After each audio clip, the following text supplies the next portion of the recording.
o'clock in the morning. We'll see you then. Welcome to day 3 of competition for the 2025 Surf City El Salvador ISA World Surfing Games. So here we go again. Vaselko, her backhand is lethal. That's a third. Gets the speed line.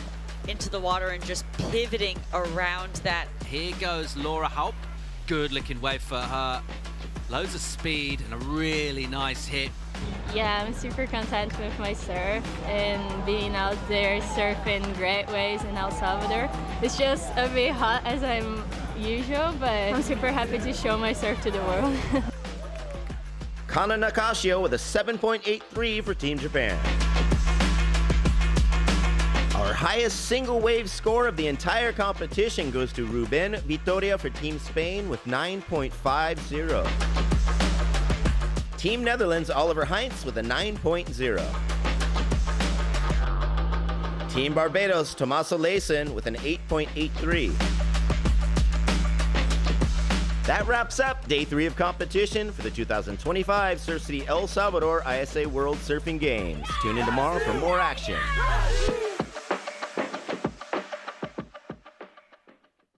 Look at that wave. Oh, wow. Welcome to day 4 of competition for the 2025 Surf City El Salvador ISA World Surfing Games. The highest single wave score in our men's division goes to Matteo Calatri for Team Italy with a 9.0.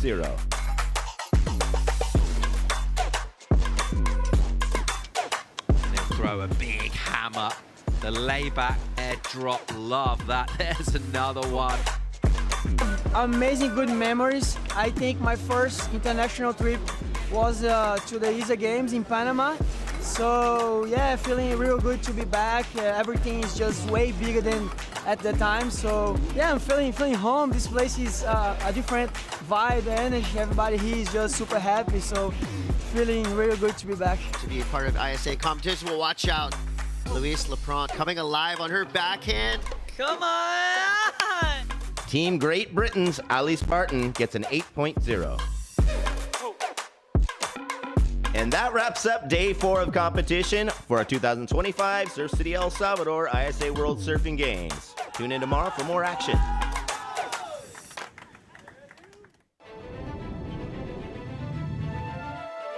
The dream of Olympic surfing was a dream decades ago, but today is our reality. It's about pushing the sport and pushing the boundaries. It's been like an emotional roller coaster. It's been half road for me to qualify to Paris. That's the game. You gotta win. The wave is unlike any other wave. This is one of the biggest goals and one of the biggest dreams. It's not don't be scared. Be scared, but still don't do it.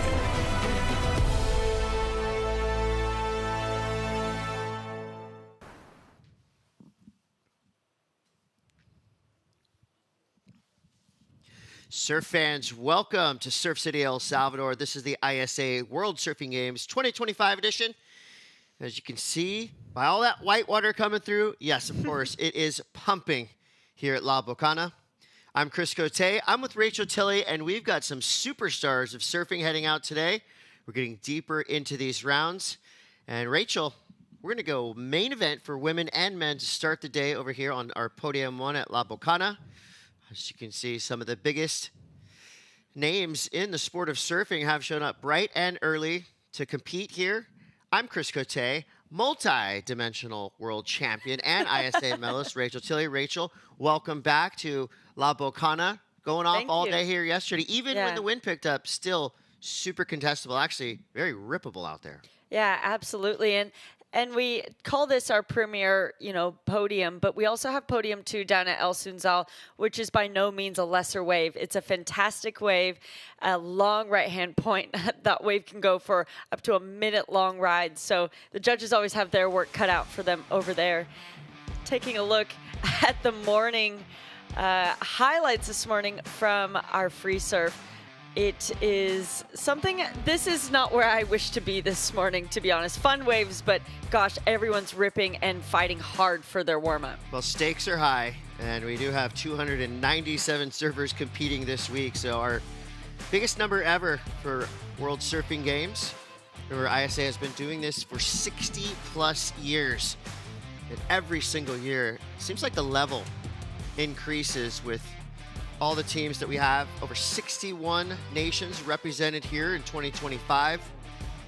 Brand new nations, Vanuatu and Angola, welcome to competition.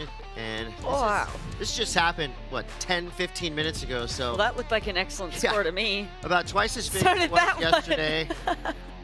And remember, these are surfers that have not lost yet. So everybody building momentum, trying to stay in these main round heats, making your path a bit shorter to finals day. Here we go, swell. Of course, that's with us, 4 to 5 feet. That means head high, double overhead on some of the sets. The wind is nice and chill right now. What's not chill? The water temp and the air temp, 85, and the air temp will probably be 85 later on today. So low tide is going to be right around the corner.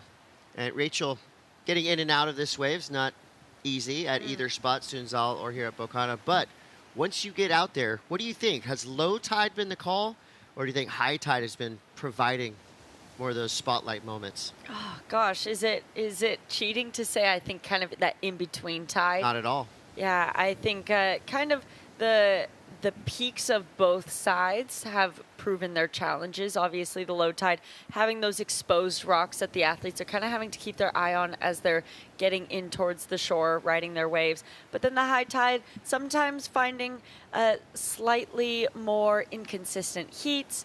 So it's like those mid tides have just the right amount of water on the reef to provide excellent surfing and super consistent waves. First look at some of the sets rolling through.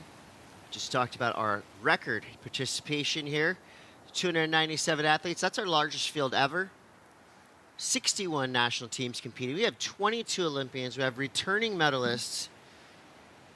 And our reigning world champions, Team Brazil, have been looking incredible throughout the week, but they definitely have their hands full with the surfing superpowers. Australia, Team USA, Japan, Peru. I mean, you could just start listing off names of teams that have the capability to be on the podium at the end of the week. So still wide open in terms of overall team standings.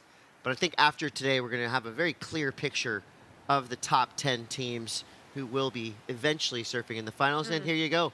Some of the biggest names in our sport. We got Yolanda Sequeira, Victoria Munoz, Eden Walla, Julissa Garcia. El Salvador, USA, Argentina, and Portugal represented. This is going to be a really fun heat. You've got Yolanda Sequeira, who is an Olympian, a charger.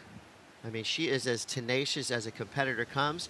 Eden Walla, she's a young teenager that has already put together some incredible video parts and a string of great junior events. So this is going to be one of those clashes that you'll love to start your morning with. Yeah, well, Yolanda coming in there as more of the veteran out of all of the surfers. She's 27 years old, where her counterparts in this heat, 17, 16 for Eden Walla, 18 for Julissa Moody. So a big difference in competition experience there. Yolanda has more than 10 years of heat experience under her belt. So it's no surprise that, you know, she's sitting in here pretty comfortably. I expect her to play a really smart heat out there today, but I think the other standout that I'm expecting out of this heat is Eden Walla. She, the 16-year-old out of San Clemente, California, has just been lighting it up, getting excellent scores throughout this event, and has just been super, super impressive. We start with 20-minute heats, and we finish with 20-minute heats all day throughout today. Top 2 surfers will stay in the main round. 3rd and 4th place surfer will have another chance to get back in to medal contention via the repechage, which you're going to be seeing up to the very top of your screen. That's El Sunzal. Had a good look at it earlier this morning. Similar size, much longer wave.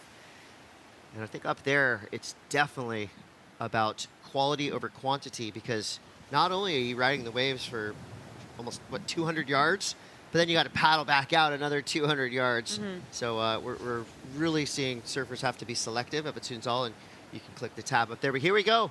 Straight into it this morning with Yolanda Hopkins. This wave looking to almost double overhead on the takeoff. So nice and clean from Saketa. I love it when I'm trying to make a point, about Yolanda being the more experienced out of all of them in heat surfing, and she just proves my point so easily there.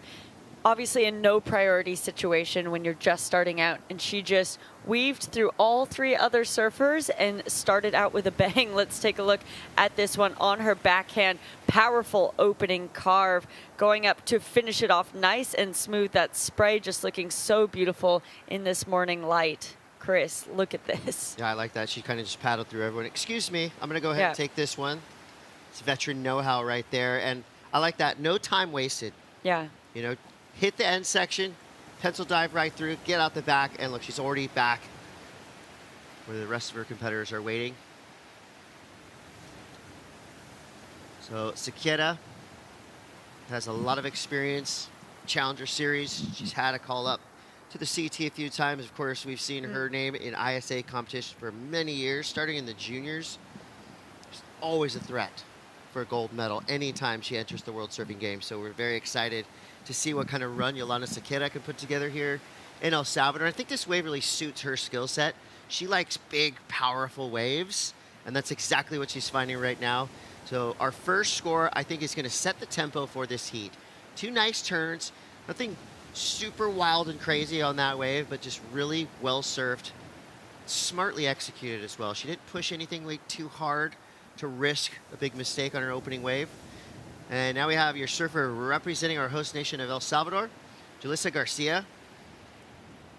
Obviously looking very comfortable, flying down the line, identifies that first section. Nice carve to start this one. Throwing a lot of spray on that second move.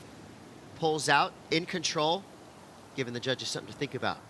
Well, giving the judges something to think about, I think that's also why they haven't dropped Yolanda's first wave as well just yet. They're waiting for some of the other women to open up their campaigns as well so they can get their scale set. And that's something that the judges do. They set a scale for the morning to make sure that all of the scores are in relation to each other. So they're trying to get a feel for, well, how often are the bigger waves coming through that Yolanda just got? Was that kind of, she found that lucky one or that only one that's going to come through the entire heat, or is that what we can expect for the entire heat? Let's take another look at this one. She's super patient, read this one really well. This is it. She had to really race that for a while before she got that opportunity to bring it back on rail, getting a little bit stuck. So looking at the comparison of Yolanda's, obviously Yolanda's is about double the size here, and she didn't get stuck on any of those turns. So I do expect for there to be quite a bit of a difference on the scale there. I'm going to backtrack a little here, eat my words just a little bit, because I said that there was nothing wild and crazy that happened on Yolanda's wave, but I think that second turn was pretty incredible. It was, yeah. In watching that replay, you really see that she went straight up into the lip, no hesitation. Judges liked it as well. Our first score of the day comes through, and it's a big one, 6.5. So that tells us that the judges really appreciated what they saw from Yolanda Saketa there, but there's room to move at the top of the scale. So you think, okay, what do you have to do to eclipse what we just saw from Yolanda? I think that's probably going to be one of the bigger waves that we see ridden this morning. So wave size, take that out of the equation. Those 2 big turns, maybe if there's room for a third, maybe if she blasted her tail out of the lip. I mean, these are all just kind of thoughts on how to improve that 6.5. But for me, I think that's going to stand in her scoreline as a solid number all the way through to the end of this heat. Well, I like hearing that because that's exactly what is going through Yolanda's mind too. You know, she's the only surfer out there at the moment that knows exactly what a 6.5 looks like for this morning.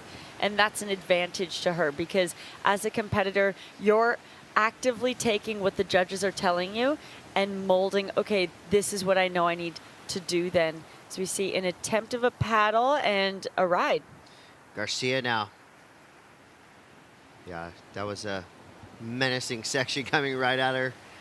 So she's up and out real quick, and this is also a good illustration of what the judges are seeing. So 6.5 to start for Yolanda Saketa. You think of that first wave that Julissa Garcia got. It's basically half the score. The wave was about half as big. Her turns were good, but didn't have that really explosive, dynamic surfing that we saw from Yolanda, but it's enough to have her in second position for now.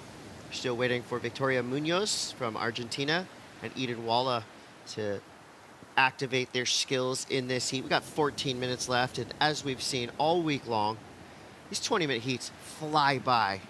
I mean, it feels like you can just start building your momentum, and then boom, the buzzer goes, and it's over. Yeah, absolutely. Taking their time, and this is kind of a bit of a slower start than I would expect from Victoria and Eden. But we have some action, and it looks like Eden's opening her account. Well, this tells me that she was looking for a right. You saw her put herself in this position, deep bottom turn, straight up into the lip, and just gets a little hung up, causing her to airdrop into the flats. And that's actually a turn that Eden Walla will pull 99% of the time, but it just looked like an awkwardly timed bump hit the face of that wave. So she'll have to get back to the drawing board. But I like that idea of finding one of those little right-handers on the inside. As you see now, Sakira backing things up from her opening 6.5. Super smart surfer. She knows the rule book front to back. And she definitely is one of these competitors who are going to make you earn it in the span of a 20-minute heat. You will get nothing by Yolanda Sakira. You can't trick her with tactics. She knows everything there is to know about surfing in heats. As she Arena Rodriguez coming up next. Wow, that is impressive balance skills early in the morning. I haven't even finished my first cup of coffee yet. Well, Yolanda's been surfing since she was 8 years old. She's 27 now, so she's been surfing for 19 years. That's more than all of their ages. So that's the difference that we're talking about here in experience. And I think it's showing. She's playing a really smart heat. I love observing heat strategy, heat tactics. I think Yolanda's doing a great example. Let's take another look at this account for this opening account for Eden. I really like that first turn. And like you said, Chris, this is a turn that we'll see Eden land 99% of the time. That was not a Hail Mary, just getting unlucky at the bottom there in that power. And Yolanda getting a nice second wave here. This won't go as big as her initial one, but just kind of giving her something to set into that scoreline, build upon. Another ride here for Eden. What are we going to see? Just a perfect carving snap to start. It's right back into it, their second turn.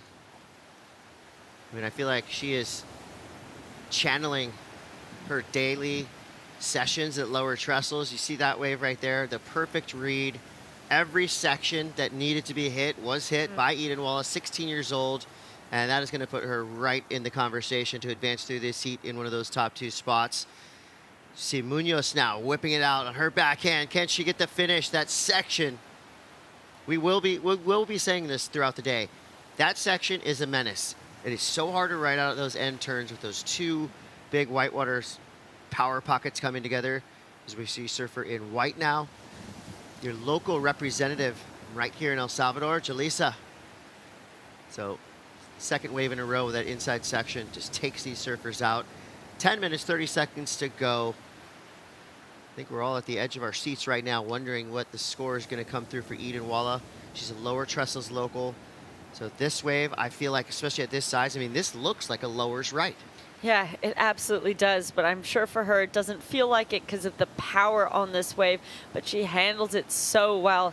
This opening turn, wow, so clean and crisp. I love that she has the opportunity to really redirect that nose all the way around, takes her time for this second to just read the wave, see what it's going to do, switching it up, nice little snap check, and is going to see that this wave is actually starting to back off a little bit. It's not going to that big converging end section. It's going to allow her multiple opportunities to keep adding in that maneuver count. Really loved how she handled that last turn, and this one finishes it off strong. Now, Chris, tell me, do you think obviously this wave, it kind of quickly loses power here as she's going into the flats? Was that a completion? I think she got the credit for that completed maneuver at the end. She got a 5.67, so nearly a 6. And you kind of compare this wave to that first wave from Yolanda Sequeira, and the wave was just a bit smaller, but I feel like she did all the work to get that score. And for Eden Walla coming onto Team USA, when I saw her name on that list, my immediate reaction was excitement, because Eden Walla, even though she's the youngest member of that team, she probably has the most impressive resume. This will be a quick look back of representative from Argentina. So everybody has a keeper score at the moment. And we'll see if these opening waves for our surfers in white and blue come through as numbers that they want. 8 minutes, 30 seconds to go. Eden Walla, 5.67 and a 3.40, firmly entrenched in second place. Sequeira now drops that 4.17 on her last wave. She's in the lead. So back to Eden Walla's resume. So again, youngest surfer on the team, but also probably the most accomplished right now. She's number 2 on the 2025 North American QS rankings, and she has secured a spot on the WSL Challenger Series. She won the Supergirl Pro in 2024, which is a huge event, all women in that event, and it's really sheds a spotlight on, what is happening right now on the cutting edge of women's surfing. That goes down at Oceanside Pier. I believe that's coming up. Yeah, it's around the corner. September. So watch out for Eden Walla to potentially go back-to-back in that illustrious event. Here's your Team USA. Owen Moss, Reed Van Wagenaar. Jabe went off yesterday, got a huge heat victory. Ella McCaffrey has been just leaving her competitors in the dust in recent QS events, a string of wins. And right now we're watching Eden put together a really solid heat so far with 7:22 to go. Yolanda Sequeira. She is as fearless as she is skilled. One of my favorite all-time quotes from a professional surfer in a contest is from Yolanda when we were in Puerto Rico and she was fighting for an Olympic qualification spot, and she said, "I will go over the falls face first into this reef if I have to." I want it that bad. And in the look in her eye, I was like, I'm not going to argue I'm not going with to that. challenge you. And she would. Well, and she got it. She's an Olympian, and starting her campaign off again in these next 4 years. She's here and she wants it. Gosh, that first turn was incredible. Couldn't quite pull the back up, turn off, but here we go, Eden Walla. Big snap there. These women are charging. I know that's just a head high wave, but the force that end section has can be devastating. We've seen back-to-back falls on that inside, as you see a quick look right there. Fins just slip out. Surfer in blue representing Argentina, Victoria Munoz. This isn't something that the judges are taking into account, but us in the commentary booth, I'd like us to take into account. Eden Walla is 16 years old. She's still a small girl. So the power that she was able to meet on that wave is just remarkable. That is just really exemplifying the technique and fundamentals that she has in her surfing, and I'm very, very impressed by that wave. I know incomplete, but just the things that I like to take away and that I'm getting excited by are little details like that. Well, the forecast is looking very promising for these waves to get bigger and bigger throughout the week, and I think that Eden Walla is on that list of surfers that the bigger it gets out here, the better she's going to do. She is a charger. Watch her section in the latest Rip Curl video, and you'll see, she is surfing 20-foot waves in Puerto Escondido. Yep. And just, you can tell no hesitation Phenomenal. in what she does. So definitely a bright star already, but a huge future in the sport of surf for Eden Walla. And right now she's in that second place, advancing position. So basically, by staying in the main rounds, you're surfing less heat. So from here, not very good at math, but I'm thinking 3, maybe 4 more heats to go if you stay in the main round all the way to the final. Yep. But if you go to the repechage round, you're looking more like 6 to 8 heats. Yeah, So maybe even more. Yeah, maybe even more. It's to a be long honest. path Yeah. through the repechage. It's possible, but as we've seen, some of the names we have that are already in the repechage rounds are are menacing and probably quite intimidating for a lot of the other surfers in those rounds. Saw Federico Moraes go into the repechage yesterday. We saw, we've seen some of the best surfers in the draw who just were on the wrong end of a decision, or maybe had a slip and a fall on that one meaningful section that would have been the difference. So take a look at the other tab on your screen here. If you're at isasurf.org, you can check out what's going on up at El Sunsal, Podium 2. You will hear our technical beach announcers, and you'll be able to kind of grasp the magnitude of what's happening up there.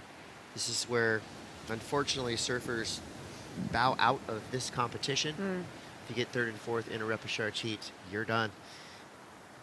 I'd like to see Eden Walla get a air section, but I'll definitely take that. Incredible backside snap to start this wave. Just the perfect 1-2-3 punch. I think Team USA must be sitting right outside our booth, or actually could have been anyone. I think it's just an Eden Walla fan down here. Yeah. Right when she did that first turn, I heard someone yell out, "Wow!" Yeah, I was about Lots to yell, of claps. "Wow!" This is your Podium 2, El Sunsal. This is a wave that Rachel Tilley has won world championships at. So, Rachel, we're looking at El Sunsal. It's a little bit smaller on the face than La Bocana right now, but equally, way longer and super rippable. We're talking 6 to 8 turns per wave, even when it's only at this chest ahead high range. Yeah, minimum, honestly. It's such a fun wave. This has my favorite wave in the world, and it's not just because I've had success It's provided there. you a lot, hasn't it? Yeah, I think it's actually, I've had success there because it is my favorite wave.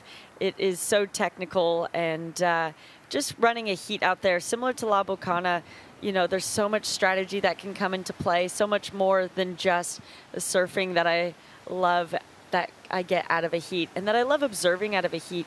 Looking at the strategy of the women here now, we have priority, 4th priority is about to be awarded to Eden, so priority going to be set for all 4 surfers out here, but very different plays being happened.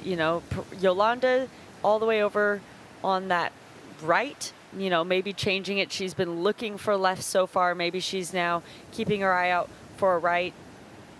Eden over towards that left. So I love watching how everyone decides to run their heat, and deciding how to play your heat and the strategy that you decide to play is entirely up to where you're sitting right now with this last 90 seconds to go, and what you're looking for, the power that you have. But Eden is able to solidify herself even more, Chris. Yeah, so you see Victoria Munoz paddling away from the pack, and Eden Walla, it's low key, but she's just trying to sell waves to Jalissa Garcia that she doesn't think have a 7-2-0, because now with those last 2 scores that come through, just like that 16-year-old phenom out of Team USA, Eden Walla with a 6-1-0 and a 5-6-7.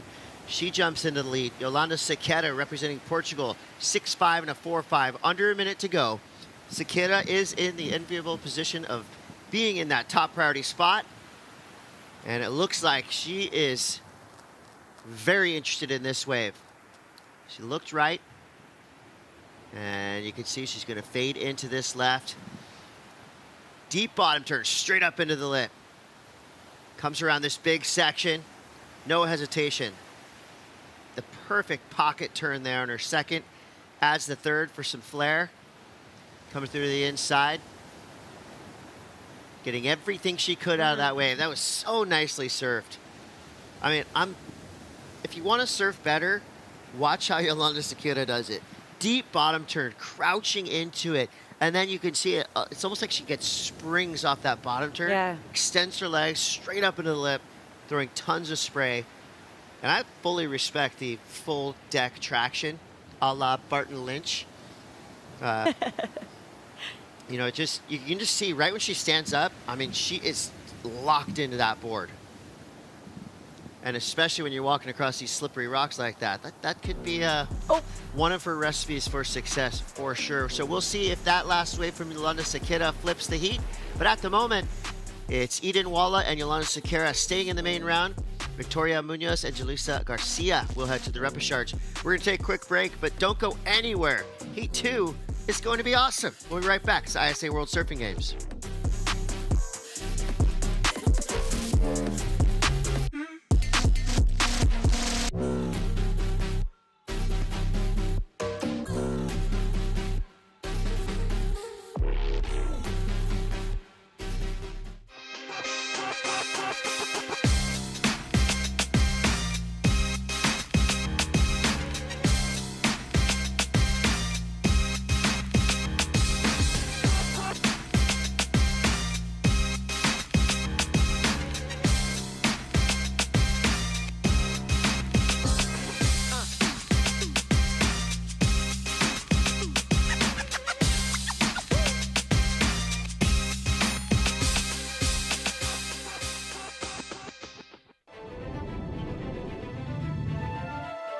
The dream of Olympic surfing was a dream decades ago, but today is our reality. It's about pushing the sport and pushing the boundaries. It's been like an emotional roller coaster. It's been tough road for me to qualify to Paris. That's the game. You gotta win. The wave is unlike any other wave. This is one of the biggest goals and one of the biggest dreams. It's not don't be scared. Be scared, but still don't do it.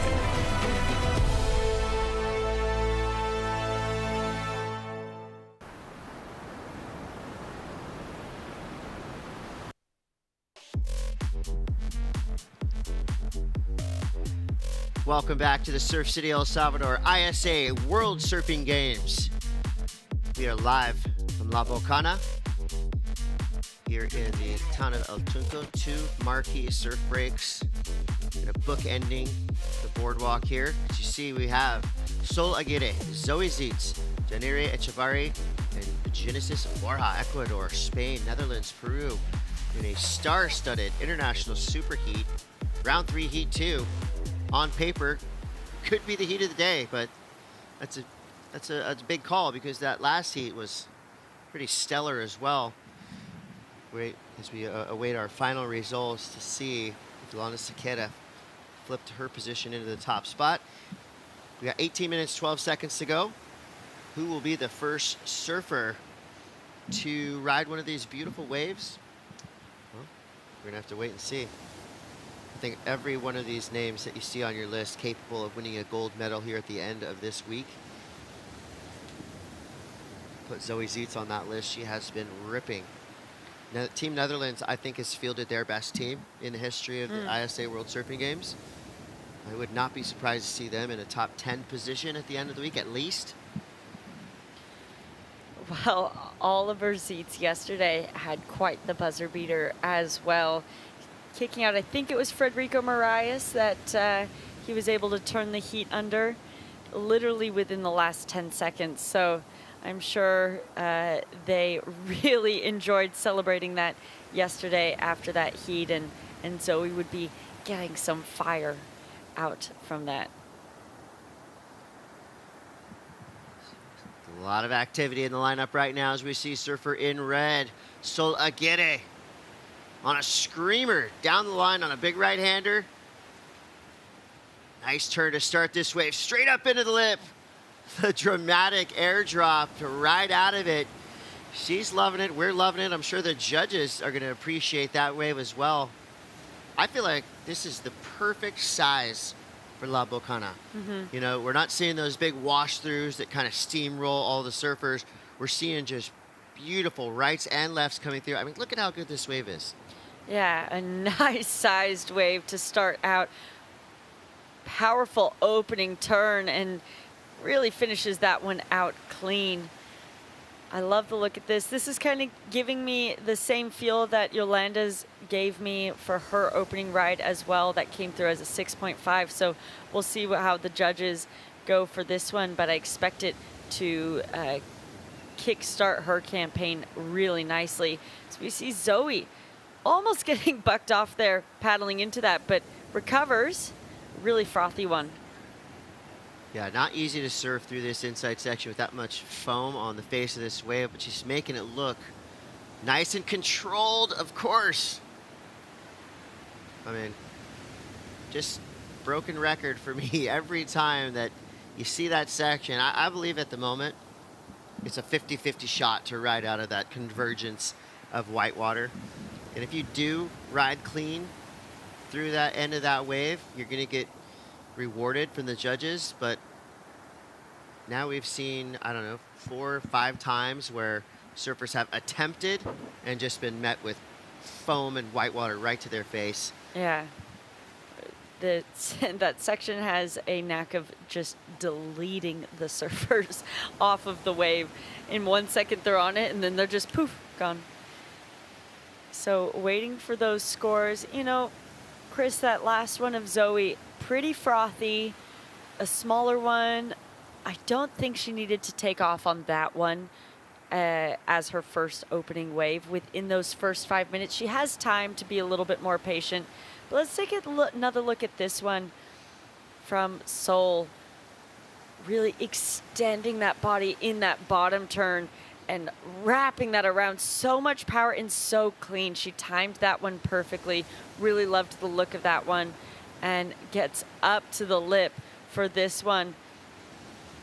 And she was smart to not bring it fully back around. She kind of came down a little bit at that angle, you know, making that drop a bit more smoother, cleaner. No chance of digging that nose in or picking it.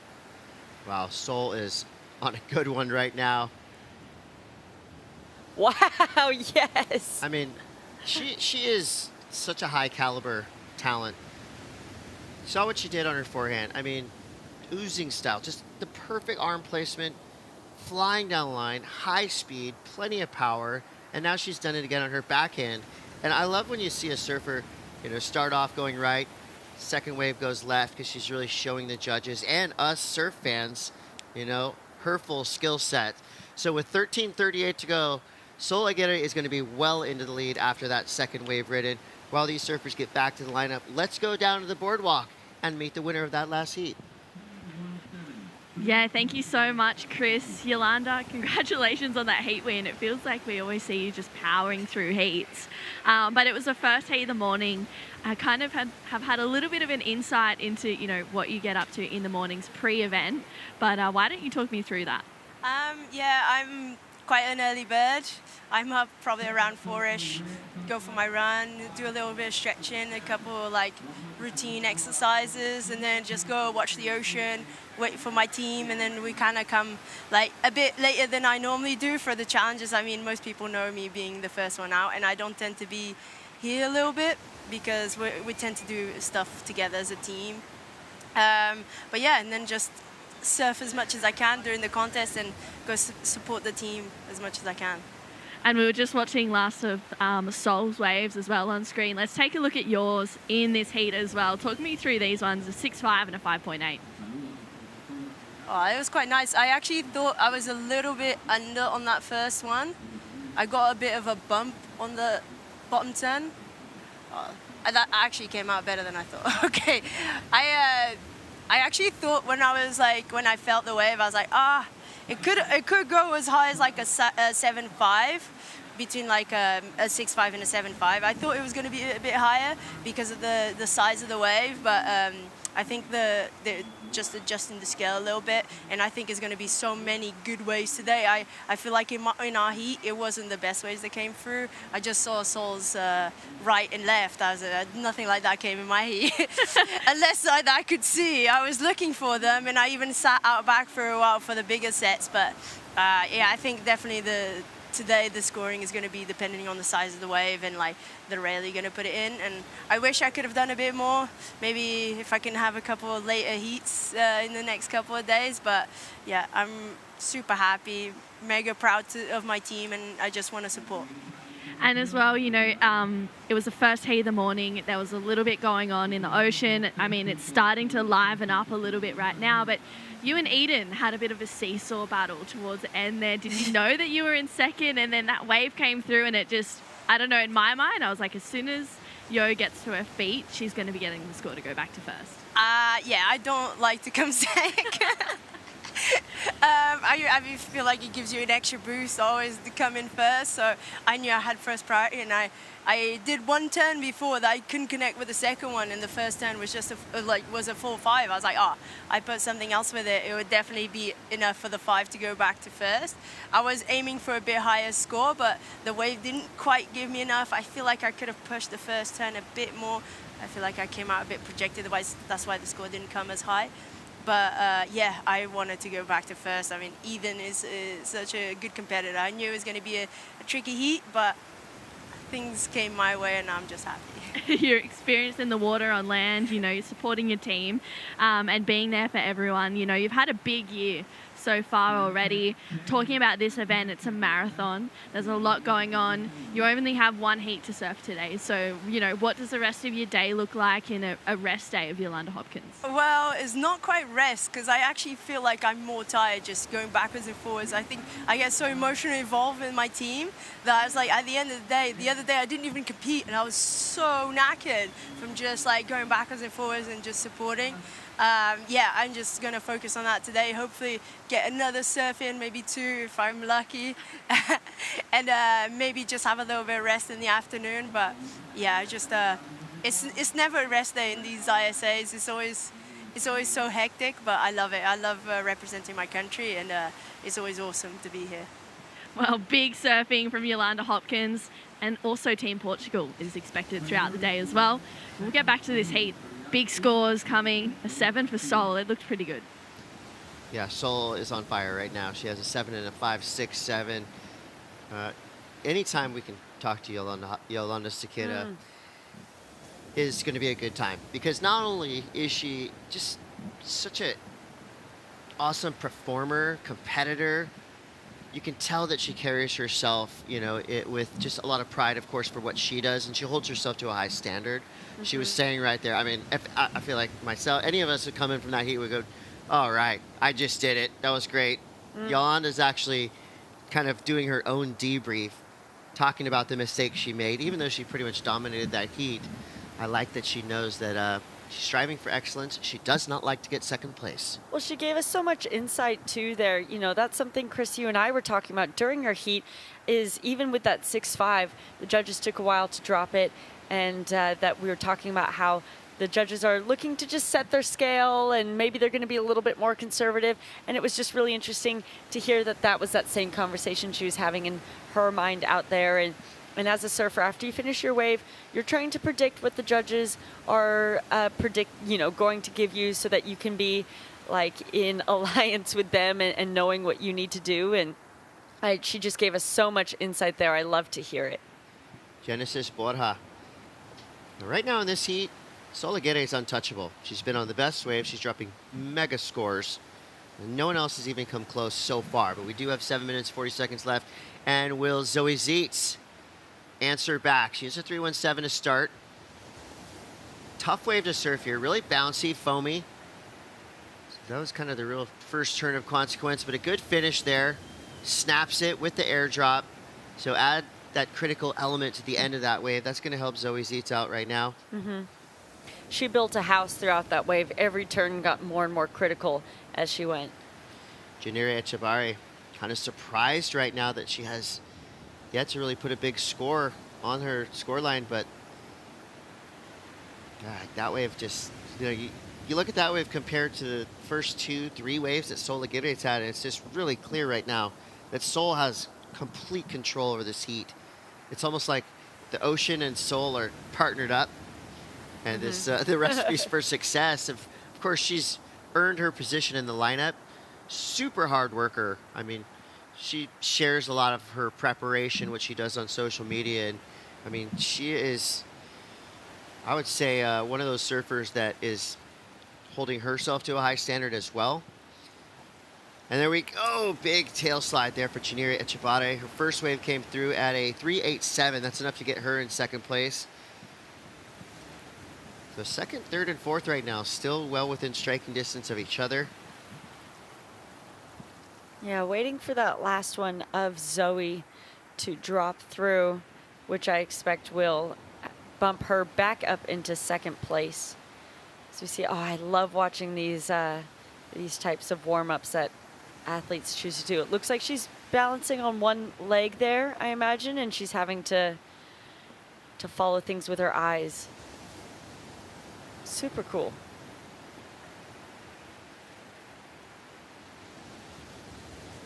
Yeah, these are the things that usually happen behind the scenes, so I'm really glad that we get this kind of look under the hood. The pre-heat preparation. Team Portugal, of course, they're always well coached, well prepared in these ISA events. And Yolanda Hopkins definitely firing up the team with that performance in the opening heat of the day. As we see now, Genesis Borja, big snap there, freeing the fins. Gets out of there right before the oncoming lip. Starting off with a 1.5, so far, slow one for Genesis Borja, but I think that way it's going to help her out. She's a 6.10. Only real one real turn of consequence on that wave, but it was a real fast kind of tail sliding, high speed trick. So I think the judges are going to like it. Janiri Echebari now comes around this section. So 2 good turns now for this Basque surfer. And so close to a strong finish. I like that idea, though, to kind of try to get ahead of it a little bit. But that finishing turn just didn't go her way. And you can see the urgency right now with Janiri. She wants back out there to get another crack at it. I think both from Janiri and Unisys, you could see after they finish their waves, they are scratching so hard. They feel that urgency. They want it. They know they need more than that. Oh, my gosh. That first turn was one of the best turns we've seen, not only of the morning, but maybe of the overall event. Sol Aguirre. Oof. She's surfing like a gold medalist right now. There's no doubt about it. Sol is, bar none, surfing at her highest levels right now. That first turn, extending the back leg, tons of spray. That could be another 7, if not more. Well, really exemplifying her maturity in this heat. You know, she's taken her time, chosen the right waves. Wow, look at that. Wrapping it all the way around. That happened. She did that, executed that perfectly in the most critical part of the wave. Goes a little bit wider to bring that last one around again here. And just, I have no notes on this one. I loved the way that she surfed this. And she just exited with composure, calm. Judges love to see when the surfers cut out with control like that. Zoe Zietz now. Just right in the pocket there, trying to maximize the power of this wave. So far, it really hasn't given her any critical sections to work with, but does get the finish there. So good, clean surfing there for Zoe. But back to Sol Aguirre. We all know how good Sol is, but I feel like she's come here to the ISA WSG 2025 in a different gear. I agree. At least this heat right now, I mean, it's incredible. Janiri now in 4th place, needing a pretty sizable score. That first turn will help, but nothing else on that wave. So Janiri is looking for a 3.74, but her previous score comes through at a 3.87, so she's now in 2nd place. Borja now from Ecuador, sticking to these right-handers. Needs a big finish here. Tries to match power for power, but more often than not, Lapo Cana will win that wars. Borja goes down on her finishing maneuver. Sol Aguirre, meanwhile, way in the lead. She's already got a 12.67 total. And we do have one more score to drop that we think is going to be a major number. Echebari did herself a favor on her last wave. Climbs up into 2nd place. Now that means Zoe Zietz needs a 3.95 with 1:50 to go. Big set on the horizon. No priority at the moment, so this wave is anyone's for the picking. Sol's just sitting out there like, I'm good. I've already put together probably the best heat we've seen of the women's draw.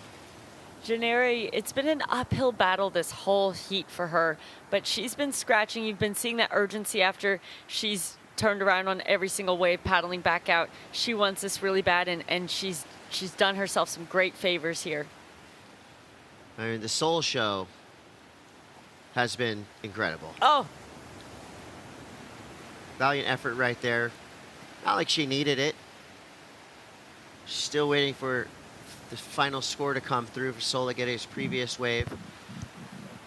Well, We're in with a minute to go, and it's Janeri who has priority 1 over Zoe. So the dynamics here as this heat is wrapping down, playing exactly how our surfer from Spain would want them to roll out, because she can now utilize this priority to hopefully keep Zoe off of a wave and maintain that. Zoe's going to try to do everything she can to get away from her, because she only needs a 3.95 at the moment. Yeah, Janir is a really great tactician. She's not going to let Zoe out of her sight.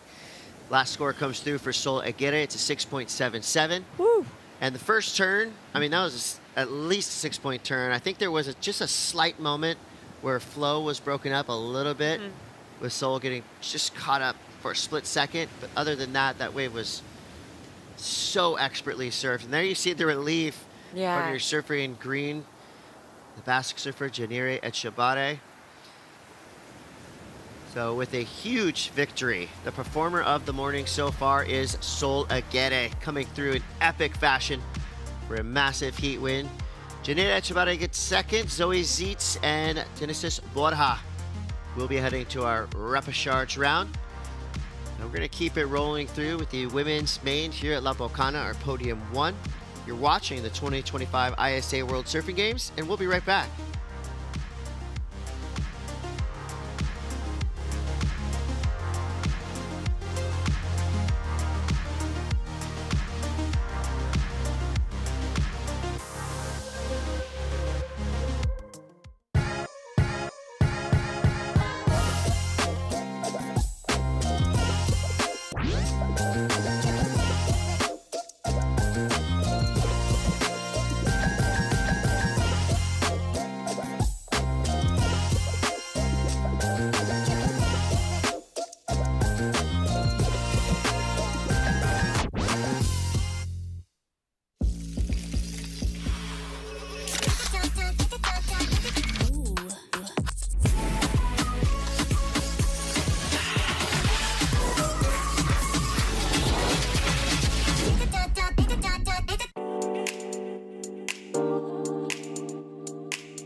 We're back. It's the ISA World Surfing Games 2025 edition, presented by Surf City El Salvador.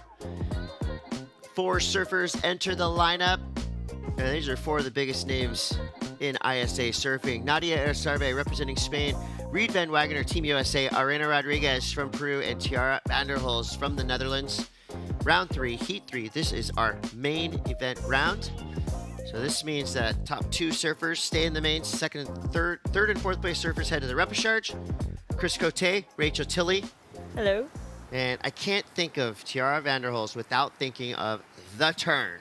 The turn, probably the best turn in ISA surfing history just a few years back. I'm sure we can find that highlight somewhere. It was incredible, so we'll see if she can try to match that performance that she had a few years back in ISA competition. 17:30 to go. First wave for Nadia is a no-go, just 0.83. Having a paddle here. Sarbe, we saw her warming up earlier on with her coach.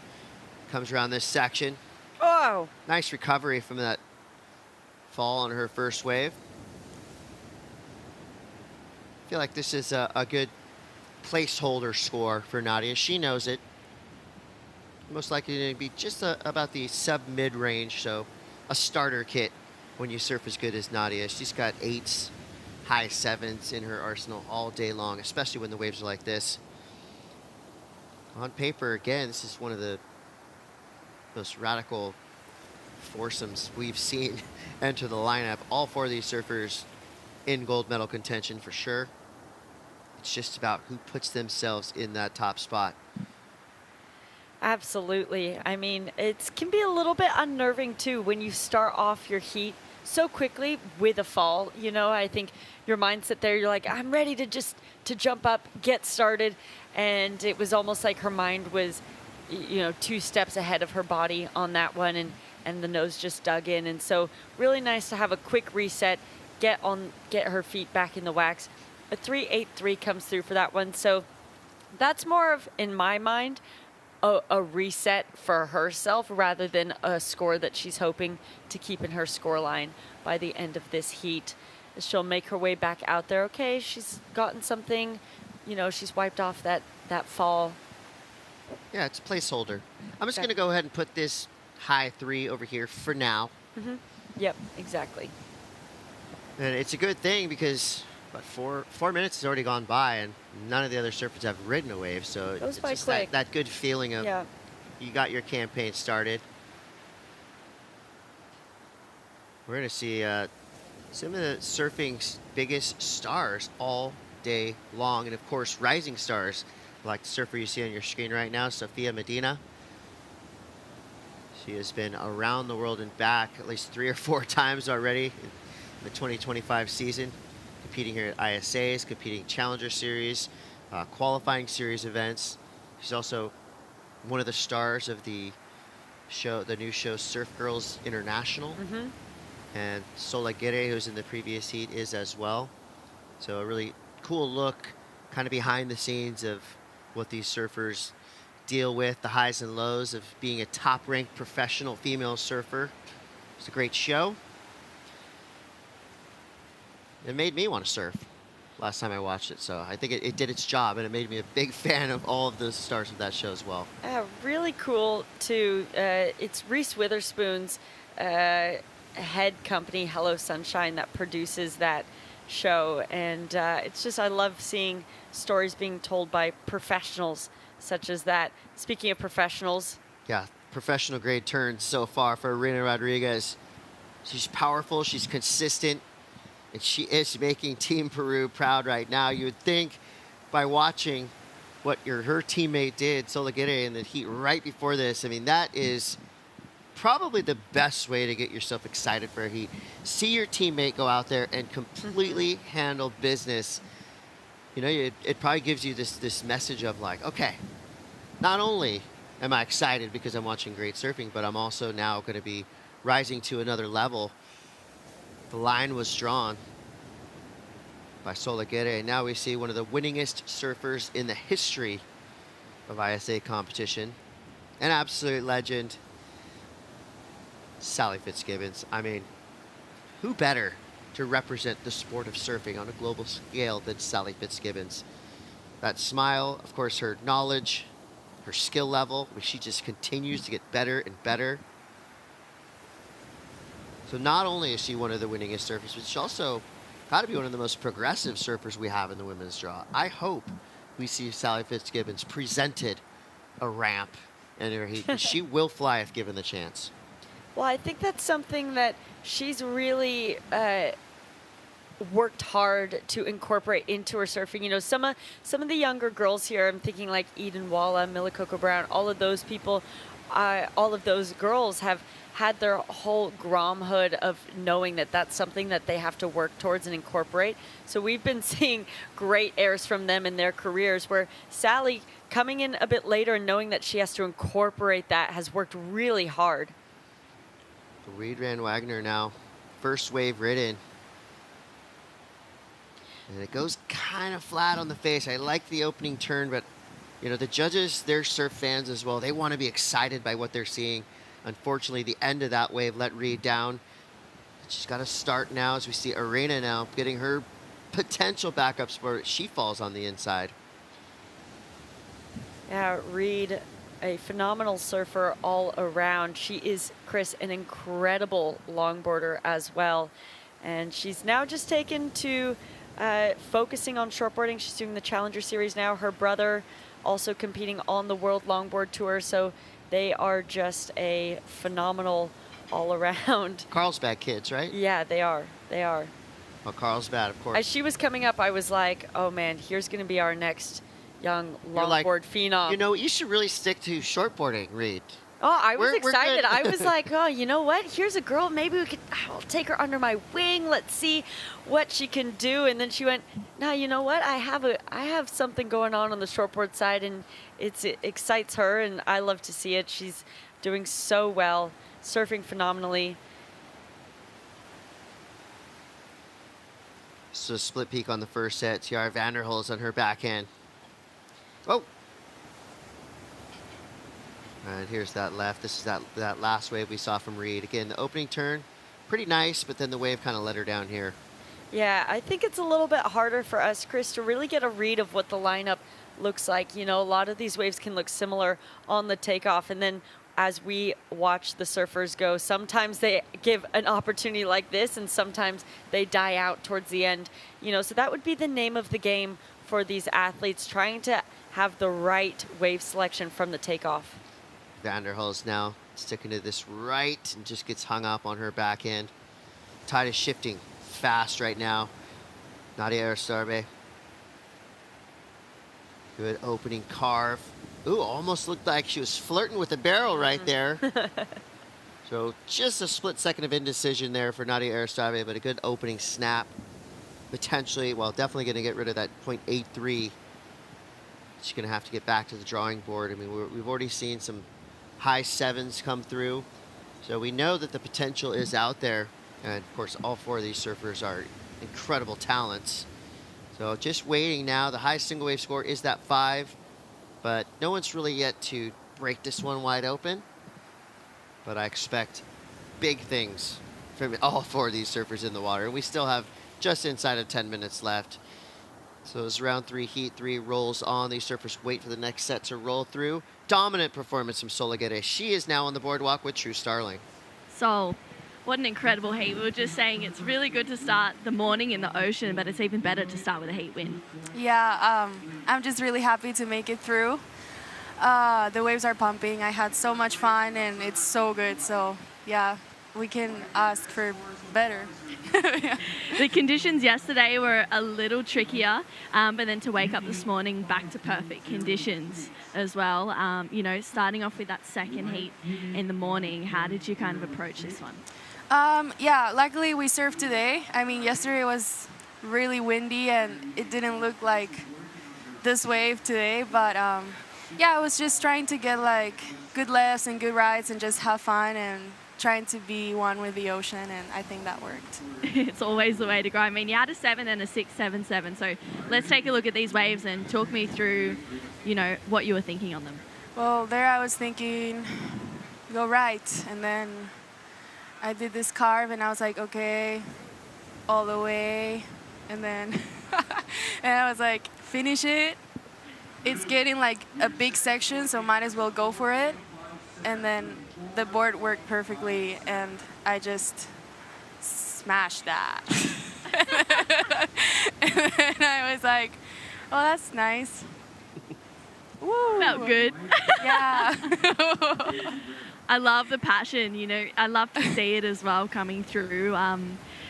There's obviously a lot of, you know, emotion and a lot of energy around Team Peru. Yeah. And I've spoken to a couple of your teammates about the ISA World Juniors being in Peru. You know, what's your take on that, and what are you expecting from the juniors that are heading over there? Oh, I'm expecting a gold medal for sure and world champions. I know Peru is like a really powerful nation along the surfing history, and this new generation of women and men are like reaping. So to have our backyard as a competition, it's amazing. I think it's a good advantage too, and yeah, we'll be all rooting for our team, and yeah. Giving some insight, maybe a little bit of advice as well. You know, going back to that 7 and, you know, watching over it, talk to me about your equipment, what you're riding, you know, and how you're dialing in your boards throughout this event. Well, I've been riding my 2 Pro from CI. CI is the best boards I can ask for. They work perfectly, and yeah, it's a really good board. Round pin, and yeah, it works perfect with this wave, so I feel really connected and solid. Not putting a foot wrong in that heat, a 7 and a 6.77. Congratulations, Sol. Thank you. We'll send it back to you guys. Thanks, True. And I mean, We've only had a few heats so far this morning, but Sol Aguirre has shown us that she is the top performer of the day so far. That was an incredibly well-served heat by Sol. Definitely earned her spot in the highlight package at the end of the day. 6 minutes, 26 seconds to go. Tiara Vanderhulst, her backhand, a great looking right. High-speed power turn to start this one, trying to fight her way around a big section. Nicely placed second turn. And of course, she charges up into the third turn. Oh my gosh. That's what we expect from Tiara Vanderhulst. She is a fearless young surfer representing the Netherlands. And I got to give a lot of credit to Team Netherlands, who have come correct this year in 2025. They are one of the most improved teams that we've seen in this entire 61-team draw. So at the moment, all surfers now waiting for scores to come through. Arena Rodriguez, I mean, showing her consistency is right up there among the best. Goes upside down on that finishing turn. That end section is wreaking havoc with all of our surfers right now. Yeah, I really liked this opening turn from Nadia. Second turn to back it up and finishes that one off clean. So we're still waiting for that score to come through as well. But this was the standout of that entire exchange. Biggest wave of the heat so far. Goes for that opening turn, executes it so cleanly. Gets one more as well before absolutely smashing that. And the wave did not make that easy for her to ride out of, but she did it with complete composure. That was radical surfing from Tiara Vanderhulst. We got inside of 5 minutes left in this heat. Top two surfers stay in the main round. Third and fourth place surfers head to the repechage rounds. These surfers, of course, going for individual gold as well as team gold. And 2025, this is a seeding year going towards the Olympic years that are just around the corner. 2026, the ISA World Surfing Games will have Olympic implications. And then, of course, the big show, 2028 in LA. We watched time and time again here in ISA competition, President Fernando Aguirre handing out those well-earned golden tickets.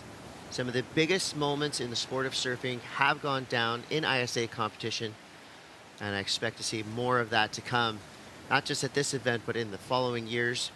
Big announcements, of course, from the ISA. World Juniors will go down in Peru. We've got the Parasurfing World Championships happening in Oceanside as well. Two of the best events in our sport. I mean, for so many reasons. There's just layers to the reasons why everyone should try to at least watch, if not be a part of the Parasurfing World Championships. All the information for you is available at isasurf.org. And of course, we want you to get involved there any way you can. You know, if you want to learn about our teams, there's a great tab. You can click on Teams, and you see really cool detailed bios for most of the surfers we have in the draw. You know, if you have interest in becoming a judge, a coach, the ISA has a path for you. This organization does a lot of really great things for the sport of surfing. Of course, the mantra, a better world through surfing. Yeah, that's what I was just going to come back with. That's their mantra, and that's exactly what they do on so many levels, not just in surfing, but in and around surfing. Like you said, the women's judging programs that they run, they actually have one coming up in November for women, specifically from the Americas, that they can apply for. So it's so great to see those types of programs being run. Here we go, back to business. Reed Van Wagen on her backhand, a beautiful looking right. Nice recovery. Saw a glitch in that bottom turn, but she hit the lip perfectly. But this is the, second wave in a row that just kind of dies out underneath her. As we see now, Nadia Arsabe, 6'5", 4'2", she's in the lead with a 10.70. Cool angle of that pocket snap. Nadia now keeps flying down the line, straight up into it. It almost looked like she thought she was done, and maybe a little bit more opportunity on that one. And right behind her, Arena Rodriguez. Team Peru has to be really happy with what they just saw from Sol Aguirre. And Arena's doing her job as well. currently in an advancing spot, but we still have scores to come through. There we go. The team's fired up. They should be. Their women are ripping this morning. That one score from Tiara coming through as a 5.17. So she's now sitting out there with first priority as everyone else caught a wave. Doesn't shoot her into advancing position, but does lower her requirement to a 3.96. I was thinking it was going to go higher than that. I thought the biggest wave of the heat so far, and I thought she did some really clean, excellent surfing. I mean, I'm wondering that maybe they didn't count that last turn as complete. I'm just trying to think back to that wave, but you know, she did what she needed to do to lower her requirement. And can she get a 3.96? This is her last attempt. 50 seconds remaining. Good start there. She's going to have a good finish. That second turn had some spark to it. She gets around this section, fits in one more. That's going to give the judges something to think about for sure with 35 seconds left. Wow, this is where our judges really earn it. You know, we have elite judging panels on both podiums, male and female, of course, international as well. With 20 seconds left, we see red spinning wheels under 3 of our surfers. That means we're waiting for scores. We're waiting for a score from Nadia. We're waiting for a score from Marina Rodriguez, as well as your surfer in white, Tiara Vanderhulst. Everything could change as time winds down. Yeah, obviously, Tiara, knowing she needed that 3.96, but she doesn't know what the other surfers did on their waves and what they got on their waves. So expecting that probably is going to change. Wow. That's how you want to finish a heat. Not knowing what's about to happen. So Tiara needs a 3.96. Reed needs a 4.57. That's how we want them to finish a heat, because it's exciting for us. No, Nadia is super happy with where she's at right now, knowing that she is most likely safe, but everyone is, you know, you tend to hold your breath until the announcer finally gives you the information that you have officially advanced through that heat. But a couple of 6s for our surfer from Spain would have her feeling really happy with her performance, sitting in first at the moment, but we could see a situation change up. This is a replay from our surfer, Arena, getting a small opening turn, and that is where she really went to town, trying to build upon her score, makes it around that section, and gets this one that just gives opportunity all the way down, and finishes that one off clean. So she's looking to replace a 4.13 to up that requirement, so that Tiara needs a higher requirement than that 3.96. You know, a smaller wave, I think that opening turn where it really counts in that bigger section was she cut a little bit short so she could race that section.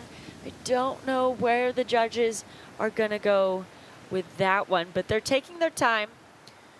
The judges are looking for big, impactful maneuvers in the most critical part of the wave.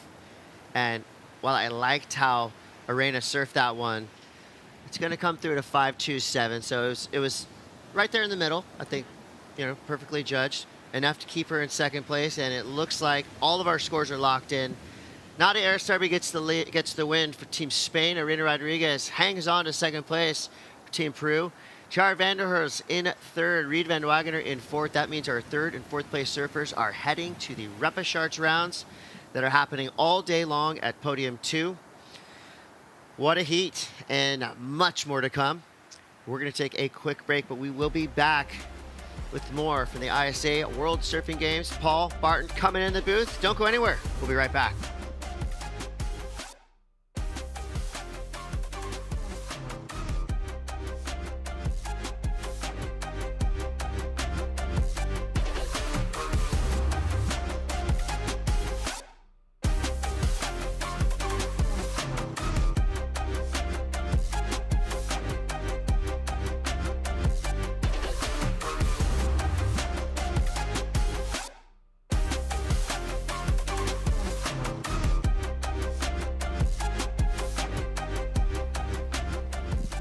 Good morning. It is absolutely pumping at La Bocana. Paul Evans in for the call, joined by the Stoke bloke, Barton Lynch. BL pretty happy most days, but when the surf looks as good as this, big grin on that man's face. Oh, it's pumping out there, mate. It's absolutely perfect. Here's the lineup, round 3, heat 4. Amazing talent hitting the water. Sally Fitz from Australia, Cande Rezano, Nicaragua, Daniela Boldini of Italy, Sofia Medina of Brazil.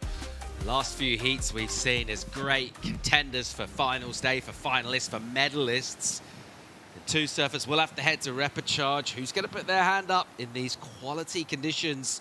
Best day from what we've seen so far. I mean, we're only an hour in, but best day yet? Best morning?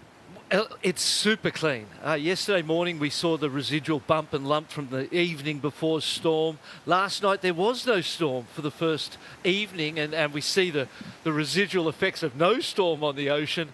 It is glassy, it is offshore, so clean, beautiful lefts and rights. You really couldn't ask for better competitive conditions.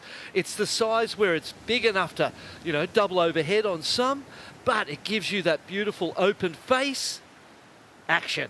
That level playing field that we talk so much about, offering surfers plenty. Here's Sofia Medina already into a second ride, so wasted no time at all tactically to get a couple of scores and a positional change, really, as we see everyone hanging much further inside. So a couple of peaks going. We've got that further right that's happening left of his shot down the beach to the east. The main peak out the front, but it does seem, Barton, these girls are sitting a little bit more inside here. Yeah, and more for the lefts. They're really not even on the right. The right's on the other side of that peak that Candelaria is now paddling for. Sofia Medina, 2 waves, really no scores, couple of 2s.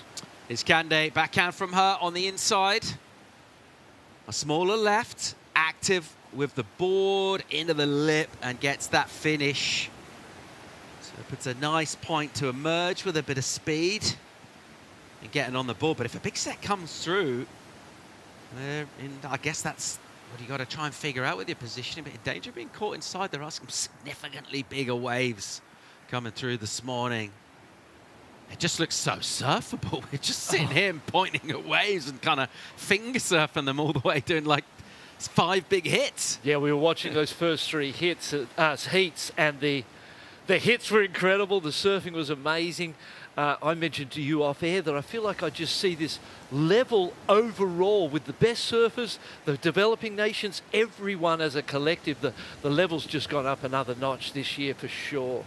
Can really see some quality already this morning. Speaking of which, Sally Fitz, beautiful looking right-hander. Just textbook opening up for her.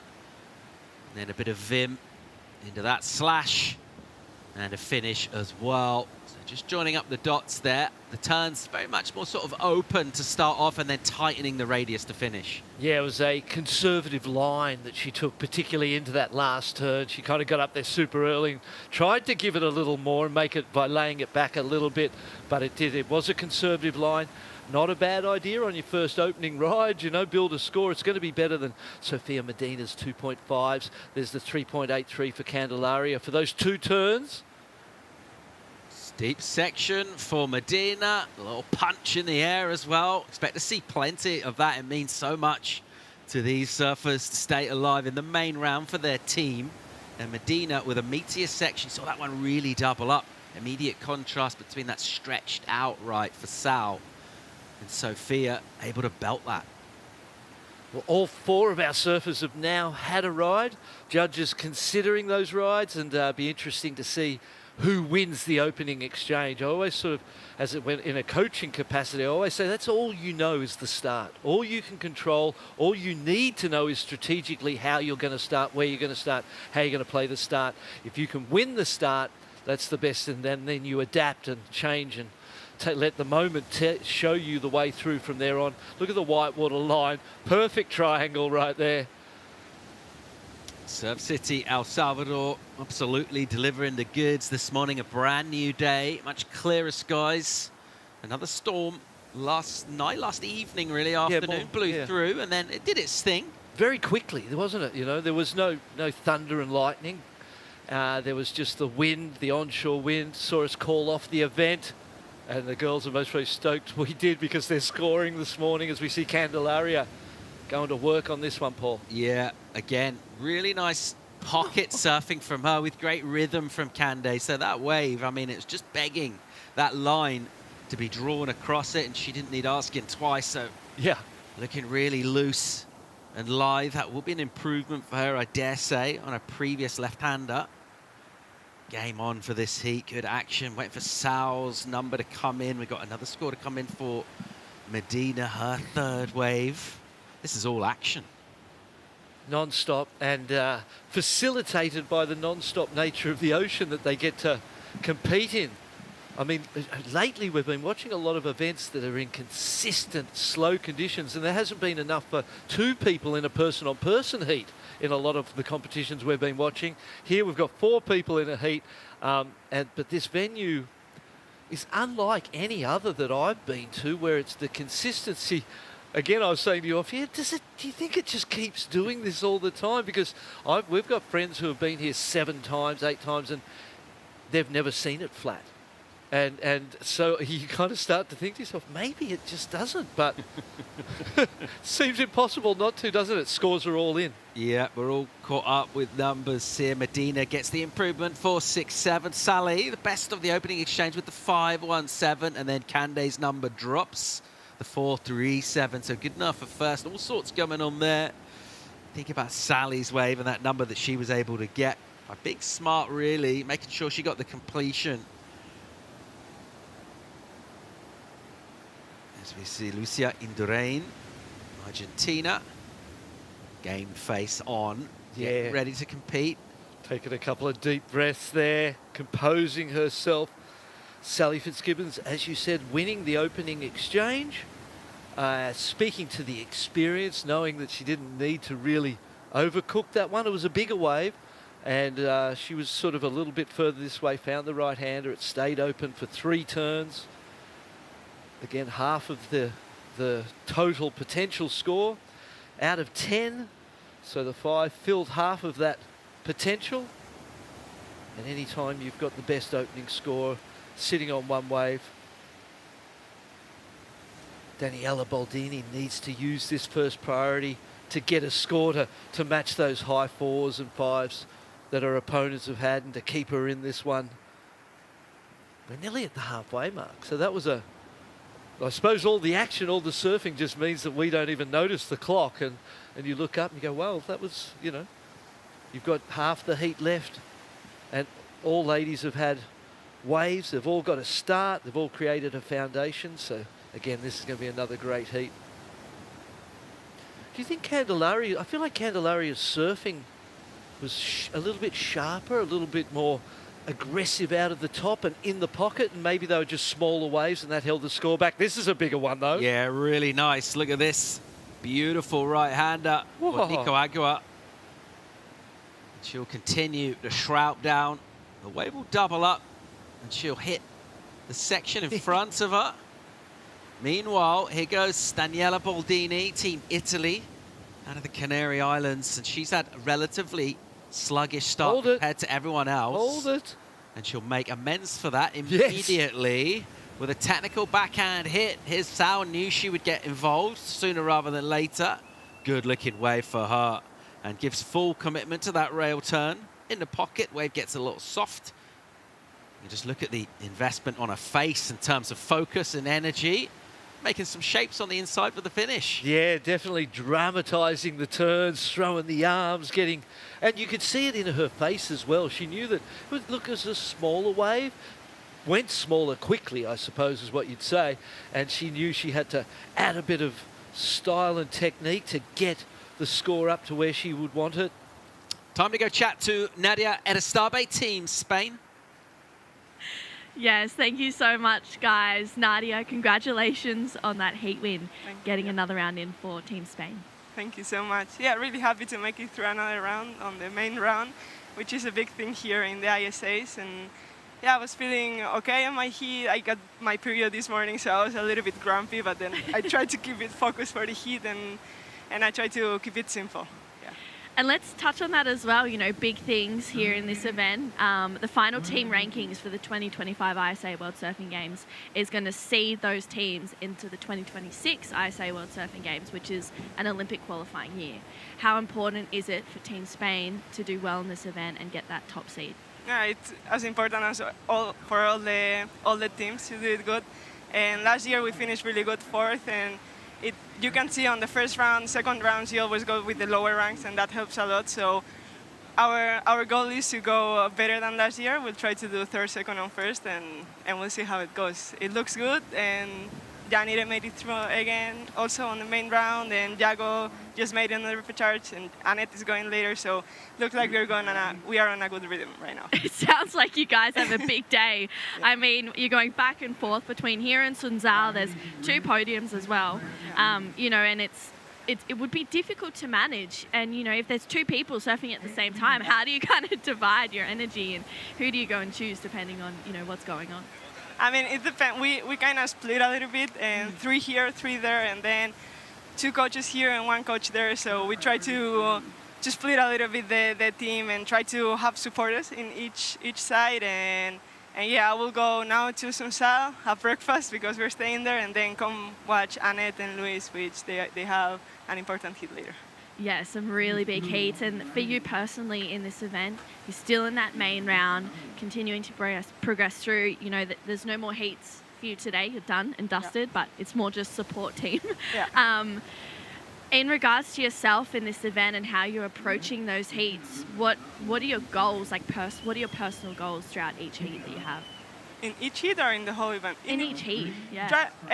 Try to get more confident of myself, try to get high scores and make more than 12 points in each heat. First heat I didn't do really good, but on the second round I did better. This round I did okay, but I get it. I got my period, so I'm okay with that. But tomorrow if I go again, I'll try to get better and get better every day, so I get more confident on my surfing on the heats, and then I can bring these also to the challengers and to the city if I qualify. Yeah, many heats to surf. It's a marathon, not a sprint, these events. There's a pretty big heat in the water as well. Some huge names. There's 6.5 minutes to go, so we'll send it back to Paul and Barton to take you through this one. Yeah, thanks, True. And thanks, Nadia. Strong performer throughout. She got a goal of the 12-point total. She beat that.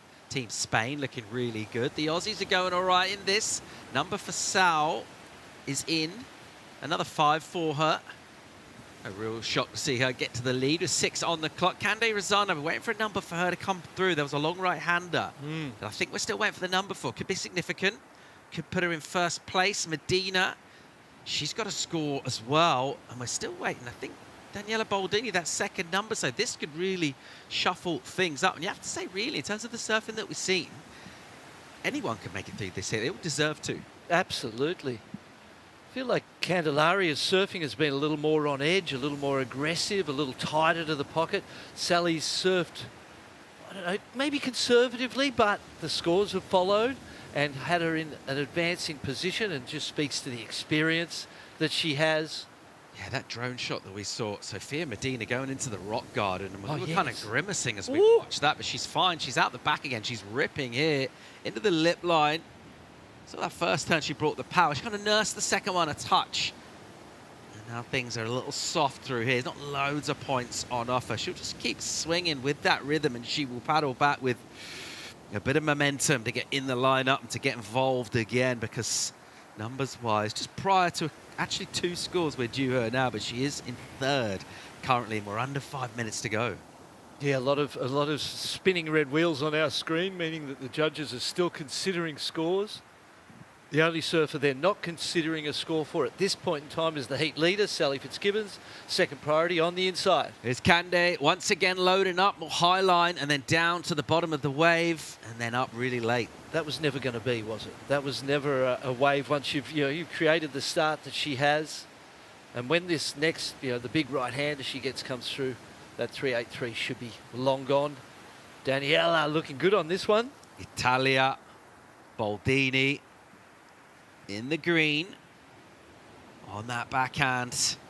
And still looking to go all the way. It's amazing to see the commitment to that inside from these surfers. They're really trying to squeeze every last drop of potential out of every ride.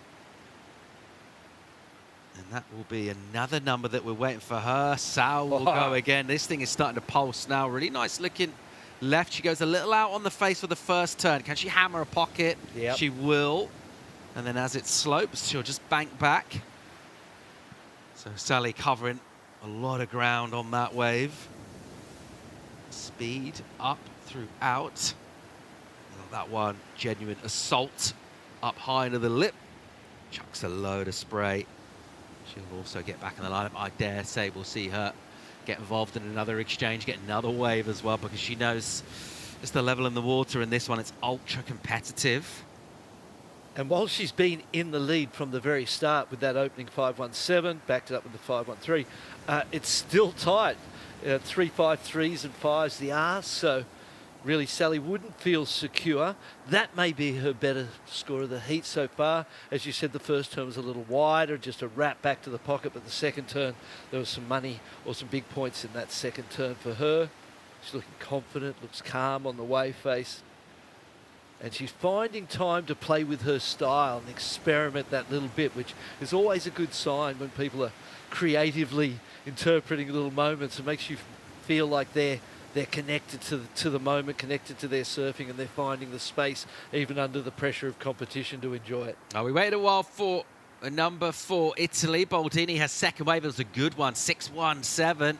And will pay out her third wave as well. Be an improvement on the backup. She goes to second. Really significant couple of numbers for Kande now. We've also waited a while for her third wave. I think she got a fourth as well, maybe even a fifth. It's a long wait for that third score, the big right-hander. She needs to get that score now quickly as possible. It's come in, it's a 4.9. And with that 4.9, she's actually dropped all the way down to fourth after being in an advancing position the whole time. Final couple of minutes here. We'll get a number for that left for Sal. We're also going to get Sofia Medina's last. Previous to last was a 5-1. She's brought her requirement down. That is a high number. Whoa, this one's so tight. So tight. Really competitive heat with great to see opportunities for everybody. Interesting to see Boldini, who's ridden fewer waves, just the 3, with that high number though. Yeah, and it's all been not a little bit conservative. We haven't seen any crazy. That was a beautiful, beautiful turn, though. Unfortunately, here she gets stuck behind that whitewater for quite some time. That, took some points off the potential, but those first 2 turns, especially the first one, committed. Beautiful style, beautiful technique. It's a useful way for her. The power from the initial turn. Good enough for 5.03. Good enough to go to second. Medina, she ain't hanging around. A bomb of a left. Here she goes. Now in second. Snaps in the pocket. The spray is huge. Oh, that was massive. She'll hang that up and go down. One of the bigger turns of the heat so far. That was huge. So Boldini wants to get back to second. This is a bomb, and it will just run away for her. So she won't be able to. That might be it for her. Hang on. Here goes Kande from fourth. 5.23 the requirement. Steep left. First turn, real good. If she can stick this, which she won't. It was the approaches that they both needed. They needed to attack those lips and get aggressive. 20 seconds on the clock. We may not see another ride. Sally Fitzgibbons holding on to the lead. You saw her take off on that wave, but the surfer with priority took off, so she had to jump off and eject, not to interfere. And as you said, Paulie, this is a super close heat. A 3.96 for the surfer in third place, but she's not going to get another ride. So she's down to the repechage round. We know that for sure. Candelaria, I think her surfing was great, but maybe it was just on the wrong size waves. So all of those rides a little bit too small. The indications for me out of what we watched then is you've got to be on the sets to get the big scores.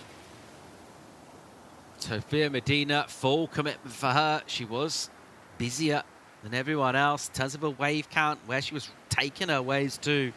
Full commitment on the inside for turns, belting it out the back with power. We're all caught up with numbers. Yes. And it is the vet, Sally Fitz, multiple gold medalist And she will get the nod over the youngster, Sophia Medina. Love to see the veteran class take on the youth upstarts. And those two will advance and stay in the main round here at ISA World Surfing Games 2025. And Sally Fitz, I'm sure, will have a few of her own thoughts on her performance. Looking forward to see what she has to say about how she went out there. We'll keep going with the action here. It's absolutely cooking at Surf City, El Salvador. More live action right after the break.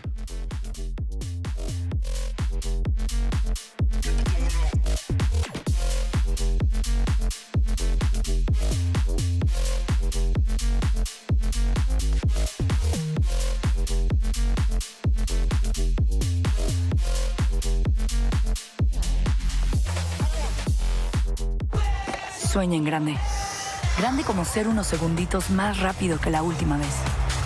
Y mantente siempre hidratado con los electrolitos de Gatorade para poder sudar hasta hacerlo realidad.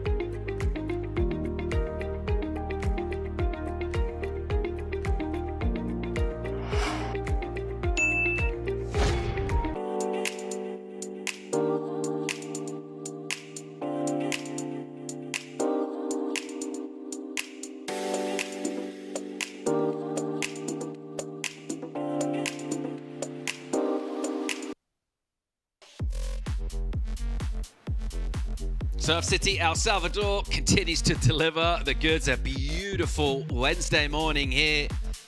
Steamy warmth coming out, bright sunshine, blue skies, blue waters, crisp lines of swell. Having a look at Laura Hope of Brazil, Lucia Indurain from Argentina, Miller Brown from Australia, Ella McCaffrey from USA. I'm Paul Evans, joined by Barton Lidge, and talking about talent and stat heats. Yes. How about this four? This is a stacked lineup, a great heat. Many of these young ladies, you know, will be the future of surfing. You'll be seeing them for many years to come. I haven't had the opportunity to watch the Brazilian Laura Rupp. I've heard good things, so I'm excited to see her surf in this one. And Ella, Mila, Lucia, we've seen them before, and all quite experienced. And these surfers moving back into that more traditional lineup than where the previous heat started. Some beautiful right-handers, some beautiful left-handers, glassy, clean, offshore, warm. What more do you want? Lucia drives back for Argentina into the pocket, snaps it again. Nice rail work there, sharp, critical. Bang, up into the pocket, completes it. Going to be a great opening score, and the judges agreed 7.5, which really, after what we saw in the last heat, feels like they've kept their scale really well, because some critical turns there, complemented primarily by that final vertical re-entry on the closeout section. Ella McCaffrey on the replay as well. 7.5 for Lucia for Argentina. That's a great start. And a little bit shorter ride there for Ella McCaffrey.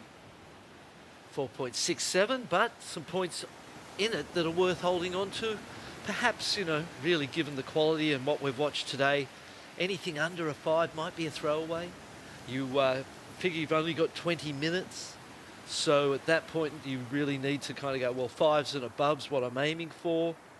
And every time that you ride a wave, particularly if it's a long one and you don't get a big score, you might burn 3 to 5 minutes off the clock in the process of using your priority, riding it all the way through, paddling back out. So you don't want to ride too many waves that don't meet the minimum you set for yourself in your mind. You know, you need to really be conscious of making sure before you take off that that wave's got enough potential to surpass what your opponents have got. Particularly in this case, I would say anything, you know, we saw in the last heat 5s and 6s, so anything over a 5's a keeper. Anything under a 5, you most probably would be hoping to replace. Yeah, I mean, we saw that tight shot of Lucia before she paddled out. And she, we'd sort of gauge him, but she looked like she's holding a bit of tension. She was really in that moment of focus, maybe some nerves. What about now? She's got that 7.5. She's back in the lineup. How does her emotional kind of state change now? Where is she at, and how's that going to change how she surfs the rest of this heat, you think? Yes, as you can join us here on Instagram at ISAsurfing. Tune into all the action on the ISA website as well. There's a second podium. But I feel like the nerves themselves can be a fantastic thing. They're only not because they make you uncomfortable. And at a point where you become comfortable feeling that feeling and you recognise that, okay, this is just preparation. This is my body and my mind's anxiety that it's experiencing, preparing myself for the moments ahead. And so you need to kind of, you got to be comfortable being uncomfortable as a competitor, and recognise that the nerves aren't always a bad thing, quite often a good thing. It means that your inner intelligence is recognising the moment, the importance of the moment. And if you can get it, if you sit there and wait for 10 minutes, then it starts to manifest itself in not the right ways. But if you get a good start to the heat, as Lucia did here, it would seem that the nerves were a good thing for her. Yeah, big technical, sort of risky end turn as well, which is always good confidence builder, particularly here. It's not easy to get most of your points on that closeout section. It's been something with even about a 50% probably make rate over the event would be generous. It's really hard to try and get a 7 basically on that last turn. She did exactly that, so you think she's going to be feeling like everything's dialed in, her prep's really good. So yeah, looking good so far for Indurain and Argentina. And on paper, Brazil and Australia and the USA, superpowers of world surfing. So Lucia on paper would have looked at the lineup going, this is a tough heat, but she's not showing it in any way, attacks that lip. That was, again, she's in 3rd or 4th priority, and it's a smaller wave, so she was just trying to manufacture a second score there, if that it won't be anything of any consequence.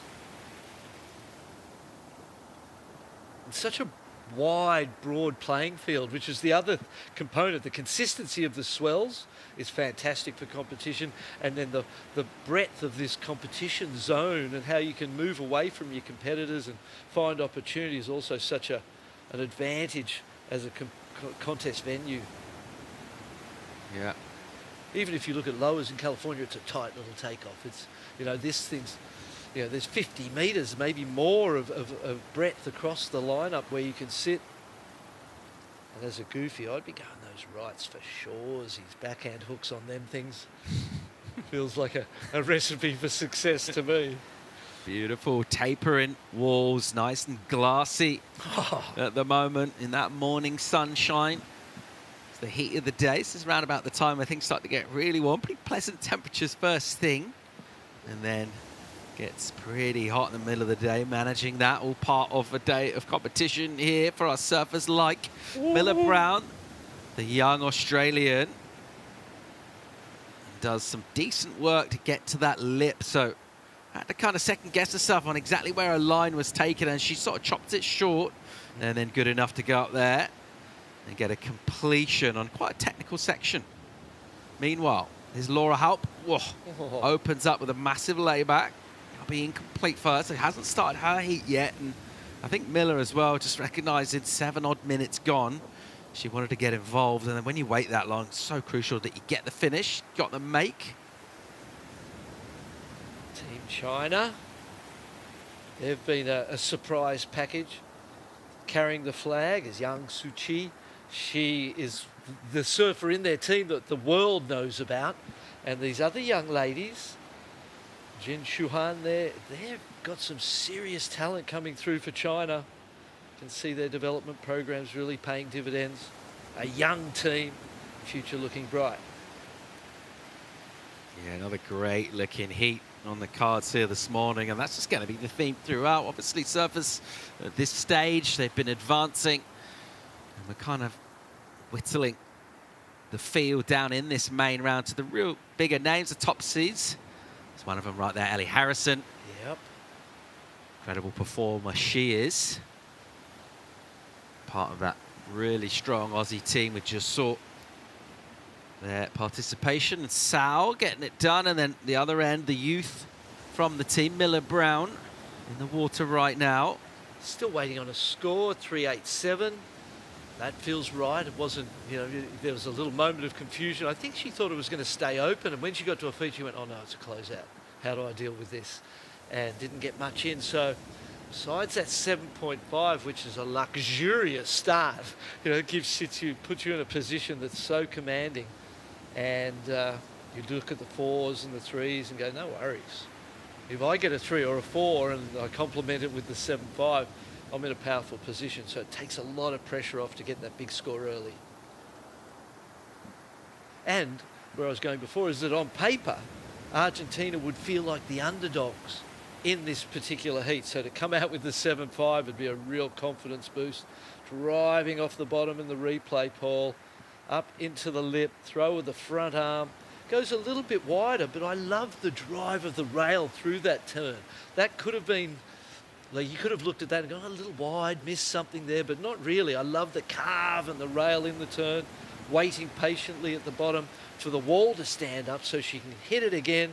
Another one of those carving drives, and there's just that little bit extra in those turns, isn't there? The way she leans forward onto the front foot, onto the rail, and drives it through the turns. But this is the complement to the 2 first turns, which were a little more conservative. This one tight to the pocket, gets hung up there for a moment, adds some drama, some beautiful spray framing her turn there, gets the completion, 7.5, one of the better scores of the morning. Really impressive surfing from Argentina. Indurain, the power that she's got to just draw out those bottom turns, and that allows her to stay just slightly behind that pocket section and then to really drive at it. It looks so good in slow-mo there. Absolute textbook backhand surfing. Here's Laura Hupp, hasn't got going yet. What she got here, uncharacteristically slow start for her, much better on a smaller wave as she'll swing around. Really nice work for a finish, which will just about stick, and then you saw a rock pop up. She did. Yeah, she saw it for sure, didn't she? Well, I was saying that I haven't really watched her surf before. Beautiful style, great technique, power in what she was doing. That score is going to be inhibited by the size of the wave. The size of the wave is always going to kind of influence the judges in a very big way, because the bigger the wave, the bigger the section, the bigger the turn, the bigger the points. So that was kind of a confidence booster after a 0.9, a 0.5. You just want to finish one. And she did that and showed me some great signs for her future. Yeah, really needing to get involved in the heat, and a good choice to go that wave and get busy, get involved. Yeah, it's potentially the second best wave of the heat so far. Judges will tell us as they consider it, but I feel like the surfing on it kind of had an authority to it.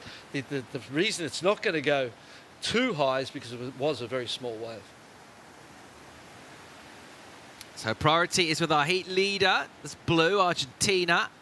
Won't use it here, which gives an opportunity to Australia, Miller Brown.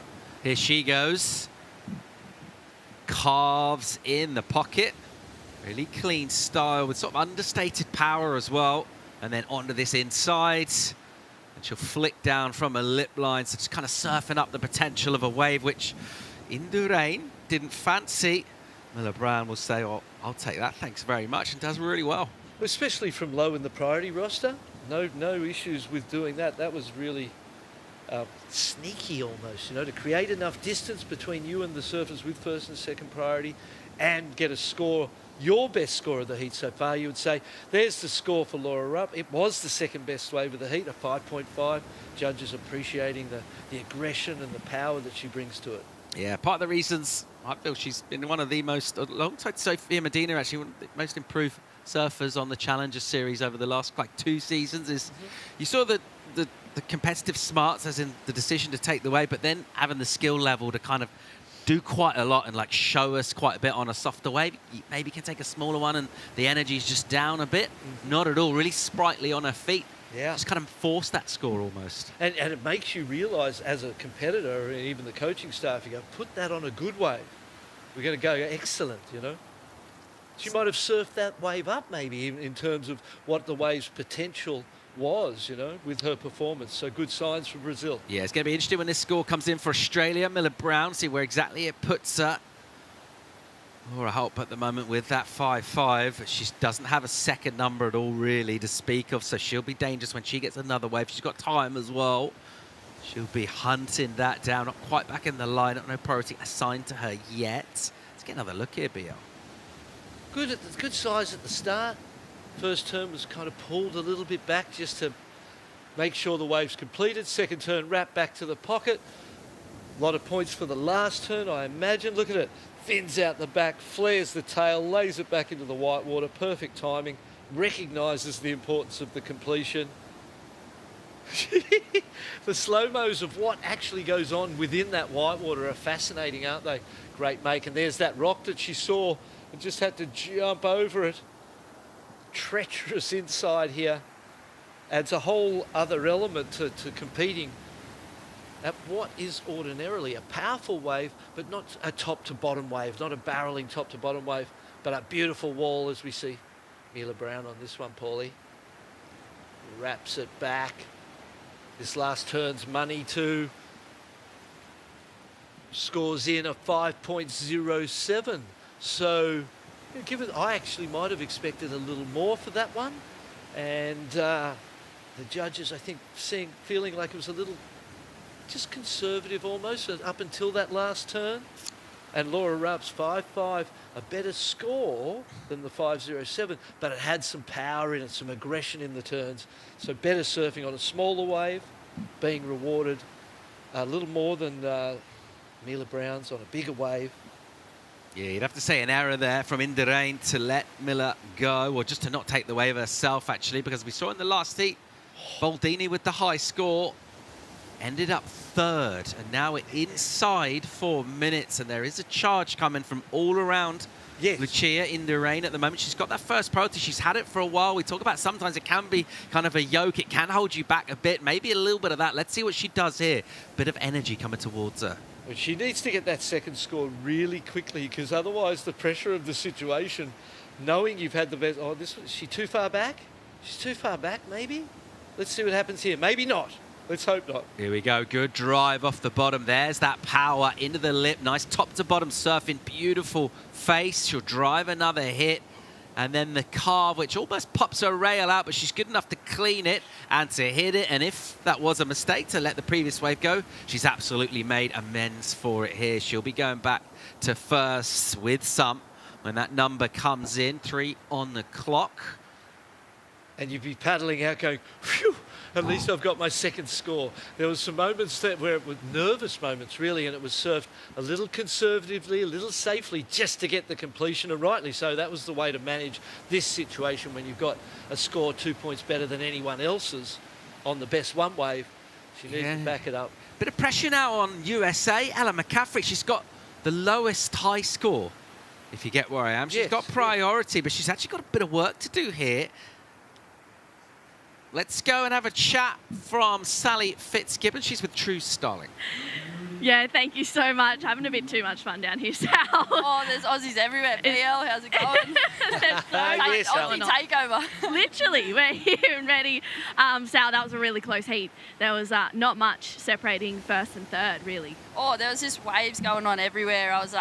It's a really big lineup out there, and then obviously really perfect conditions, so it sort of gets that energy going, wanting to connect with one of those lights out ones, but sometimes it's just not the case, and so I just got in the wrestle and just, got out, as we say, the Irrikanjis, got out the stingers and just had to go.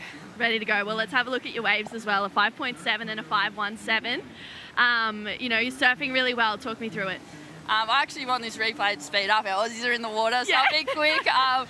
Just this one, it looked like it had a nice opening section, and then just making the most of it on the low tide. It's sort of pulling back out and didn't quite get this end section to line up. Would have been nice to have like that third click, but as I said, just juicing it and just making the most of the waves I've got. But yeah, it's stunning conditions out there. It's just beautiful to be on some big open faces, and yeah, it's paradise. A perfect morning. Yeah, now So back good. to the action. Yeah, Chuck me literally. on the screen. I know, we got Miller Yep, Brown back on. out in the water for Team Oz as well. I mean, it's really close. It's a big day of surfing for you guys.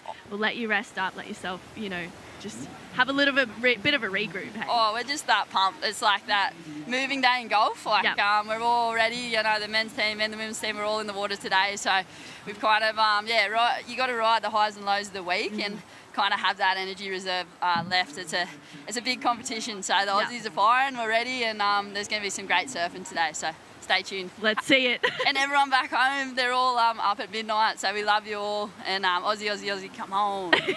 All right, we'll send it back to you guys. All right, thank you, True and Sal. Well, the Australian crew watching on will be buoyed to see that Miller Brown has taken an opportunity, got the 4.07 and consolidated that second place position. McCaffrey's in a bit of trouble here, as is... 15 seconds. Yeah, Laura Hope still hasn't ridden a wave. I'm very surprised to see she hasn't been able to get anything. Is this going to get here, Barton? She's got priority. She's in first priority. 4 seconds. Down. 3. She's trying to get there. She's not going to get it. Oh, and you can see how much that hurts for Laura Hope. Just a sort of cry of anguish from her as that wave will just slip underneath. And we always knew that was going to be a tight battle in that heat. You've got to say, really, look at those numbers from Argentina. Lucia Indurain, 13.57. That's really, really big against 3 incredible surfers. Well done, Team Argentina. Yeah, and then a sneaky little slide through under the radar, Nelly, from Mila Brown in second place.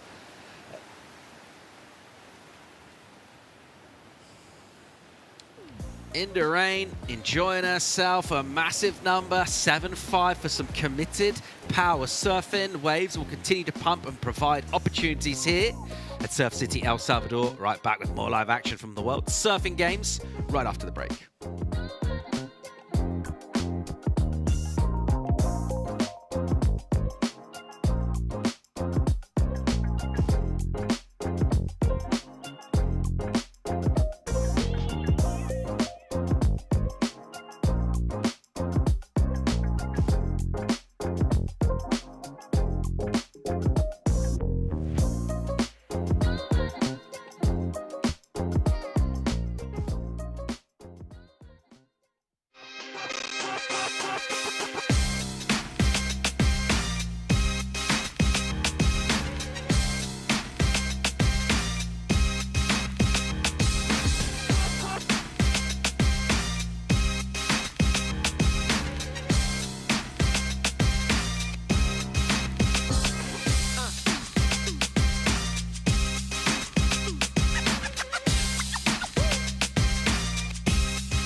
The action continues from the ISA World Surfing Games 2025. We'll fly over La Bocana.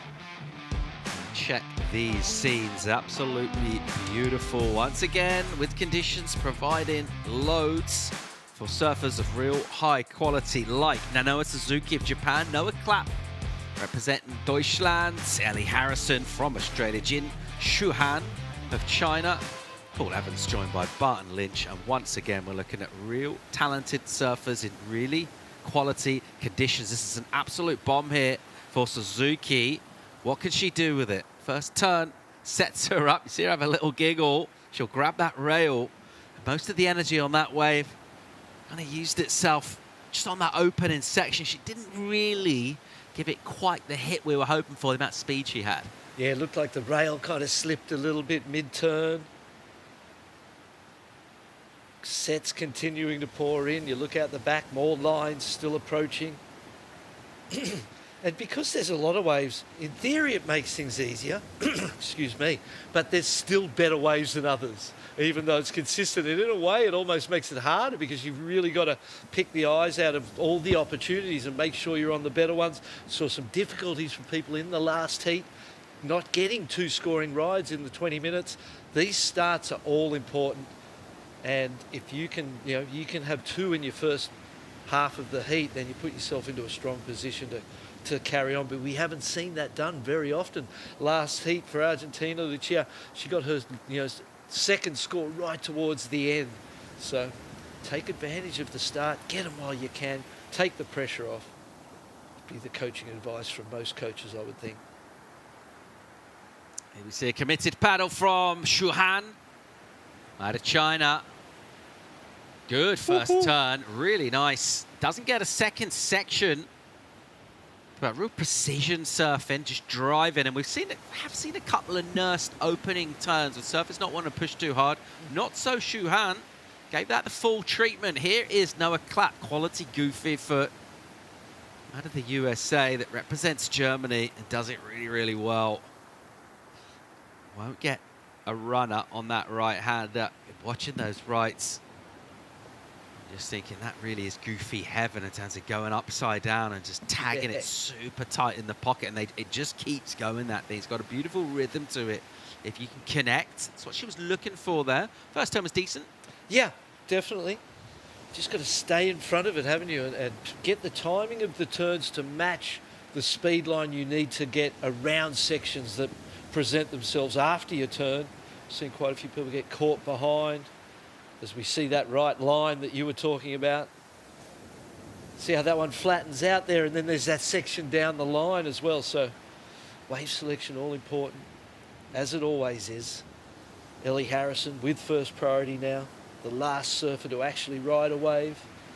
4-5 for Japan, 3 for Germany.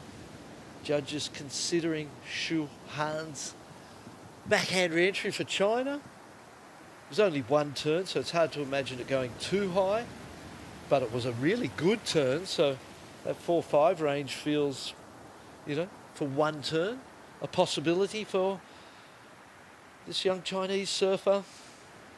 Natural footer, as you said, looked elegant, looked controlled, nice style, hit the lip aggressively. Yeah, I've noticed the Chinese team, I've been out doing interviews the last couple of days, and one thing I sort of took away from them overall, because we don't know loads about a lot of them, We're coming to these events, we're seeing more and more, but the vibe they got between them, they were having heaps of fun. Like, even their interactions, but even before heats, actually, they're having a bit of a laugh, and then it doesn't look like they're loading too much pressure on themselves in terms of the gravity of the situation. They're really enjoying being here, competing, whether that's just the natural chemistry between friends or whether that's something that they've kind of decided as a team element. But it's noticeably different from what you see from a lot of teams where it does feel like, okay, this is huge, we need to do something big here. I really like to see it. This was Suzuki of Japan, that first had a bigger wave. Yeah, and there was that little loss of control of the rail that I talked about. Nice carve back. She wins the opening so far before Ellie Harrison has had her opening ride. This one here, a single turn up into the lip for China. Comes in as a 3-4-3. So really, Ellie Harrison, if you gave me the choice and said you could have the 4-5, the 3, or the 3-5, 4-3, or be sitting still with priority, I would choose to sit with priority at this point in time because you'd be confident. Most of the scores we've seen are 1-turn waves. You'd be confident with first priority of getting a couple of turns on and at least matching that 4-5 and winning the opening exchange, even if it takes you a little bit longer. Speaking of the significance of these heats and making the rounds here, well, one of the reasons for that is the final rankings of the teams from the World Surfing Games in 2025 will determine the individual seeding for the 2026 World Surfing Games, which is the first Olympic qualifier. So in terms of getting a good seed, really crucial. So the first sort of stepping stone on that long road to qualification is about getting your team, whatever that personnel will be for that team next year in 26. That all comes from this event. So really crucial for teams like Australia and like Ellie Harrison. Quality wrap for her to open up. And then got that timing wrong. Surprised to see that. Yeah, it kind of felt like she realised that there wasn't enough to beat the 4.5 maybe in that wave so far, so I may as well go for the big last turn in the end. The weights with first priority is not going to be worth it for her.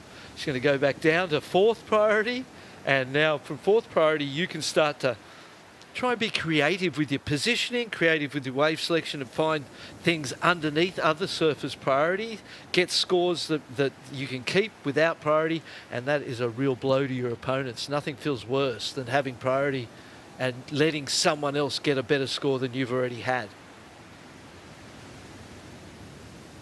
So time will tick away as Ellie heads back to the lineup without any undue haste to her padding. As you can see, there's not loads going on out the back. Here's Daniela Rosas, the strong Peru team. Good looking heat, actually kicking for Solco. She's been deadly this year. Lani Mawson, New Zealand. Charlotte Mully from Great Britain. Just think Daniela, particularly after seeing her mate Sol Aguirre this morning, really put on a bit of a clinic out here of style and power. I think Daniela Rosas as well, one of the real polished performers with great timing. She'll be looking at some of these sets, particularly those rights, and think, let me at it. She's got about 11 minutes to wait before she can get down to battle. Here goes Noah Clapp, bit of interest from second priority, and she'll just fade the takeoff on the backhand, make a bit of room for herself on a slopey section, and now it'll run a bit, and you can see that focus into a lip line. Nice turn. Just flicks spray off the top, makes it look easy. Here goes Suzuki. Really nice hit from her. Beautiful surfing in a tight pocket. Exactly what she needed, and pushing hard. You can see her giving herself a little smile of encouragement, and does well just to join up the angles for the kick out. So a good second wave for her. And very possibly the most sort of critical individual maneuver that we've seen. Let's get down to True Starling for an interview. Yes, thank you so much, Lucia. Congratulations on that heat win for Team Argentina. Yeah, thank you. I'm so happy. Well, in this round, all the hits are so hard. It's like a challenger series, and I think I have the level, you know. Just I need the show to the judges, and now so happy. Muy feliz. En esta ronda, main round, ya todos los hits son muy difíciles, mucho nivel. Como el challenger, nunca tuve la oportunidad de llegar a clasificar ahí, pero siempre supe que tuve el nivel, que tengo el nivel. Y nada, entré con esa mentalidad de decir, es como si estuvieras ahí, solo tenés que demostrar lo que tenés. Así que muy feliz de avanzar. And as well, you know, you were saying how stacked these heats are. It feels like in this main round, no heat is an easy heat, but you've got a bit of a rest day a little bit later, like throughout the rest of the day, I should say. You know, regrouping for a heat possibly on tomorrow, how are you going to approach that? And before we get to that though, a 7.5 and a 6.07, let's have a look at your waves. A verlo. And yeah, see what you like about it. My favorite is a front side, but in the backhand, not tan bad. No soy tan mala en izquierdas. Esta es for my dad. My dad, I love the lefts. Yeah. Esta, the money turn. Now, that one. It was a good looking wave. Yeah. Quick start. Yes. Yes. It's wow. That's the money turn you're talking about. Ah. All right, Lucia, come on. Yes. You know, the conditions out there yesterday was a little bit tricky, but it's cleaned up for this morning. So how excited were you to surf another heat? Super happy. La Bocana is an incredible wave, more in the mornings because it's super clean. And nada, muy feliz. La Bocana es una ola súper buena, más en las mañanas que está clean. Ayer cancelaron porque está súper stormy. Y aunque no me hubiera tocado competir porque era el hit 5, feliz por las primeras 4 hits que no tuvieron que correr eso y fue como más justo para todos. And I know that a lot of your friends and family at home are watching and you're wanting to say hi to them, a couple of messages, so take it away. Mamá, papi, están mirándome, vamos, un pasito más. Hit por hit, estamos acá, estamos presentes y vamos a dar todo. Vamos, carajo, vamos Miramar. Un saludo a todos mis amigos, a la gente de Argentina que está apoyando un montón y bueno, seguimos firmes. Come on. Team Argentina has a lot of spirit. We'll send it back to you guys. Yeah, thanks, True. Well done, Lucia. Absolutely ripped that heat. She's absolutely delighted. Amazing to see surfers watching their own wave and actually quite surprised about what happens. And sometimes you get really, you actually remember, like, what did I do? What did it look like? And a lot of the time you watch yourself and you kind of go, because you're so self-critical and self-conscious. And it was great to see her like what she saw. And the majority of the time when we've had the interviews and they've got to watch their waves, we've seen them happy, haven't we? There hasn't been too much, that wasn't very good. You know, they've always sort of felt really positive. I loved her personality. I loved what she brought to the interview. And that's what we felt when she was riding waves. You know, there's such personality and character. Numbers. Oh, the scoreboard. Suzuki leading this in the red, Team Japan.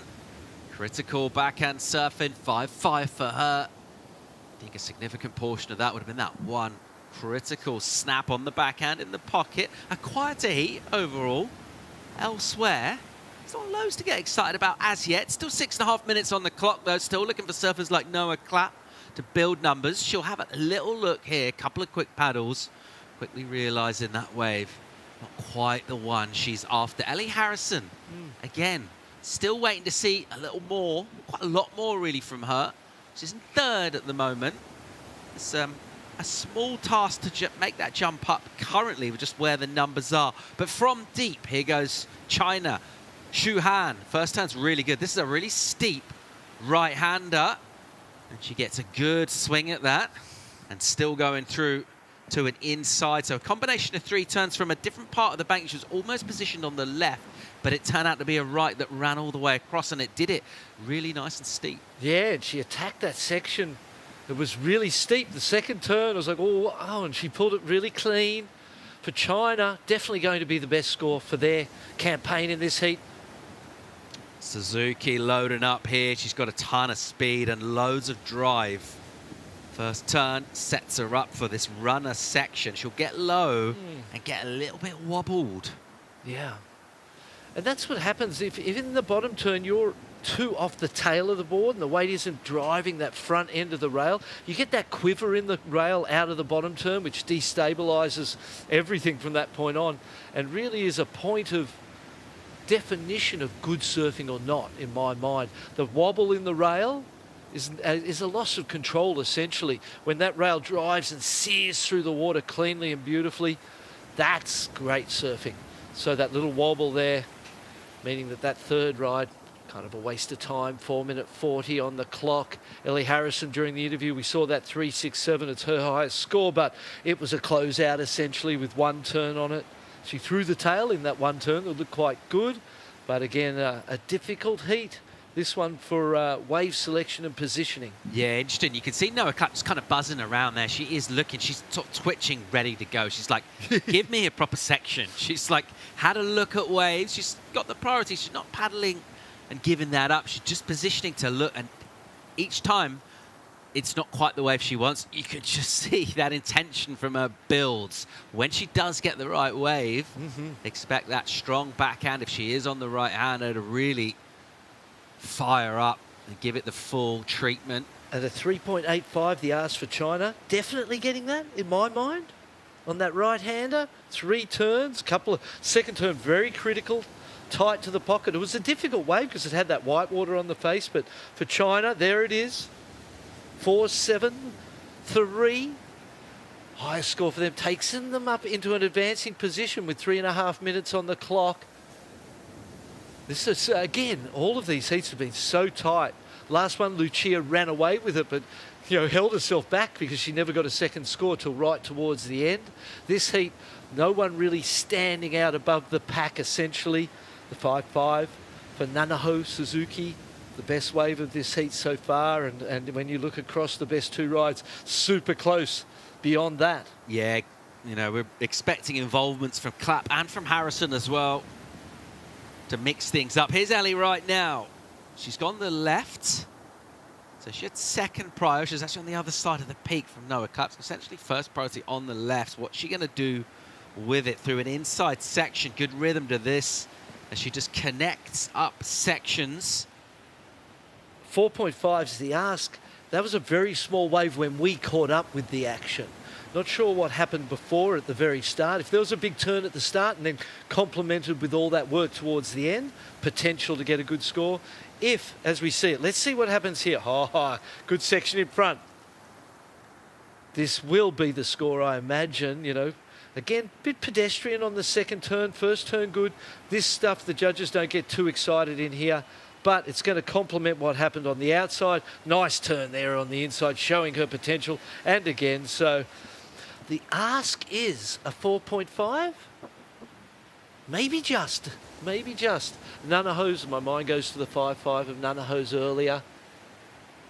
Good surfing, but not a great wave for Australia. Will it be enough, judges, considering Noah Clapp caught behind? Oh, she waited ages for that wave. And then ultimately, she pulled the trigger. And that one always looked like being pretty deep. Clearly too deep. Come around. Doesn't quite get there. She'll get back in the lineup, though. Here we go. Shu Han. Whoa. Nice combo turns. Oh, not that way.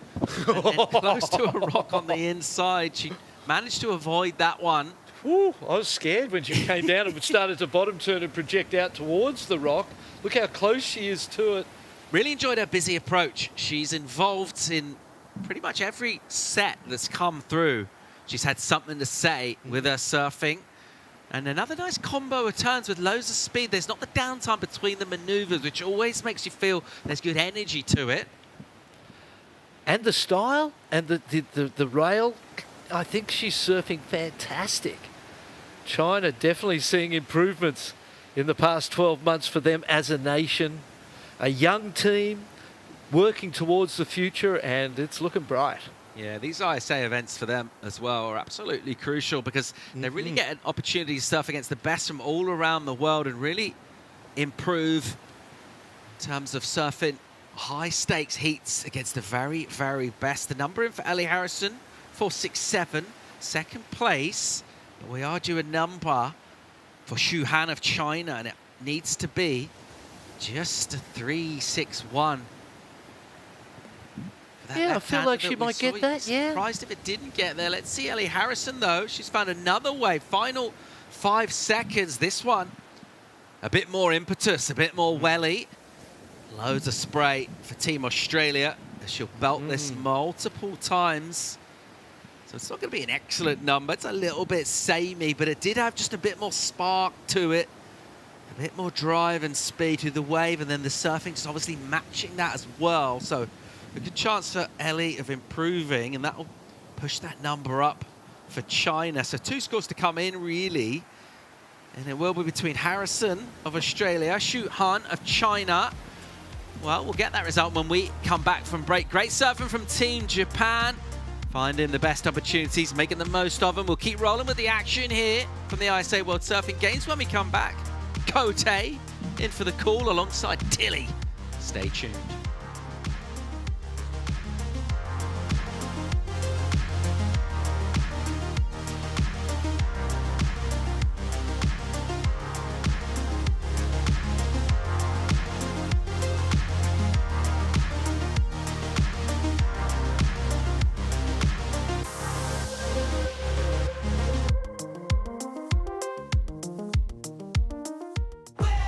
Sueña en grande.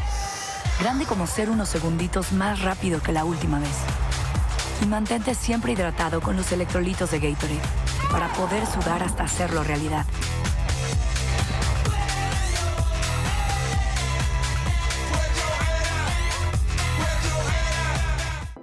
This message is for all surfers in the world. The oceans need us today more than ever. The Sands of the World ceremony is our way of uniting the world in peace through surfing. Now let's begin the Sands of the World ceremony. It's the ISA symbol, and it symbolizes what we know, peace in the world through surfing. It's a meaningful ceremony in which you bring sand from your beach, you pour it there with your teammates. This ceremony stays with them for the rest of their life. When it came to Tahiti, Tahiti embraced the opening ceremony with the Sands of the World. And the beautiful box that we have today, it's staying in the hoop. To be a surfer is not only to go surfing. It is also to take care of the oceans, to be good people inside and outside of the water.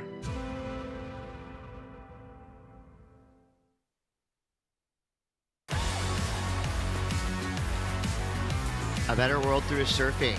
That is the mantra for the ISA, and this is the International Surfing Association World Surfing Games. We got Francisca Veselko, Alani Morse, Daniela Rosas, and Charlotte Moley, Great Britain, Peru, New Zealand, and Portugal in this international superheat.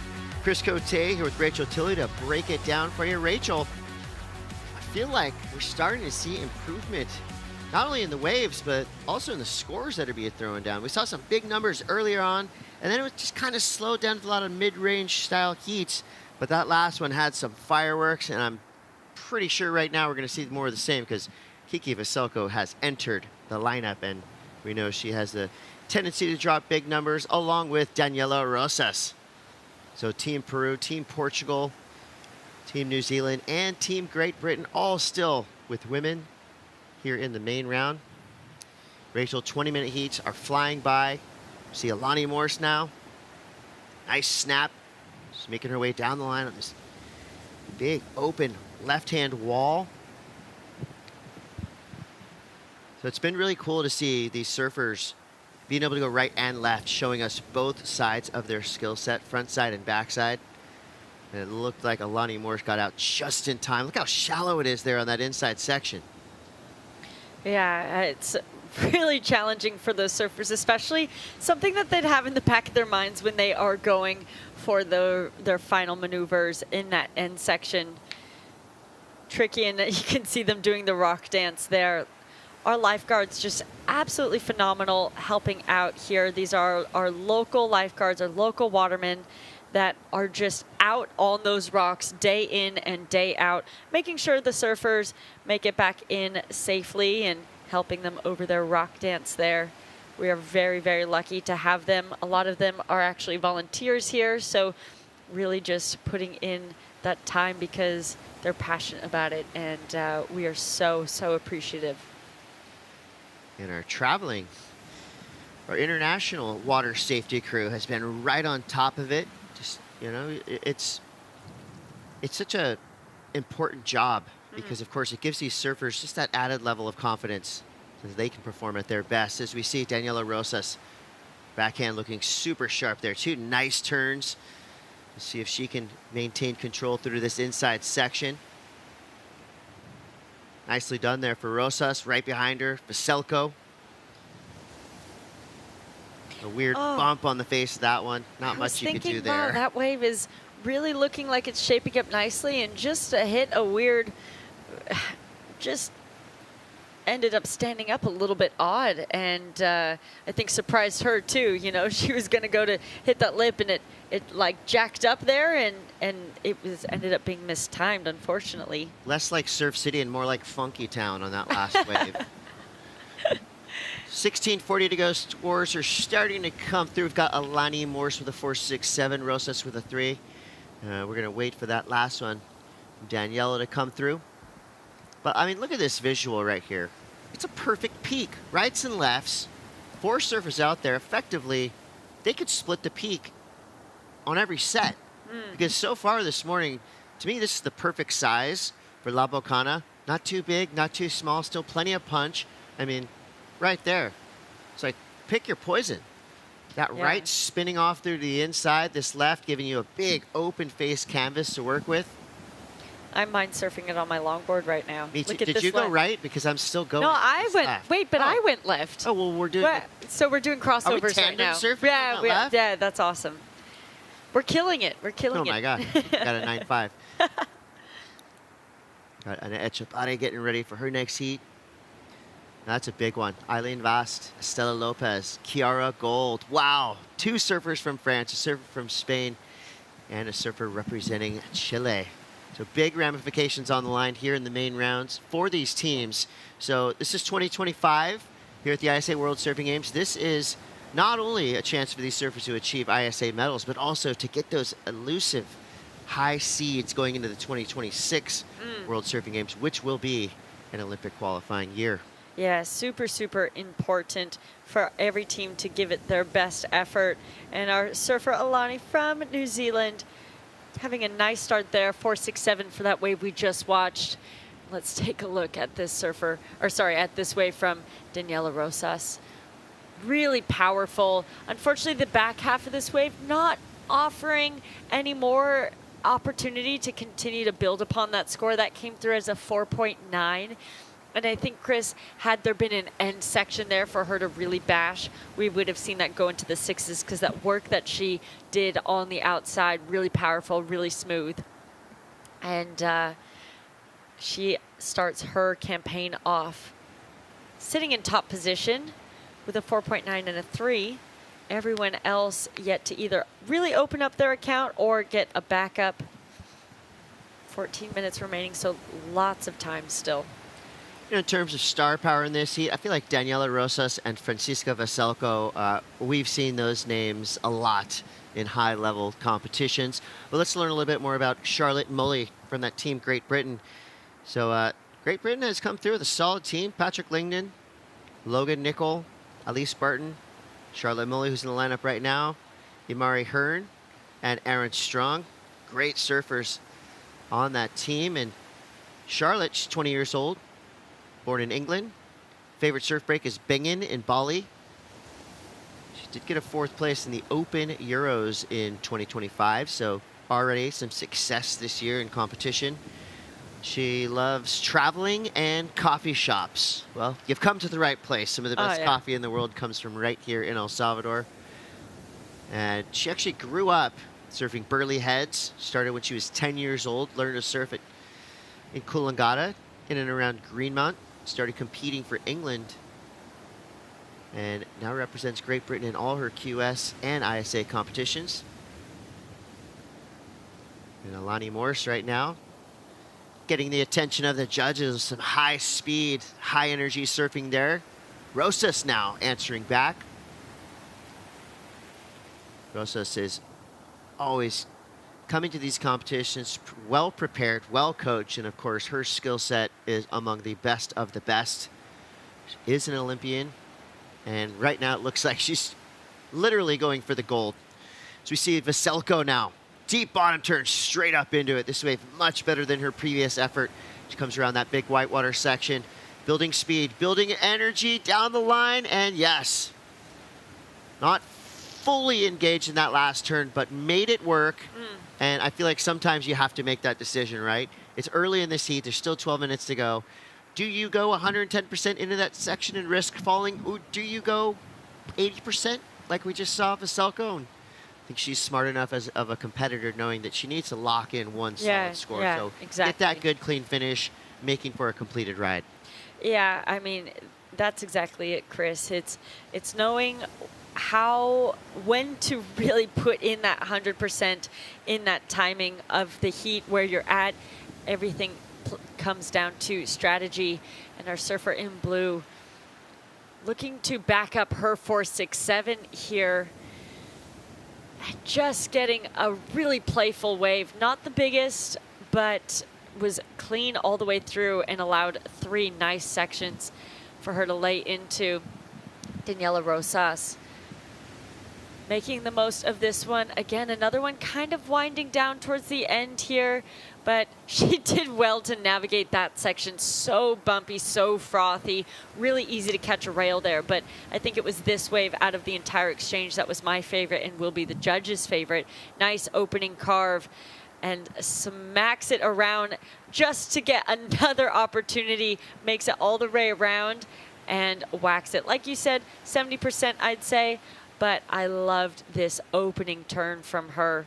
Doesn't go too far out. She knows that she needs to stay at the critical part of the wave to stay with the energy and time this wave perfectly. At first, I thought this was going to be her final maneuver. And I think maybe it surprised her too as she came down and goes, you know what? I can make it back around this section and get one more opportunity. That was expertly done. I mean, full force on those first 2 turns. And again, that finisher, nice and clean. Speed, power, flow being that 3-word equation that we lean on a lot. when watching these heats, and of course the judges doing the same. Saw a lot of flow down the line on that wave, a lot of power in those first 2 turns, and then of course the speed you need to get around those big sections to harness the energy of these waves. And she did everything right.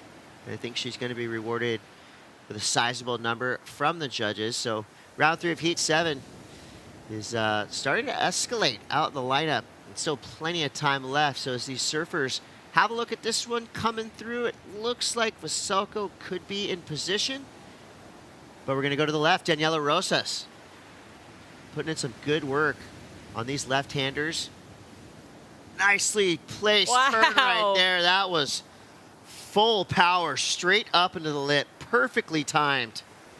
And the positioning to get up and under and then right out clean. That was awesome. The judges now have something to chew on. While they do that, let's go down to the boardwalk with True Starling.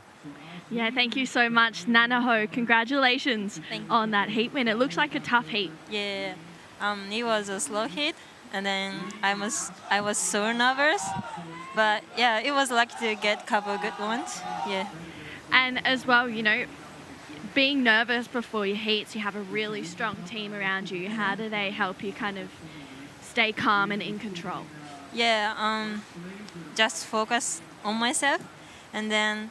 Yeah, my coach Ono, Master Ono, is really so unshakable, and then give me a brave and then power, so I can. So that's good things for me. Yeah. Good to have that support.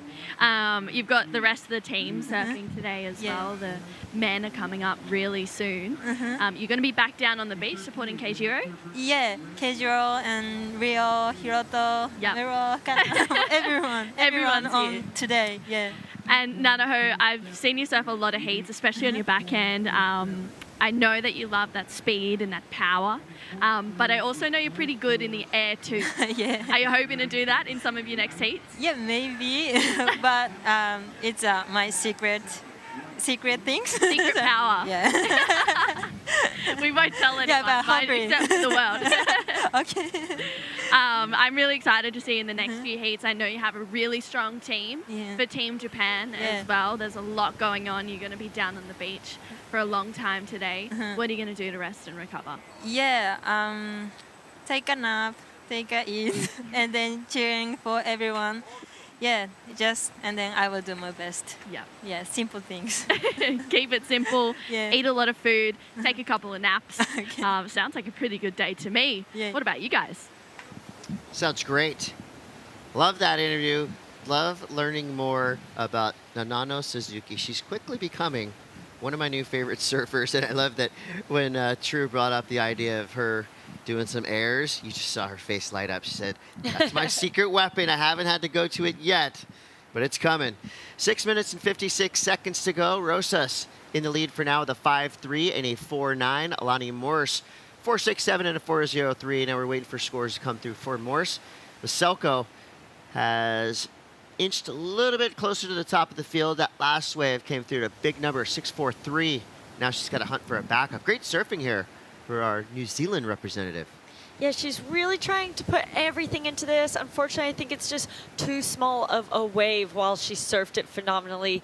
The judges are really looking for something a bit bigger, maybe a bit more powerful.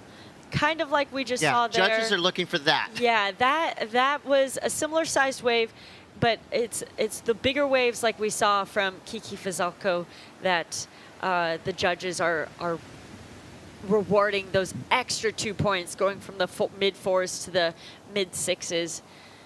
And that was our opening ride for our surfer from Great Britain. It's back to Kiki Veselko. Full force now for Veselko. A couple good turns, driving down the line, setting things up for this important inside section. That one got a little weird in there. Nothing she could have really done as the wave. Sometimes this wave, La Bocana, on the inside, it goes away from you. And even though it looks like that ramp's coming right at you, it's kind of out to sea slightly enough to be a little bit of a challenge on a lot of the inside sections. So for 5:22 left, that'll be a decent backup score for Veselko, but she'll get right back out there. We know how she is in heat. She wants She wants more. She wants more big numbers, so that 6.43 will definitely be her high mark so far. Waiting for scores now from Green. A lot of good buddies around here. A lot of new mascots adopted for some of these teams. Yeah, I've been seeing some of these dogs, hang out with the same teams every single day. Oh my gosh, this one is so cute. I love the close-in angle. My favorite shot of the day so far. Taking nothing away from the great surfing we've seen, but must love dogs. Here we go. This is our first look at Charlotte Mully.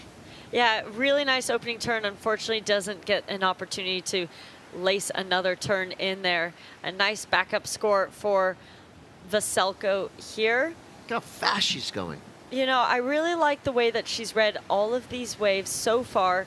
You know, she got a lot of the work done. That here, a tricky one that she just kind of, she didn't try and overpower that. You know, some of the biggest mistakes that can be made are you do all of the hard work out here. This is where the money is made, and she's going to demonstrate that on this turn here. Look at that back arm perfectly poised, bringing her upper body all the way around. That's where the most of her score is coming from.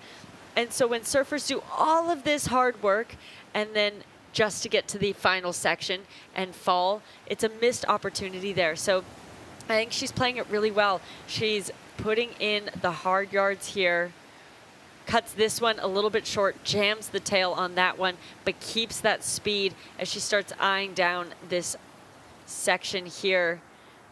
Again, wrapping it around, gets a little bit bogged up there. The judges are picky as we're getting farther down the rounds here. We're into round 3 now, but it's getting a tricky section here. Frothy punches it through the lip there, but you can see just kind of wraps the board back underneath her body, rides out of it. So she did what she needed to there on that final section to ride the wave out cleanly. A 5.33 rewarded for that wave, so not as high as her 6.43. I think the difference being the wave not quite as big and a little wobbles and bumps as she made it towards the end of that wave. You know, I wouldn't really discredit her surfing for that wave. Really tricky, and I think she handled it really well, but these are all factors that the judges do consider when they're creating a score for a wave. Team Great Britain up and at it now. Charlotte Mully. She's a well-traveled surfer. Her favorite break, Bingen in Bali. Which unfortunately now is under threat of heavy development. So I think another tenet for ISA surfing is protecting, you know, the breaks that we go to and highlighting all the wonderful things about the surf destinations that these events have been held at. You know, of course, Surf City El Salvador, a host to many ISA events, and in the near future, we're going to be heading to Peru for the World Junior Championships, in beautiful Oceanside, California, for the Para Surfing World Championships. And we're going to be crowning world champs this week here in El Salvador. Gold medals will be draped around individual necks for men and women, and those illustrious team gold medals, which will in turn set up the seeding for 2026, where these surfers will be trying to work together to get those much coveted Olympic spots. So the path to the Olympics starts right here, as it hasn't been in the past. You know, following the footsteps of some of surfing's greats, John Florence, Carissa Moore, Al Cleland Jr. has an ISA gold medal. Gabriel Medina, I mean, the who's who, the best of the best in the surf world, under the spotlights here in El Salvador at the ISA World Surfing Games. And under a minute to go, and I would say as expected, Daniela Rosas and Francisco Veselka are in the lead, but Alani Morris might make me try to eat my words, and that wave just clamps down and collapses around her. And I only say that as expected because Daniela Rosas and Francisco Veselka are the high seeds in this event. Alani Morris and Charlotte Mully have made it a heat. Charlotte now trying to fight back on this inside right. Valiant effort. She goes down at the end. So it's going to be Team Peru and Team Portugal in those top 2 spots. But don't worry, New Zealand, Great Britain, you're still in the game. Third and fourth place surfers here in this main round will go to the repechage round, where they will have at least one more chance to keep going in this contest. Alani Morse now looking for a 7.09. The big backside air 360 could seal the deal, but the section doesn't present itself. Had to try, though. You got to try when given the opportunity for a buzzer beater. Yeah, well, I mean, had she surfed the wave any other way, it wasn't going to be a 7.09. So her preparing for a potential opportunity to really go big towards an end section that was hopefully going to materialize in front of her. And then as she was surfing that wave and we were watching, we just watched that end section dissipate. So a really tricky thing is to have great wave selection out here. And it was Daniela Rosas that was able to lock it in. Well, the surf train's rolling, and there's no signs of stopping us now. The ISA World Surfing Games continues here in the main round at La Bocana. We got round 3, heat 8 coming up next. Don't go anywhere. We'll be right back.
Welcome back to the Surf City El Salvador ISA World Surfing Games 2025 edition. We are flying in the La Bocana Podium 1. Today's main rounds happening right here for men and women. Up on our Podium 2, El Sunzal, just around the corner. We have repechage action happening, so high stakes at both of our podiums. Top 2 surfers will stay in the main rounds. Basically, that just means less heats on your way to finals day. You can still get to finals day via the repechage, but you're gonna have to earn it. At this point, what, 6, 8 more heats to go if you go through the repechage, which is a lot of surfing to do. Round 3, heat 8, stacked. Annette Echevarri, Alain Vast, Estela Lopez, Kiara Gold, Spain, France, Chile, and France. So a little bit of French friendly fire in this heat. We'll see if they can do what Team USA did yesterday and use a little bit of teamwork to help advance both surfers through.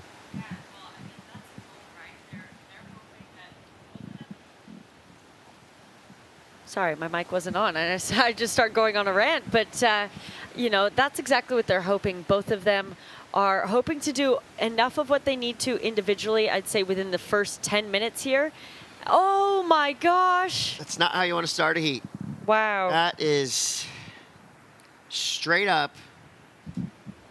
Maybe a double priority interference. There are a double interference, I should say, non-priority, as we're in the first few minutes of the heat, no priority established. Yeah, that was the wrong way to split a peak.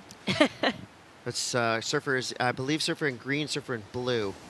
Alain Vast from France and Estela Lopez representing Chile. At least it wasn't double friendly fire from the 2 French women. That's happened to all of us, I'm sure. You paddle back out and go, I thought you were going. Here we go. Let's have another look. Wow. So Red right in the middle of there, too. She got out just in time, and both of them just. Ow. Ouchie. Yeah. Looks like. Ouch on a lot of levels, right? Yeah. I mean, not only the physical, but now the mental thing where. It's, and that one's really close too. I'm gonna, of course, leave the call up to our judges above us, but it was a perfect peak. Unfortunately, miscommunication. Yeah, that's what I was gonna say. Is usually when trying to decide for who gets the interference, especially in a non-priority one like this. The judges are going to take a look at, well, was the wave predominantly a right or a left? You know, who was really being hopeful and trying to just do a block, or who actually got interfered with. But I'd say it was evenly a nice right and left. And they're goofy and regular, and too. And they're goofy and regular. And so I think we might see double interference there. And if you're Annette and Kiara, you're trying not to smirk, right? Out in the lineup, you're going, oh, man, that was bad, and I'm glad I wasn't involved. But that could potentially make my path through this heat just a little bit easier.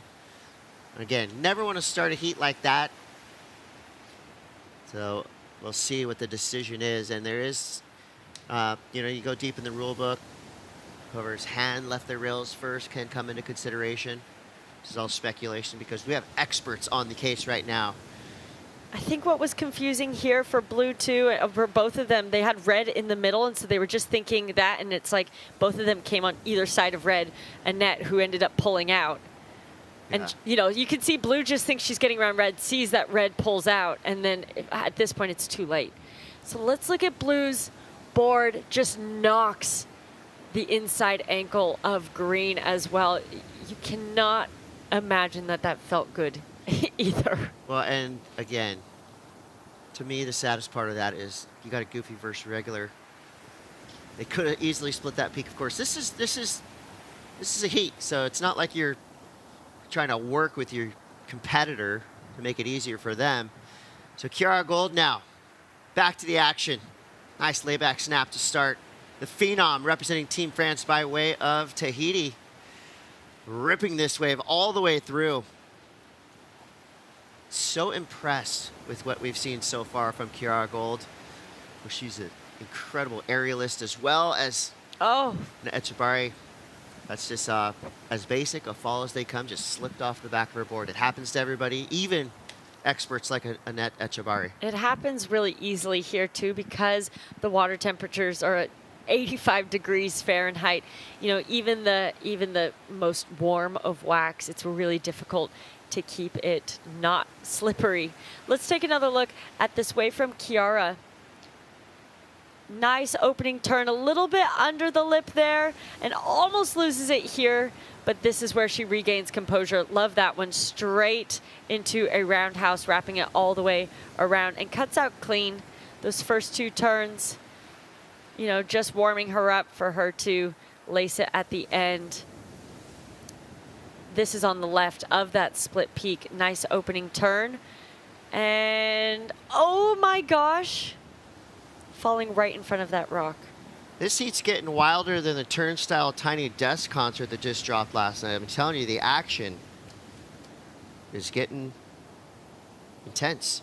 You're seeing ripping from Kiara Gold. On the flip side of that, we're still looking to find out what happened with that opening exchange between green and blue. We haven't seen them drop an interference yet. Potentially, maybe they're just going to go, you know what, it was mutual friendly fire. I don't know. We're going to forgive both of you on that one? Yeah. That's going to be hotly debated topic for, I'm sure, the rest of the competition. As we see now, good clean surfing from Eileen Vost. Backhand's looking sharp. So at the moment, Gold and Vost both representing Team France in third and fourth place, but I think that's going to change. Kiara got a good one. Eileen just ripped that wave from the jump, and there we go. The interference has been given to blue, Eileen Vost. So yeah, it was that close. I mean, it could have gone to either one of those two surfers. So we'll see. I mean, we've seen surfers come through big heats, even with an interference. It's going to be tough in this one because all three of the other surfers are starting to elevate their performances, including Annette Echebari now. Yeah, redeeming herself off of that slip from her first wave that just came through as a 1. Another ride from Kiara here. Wow, just a one and done type of situation, but looking really, really sparky on her feet. Nice and light. And she's going to go again. Wow, just really maximizing this right all by herself, it feels like. Such cool looking style too. Just like subtle layback, high speed line, beginning to end of that wave. If you look at Kiara Gold's Instagram, you're going to be blown away. She's charging big barrels at the end of the road at Chopo. She has a bunch of clips doing giant airs, surfing backdoor pipeline. I mean, she is an absolute phenom. And her story is pretty rad. She's right there in the amazing crew of young surfers in Tahiti right now, like Miss Chopo. I liked all her other two rides a bit more than this one. Kind of not accentuating any one particular maneuver at all. Any one particular maneuver throughout that wave. So I don't think that will be one of her top two, but she's opened up her account really strong. A lot of speed, a lot of flow, but yeah, we need to see a little bit more power, which we will get. So as this set rolls through, our surfers getting back to the takeoff zone gives us the chance to catch up with True Starling with the winner of that last heat. Thank you so much. Talking about speed, power, and flow, Daniela, you just went into that heat with so much intention. I'm really happy. I was really, really nervous and anxious. I saw all the girls from Peru reaping and passing the heat, so I was pretty stoked to that. And yeah, I'm really, really comfortable in these waves. Peru, there are like a lot of peaks like this, like powerful waves, so I'm pretty stoked to be here. It's so nice being here, and the next hit is Alonso, so yeah, cheering out for the Peruvian team, and yeah, happy. It's already been a big morning for the Peruvian team as well. There's been, a lot of heats. There's more to come too. So how is the support team and the support dynamic? How do you try and get the best out of your fellow teammates? Yeah, we've all been friends since, 10 years ago. So we know each other a lot. And we always try to give all the ones tips to just keep it going. And Lucas, we lost one in the main event, so he's now in repecharge, but we are always trying to give him good vibes and good tips about El Sunsal, here, La Bocana. It's just amazing to be here and just with an amazing company, right? Because we have a good coaches too, so we've been feeling really good. The vibe is really good. There's a lot of energy, from every single team, but kind of bringing it back to you, this is a bit of a mellower day now from you. The job is done, and you can kind of take a step back, be that support. But talking about coming here to El Salvador again and being here in this beautiful place, what's one of your favorite things to do? No, we love Central America. I love it. All the waves are so nice. The people is so nice. We have an amazing food too. So just rest, get some AC, be okay, be relaxed, call to my mom, saying hello to her, to all my family too, for always supporting me. So yeah, it's gonna be an easy morning for me, thank God. And I'm really, really happy, really stoked. And just watch all the hits that came, Alonso and Lucas. So yeah, cheering all for them. And yeah, really excited to make it through today. And yeah, happy to make it. I'm sure, there's lots of family and friends watching you. Would you like to say anything to them? Sí, un saludo gigantesco a toda mi familia, a mi mami, a toda mi familia, a todas mis tías por siempre estar conmigo, a todos los peruanos que nos apoyan, a mis auspiciadores, a la federación por siempre traernos. Y nada, un abrazo enorme, sigan apoyándonos y nada, las mejores vibras. Lots of power here for Team Peru. We'll send it back to you guys. Yeah, that's exactly the word I think of when I think of Team Peru. Power. I mean, they come correct every time here at the ISA World Surfing Games, as well as longboarding events, as well as paddle events, as well as junior events. Peru, they are a nation of very talented surfers on any type of surf craft. As we see now, Peaks rolling through with 7.5 let. Annette Echabari with a 5.53 and a 4.23 is in the lead. Kiara Gold in second. Stella Lopez third. Eileen Voss, unfortunately, you see that little red triangle next to her second score. She got herself that interference. I mean, literally in the opening 30 seconds of this heat. So an unfortunate turn of events for Team France. Still a chance, though. As Eileen now is rewarded at 5.67. So because it was a non-priority interference, she just gets that second score cut in half rather than losing your second score altogether. Well, we have a field trip from a local elementary school here. Some of the future stars of Salvadorian surfing right there on the boardwalk, getting a taste of the action as we see Kiara Gold now. A teenage phenom representing Team France. Wow. Grease the finish there. Perfectly done. Little hand clap, letting the judges know she's feeling it. She's looking to replace a 3.3 of her last ride, which I think it's safe to say that will do so. Taking a look at this, I really like her technique. If I'm getting picky, not going all the way up to the lip there, but manages that froth really well, and love the speed that she executes this one with. You can tell she's pumped by that one. I mean, she's a fully formed surfer already. Young teenager who has not only a high heat IQ, she knows what to do in the span of these 20-minute heats, but her style is just impeccable.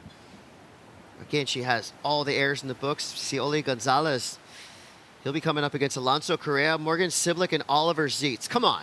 How is that around this early heat? That looks We've like been final saying to that me. since round one, I know.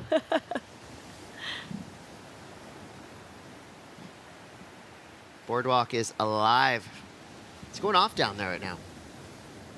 As teams start to, lose a couple of their surfers, those surfers generally stick around through the entirety of this competition. They become fans of surfing, and most likely, if you're watching, you're becoming a fan of Kiara Gold right now because she is ripping. Yeah, I love how cleanly that was executed. Really beautiful surfing, smooth and stylish, I think are two words that come to mind when I'm looking at her surfing. Getting a little bit bogged there, but it doesn't affect her speed too much. Bumping over those bumps, she did really well. I mean, those are all things that I didn't notice when we were watching it in full speed, So the slow motion version of this wave just really showing us how well she managed to look smooth across a really bumpy and lumpy wave and all the dynamics that she was dealing with. And generally speaking, teenagers aren't known for... Oh, here we go. Annette Echebade. Big snap there. Deep bottom turn, straight back into it. A lot of potency in Annette's surfing right now. That may have just been the best wave of this heat. Everything was right in its proper place. I was going to say, teenagers aren't always known for making the best decision every time. I know this because I have 2 teenage sons. But Kiara Gold, on the other hand, the decisions that she made in the quick span of that wave, to cut the bottom turn a little bit short and hit that end section, that shows that she is very mature in her heat surfing knowledge and just her awareness on these waves. So with 3 minutes and 30 seconds to go, Kiara Gold has earned her spot at the top of the order. But the last 2 waves that we just saw ridden could change everything as we see a look back at Estela Lopez. Yeah, she did well to scratch into that one. A kind of a fatter wave, wraps it all the way around, cuts out knowing it's not going to offer that much opportunity. And it's Kiara back up on another one. Crazy consistent surfing from her. We're not seeing really any mistakes. I think her last one coming through, the one previous to when we just watched, a 6.0. So that skyrockets her up into the lead. Still another score to drop for Annette. Oh, it just dropped in a big way. We knew that was going to be the best wave of this heat. It comes through to 7.10. That was dynamic, high speed, powerful. I mean, everything you want on a wave here. That left, too, was just, it was the perfect line from beginning to end. It gave her ample opportunity to perform all the way down the line. Good, clean finish. 7.10. And skyrockets her into the lead. Kiara Gold drops to second. Eileen Vost hanging on to that 3rd place spot. But 3rd and 4th place in this round, that gets you a ticket to the repechage rounds, which we know, Rachel, it's getting filled with so many good surfers. both on the men's and women's side. If you want to watch any of the men's repechage rounds, those are happening all day over at El Sunzal. Just click over onto Podium 2 to watch. That is a view of our La Bocana contest area. It's where all the teams are hanging out. Us in the booth and the judges were over on the right of your screen, right underneath that priority board and clock. And it's Estella trying to find an 8.66. I mean, valiant effort here. This wave is offering her some opportunity. She's flying down the line, plenty of speed, gets the big dynamic finish. That should make things interesting. But think back, right, to Annette Echevarri 710, which she just blasted from the jump and rode it all the way through. I really liked that wave from Estella Lopez. Was it the best wave of the heat? Not quite, but still a really fun wave to watch. I mean, really the only reason her requirement is at an 8.66 is because she has a couple of 2s in her scoreline right now. That's absolutely going to knock those out of the way, but will she have enough time to go out and better her situation? I don't think so. I think this was her last attempt. Really well surfed. That was my favorite turn there. And here she gears up to finish it off nice and strong, super powerful. I love that she made so much ground throughout that final maneuver, so much distance, just showing the speed and control that she locked into that maneuver with. Yeah, and props to both Estella Lopez and Eileen Voss. They started off with a pretty bad crossover that ended up in disaster. But for both of those surfers to kind of get rid of that memory from the first 30 seconds of this heat and start to put together their campaign, I mean, you got to give them a lot of credit for bouncing back from adversity. And, you know, Estella might have a sore ankle as well. She could be surfing on a sore ankle with contact being had between the surfers. Final attempt from Chiara to go to the lead. Wow. Well, it's official. I want to surf like Chiara Gold. So stylish. Everything right in its proper place. Very precise where she does her turns. Currently sitting in second place. If she got a 6.64, she would jump in the lead. Not quite sure. She didn't really get the finishing turn, but wow. Sizzling surfing all the way down the line from Chiara Gold. And here's your current leader, Annette Echevarri, just making her way through to the beach. I think it was Annette's power, especially in that 7.1, that really differentiated her from the other scores throughout this heat. You know, Chiara really exemplifying a great variety in her maneuvers, control, speed. The only thing she was missing was power, and that's what Annette really was able to exemplify right here on this turn. And that's how you do it. Textbook. Bottom turn, straight up, vertical snap. Comes out of that with speed and gets straight back to it. Full use of her rail. That's it right there. Love the look of that. I loved her little rail grab too on the bottom turn, just making sure that rail stays engaged. Even that one in a really small section had so much power and finesse. Yeah, I mean, stylish, powerful, precise. Everything you want to see in a surfer. We're going to take a quick break. We'll be back with more. You're watching the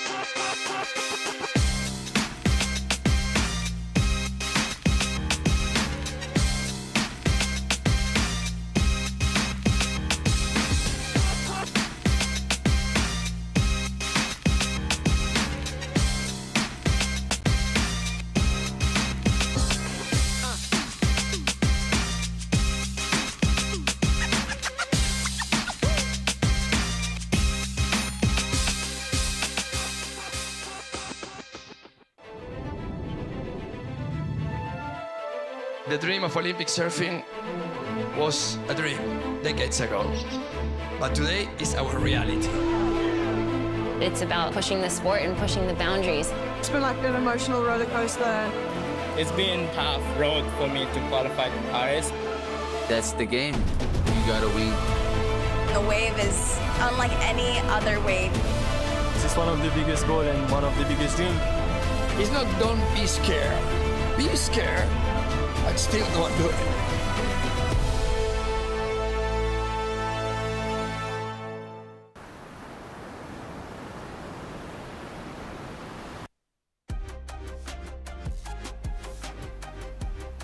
Drama at the end of the road, coming out soon. Entertainment in the river mouth. And we're watching it right now as we open up for the men first heat of round 4. As we have a look at Alonso Correa of Team Peru going absolutely mad on a long left-hander. I'm Paul Evans, joined once again by BL Barton Lynch, and he loves to see a goofy rip in it. Oh, the froth is real. That was a fantastic opening ride for Alonso. Did fantastic, made semi-finals at the Olympic Games, and is just, incredible in waves of consequence. As we see there, the results of the last heat: Spain in first, France in second, Chile, and unfortunately for France, a bit of friendly fire there, sending Aileen Vast into 4th place, but that was a great heat. 1 up, 1 down for France. What we're looking at right now, Jean-Carlos Gonzalez, Panama, Alonso Correa, we just saw get a good start. Morgan Sibilic from the Aussies, Oliver Zeitz of Netherlands. Some veterans, Jean-Carlos Gonzalez, a veteran. Alonso Correa, you'd have to call him a veteran. Morgan Sibilic in the prime of his career. And Oliver Zeitz here, a young man on a massive, beautiful set. Yeah, really nice looking right for Ollie. Super patient, just waiting by that white water. This is set up work. He's preparing for an inside section. And he's still being calm. Putting some slices in, and then he'll find a lip. And he'll get the slash. He'll get it done in there. It's a really nice finish to that wave, which is always really going to be about that end part. Those rights still looking really nice. Maybe just a touch more wind clicking in a little bit towards them. But a lot of points on offer on those long rights, BL. Yeah, that one went a little flat and sleepy through the start, didn't it? It's kind of an unusual wave, and because normally they, you might have to wait a moment, but on those rights, normally they're ready to go and race off down the line. Oliver had to just do cutbacks at the start. All right, goes Jean-Carlos. Blew up yesterday with a really nice air as this wind kicked in, and he made really good use of it. He enjoyed that. It's a meaty section.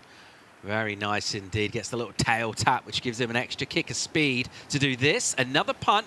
Gets the grab. Will he stomp it? He will. Panama will be absolutely stoked. He's got that move. He could do that in his sleep. No problem at all. And that wind's been a little bit helpful for him. Just blowing a touch into those right-handers, and exactly like yesterday, but on a bigger wave, actually. Let's see where this number goes. Here's the replay. Drops down the line. Wrapping cutback, waiting for it to stand up on the inside. It stands up here, hits a nice little jab out of the lip as he's eyeing this air section. Telegraphed, flew to the air, got tangled up for a moment, but made it, completed it, liked it himself. This has been a great start. Only surfer not to ride a wave yet, Morgan Sibilic for Australia. But here on the replay, here's where the points start to come. Nice little flick out of the top, you'd have to say, into the, and at this point he needed that on that wave to turn it into something of consequence. He needed a big last move. I suppose you always do. Alonso, number 2. Yeah, back into action, this time on the backhand. Correa gets real low off the bottom. That is a huge hanger of a hit to finish. Whoa, that end section. Here we go. Here goes Morgs. The Aussies in green.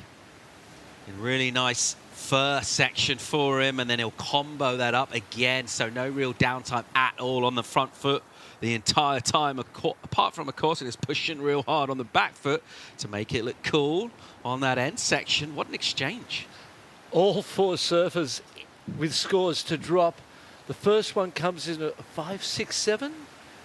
Love to see that on the replay, because in real time I thought that was an absolute smoker, but we did kind of miss the start of the wave, so maybe there was some missed opportunity there, but still a good score.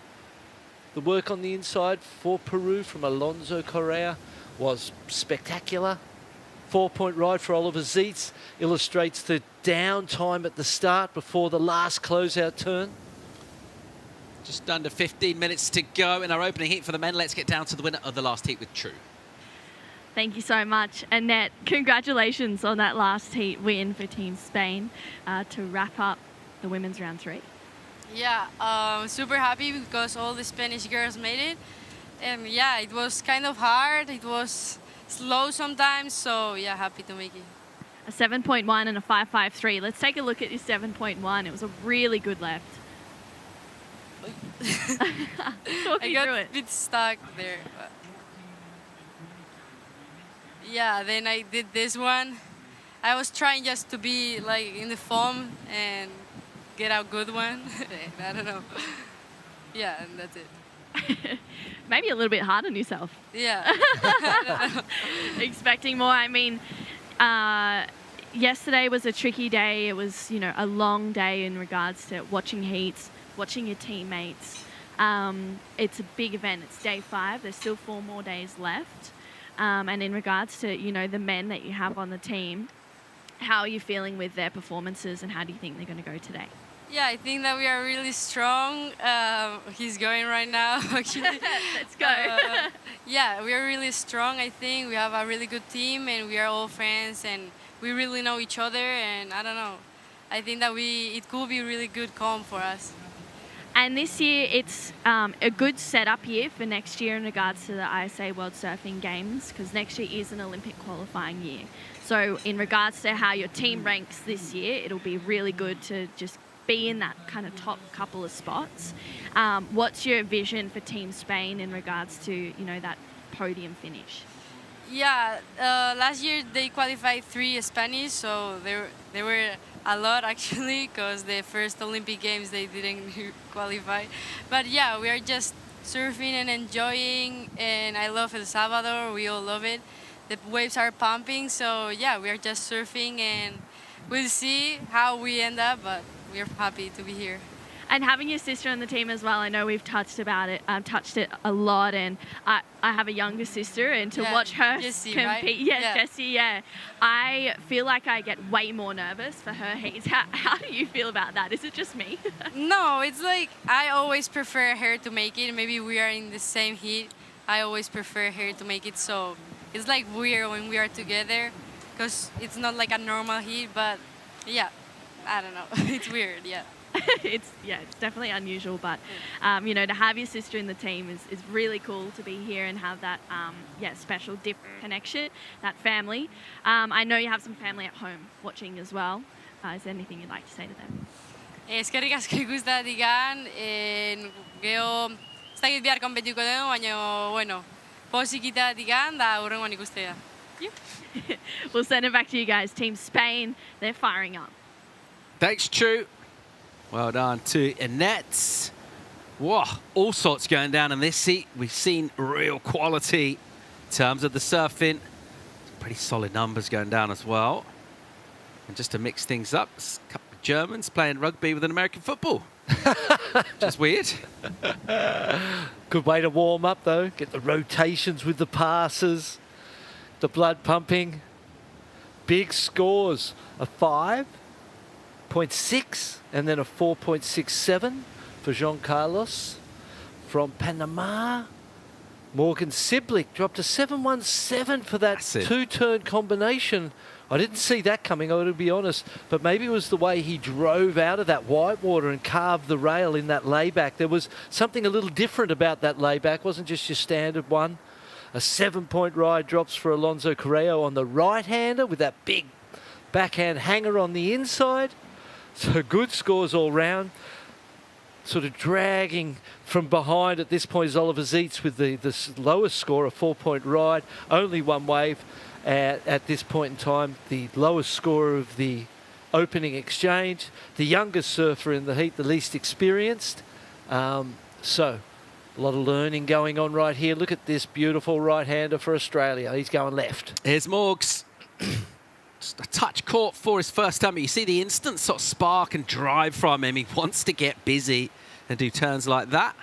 Vert hit for Morgs. Would have been hoping for a couple, just to combo that, but also a reflection of the fact he's only got one score in. Half the heat has gone. Ollie Zeitz draws out his bottom turn and visits the lip, and then again hits it really hard. That backhand combo of turns is a big reaper of points, and expect more solid numbers from the panel here. 9:40 on the clock.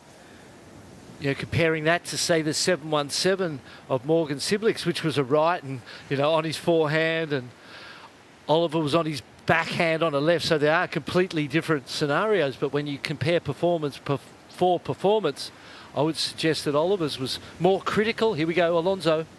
Correa covering some ground here. First carving maneuver in the pocket, and then gets up there for the Rio. What a bit of a white-watery section.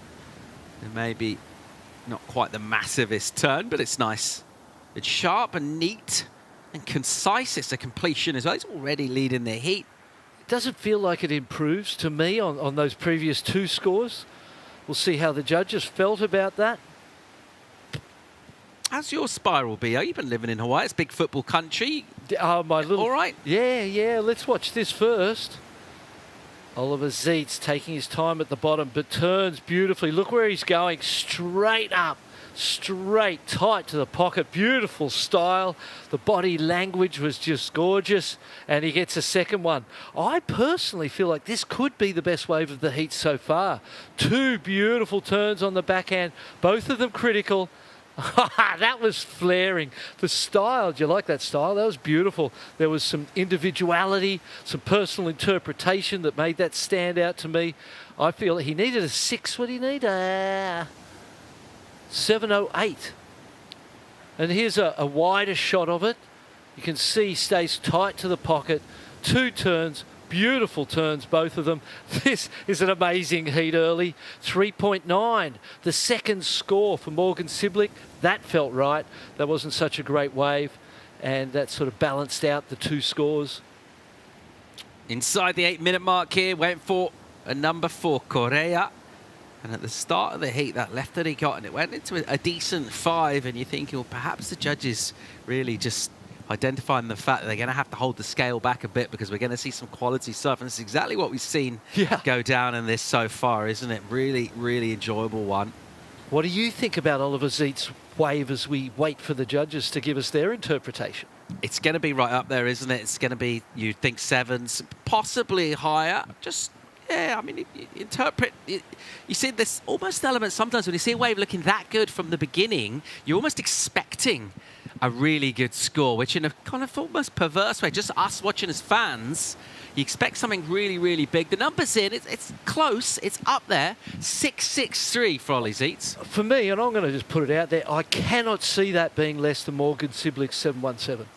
I don't see that as you know, in my mind, as even possible. Morgan Siblick's, you know, had its first turn and then the layback snap off the closeout. You know, whatever, wasn't very spectacular. Big score for that. And then the 6.63, I personally felt like it was the best wave of the heat so far. I thought those two turns could not have been timed better. Let's dive in and compare them. So this is the 7 for Alonso Correa, flat 7. Big set, late takeoff. First turn just a wrap. Second turn just a wrap. And then a nice last turn. Beautiful, critical. Do you feel like the majority of points had to come from that one turn? The other stuff wasn't very difficult or critical in any way. Let's have a look at this one. Drives off the bottom, regular re-entry, closeout section, gets a carving layback. See a lot of that going on. That's not anything new. And then we go to this one, the 6.63, tight in the pocket. I personally love the way the body's extending and rotating. It felt really... I don't know, for me, I just love the interpretation of those moments. Here into the closeout, drives it up into the lip. Gorgeous turn out of the top. Look at the spray on that turn. I'm sticking with my opinions right now. And I feel like that 6.63 was as good or better than the other 7s. Just to, you know, put your neck on the chopping block, as they say. Speed, power, flow, aggression, stylish. Double claim there at the end. And this is a fantastic heat to watch. Oliver Zeitz in the 3rd place now. Jean Carlos came out strong, got that air, got the 5-6 early. Been a little sleepy for the back. The next 10 minutes, 5 to go, still plenty of time, and this is a fantastic heat. Great surfing all round. Well, let's suppose, for example, Bia, you're surfing in a heat and you got your own idea of the number that you're going to get, and maybe you feel that you didn't quite get the number. How do you then respond to that emotionally and with your surfing? What do you do next? Or what is a good way? Should I reframe the question as, what's the best way to respond to that? Yeah, it's a really difficult thing because your opinion doesn't matter. My opinion doesn't matter. What matters is the scores that are on the paper and on the board, and you need to actually, rather than emotionally respond, whether you thought it was up or down, as we see live action. We'll come back to it. Here goes Gonzalez, Panama, good-looking wave here. Whoa. And he goes reverse out of the lip, gets that rotation and down. I mean, I love it. He needed a 5.48. Did he need to do it? Most probably not. Big set wave, first turn going for the second. Could have been managed into the inside to get the score he needed. Sometimes, and back to your question, the perfect world is you don't emotionally respond to what you get. You glean the information out of it and adjust your performance accordingly. Sometimes it affects you to the point where you start to do things differently to what you would because of the scores you hear. And it definitely has an influence. Split peak situation here. Alonso going the left, waiting at the bottom, hits it out of the top, flares. Oh, and unfortunately falls there. That ain't going to change anything. Up again, 3:20 on the clock, Paulie. Panama, Juan Carlos needs to make amends. He's in fourth place. It's not a huge number that he's chasing. And then showing that wave's not offering a lot. I mean, probably the right call to go, really. I think he could easily boost and get a 5. Doesn't necessarily need to wait for really, really quality sets. Well, he doesn't have priority, but at the same time, Sibulik, great chance of him improving on that 3.9. Even Zeitz, the 4 with first priority, you'd expect that to go up. So that requirement for Juan Carlos, good chance of that going up. Let's see how everyone does respond in the last couple of minutes here. I mean, surfers aren't robots either, are they? You say in the ideal world, yes, you don't get emotional, but I mean, we're all emotional on different levels. And the emotion, what drives you, it's a very powerful source of energy, right? And so is, in that same sense, so is anger. So is, you know... Anger is an energy. Anger is an energy. That's definitely the case, and that anger can, you know, sometimes I've heard scores and go, what? And it's driven you to the next moment because you felt hard done by. And then other times you've heard the score and gone, oh, hello, I think I just got a little extra there, you know, and you kind of almost skulk away, go, oh, good, I'll take that one, thank you, you know. Couple minutes on the clock here. Alonso Correa, Peru, leads Morgan Sibulik, Australia.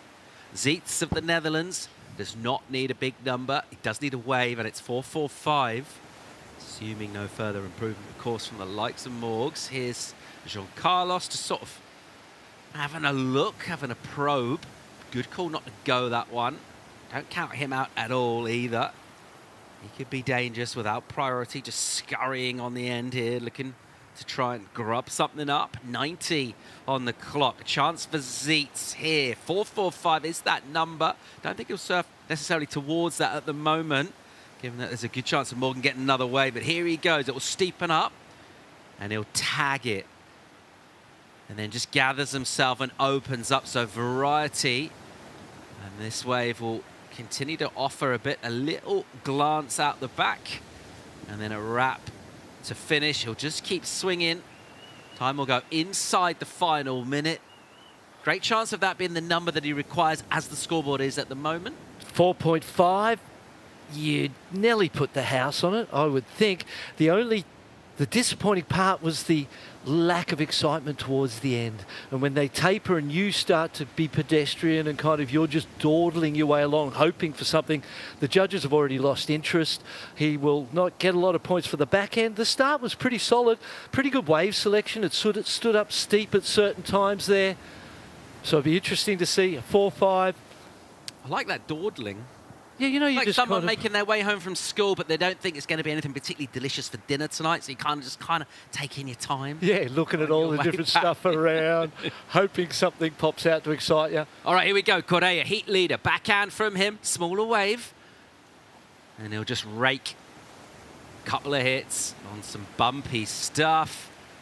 And then just sort of force and probe around, a sort of Fossick for points. He's having a look out the back. Oh, here we go. Sibulik What can he do here? Oliver Zeitz got what he needed, went into second place. He's looking for a 4.39.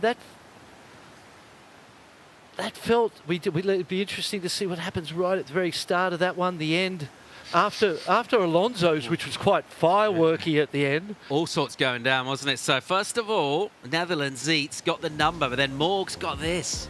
Well, let's see the start. What happens early? Nice round. Just a cut down, pumping, another cut down. The advantage on this one, nothing technically difficult at this point in time. Another cutback.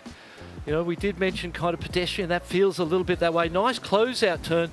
Doesn't need a big score. It's a really tight situation between Oliver Zeitz. He had to do the cut down because Jean Carlos was right there underneath him. It's only a 4.39 button. Well, the wave itself had it in it anyway, maybe. You know what I mean? It was a bigger set wave. 3 cutbacks. There was nothing difficult there. No risk really shown. Nothing exciting.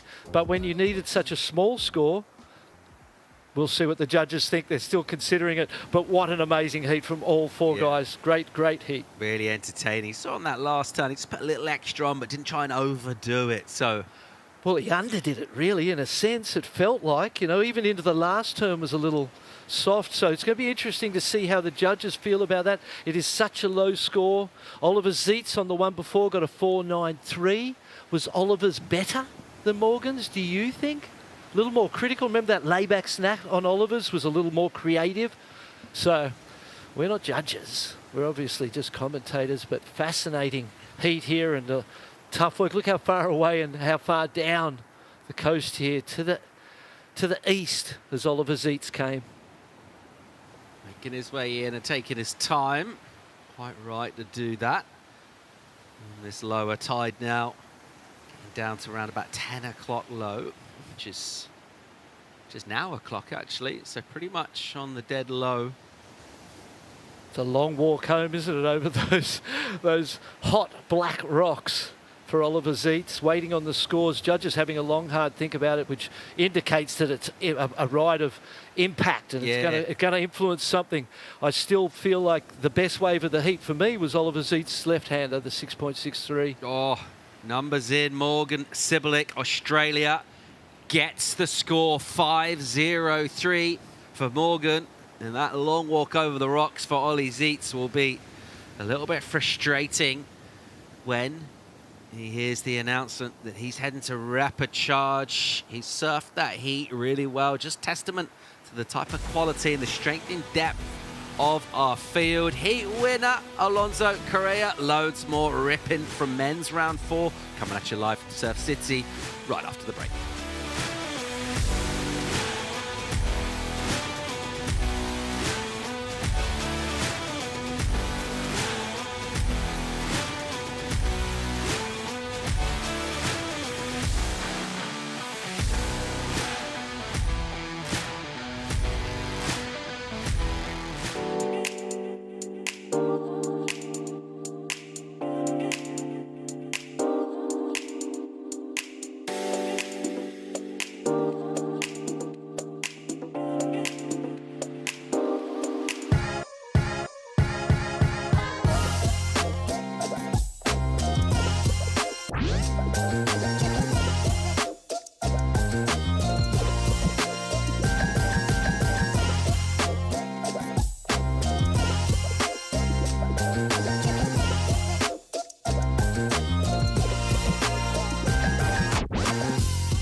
Sueña en grande. Grande como ser unos segunditos más rápido que la última vez. Y mantente siempre hidratado con los electrolitos de Gatorade para poder sudar hasta hacerlo realidad.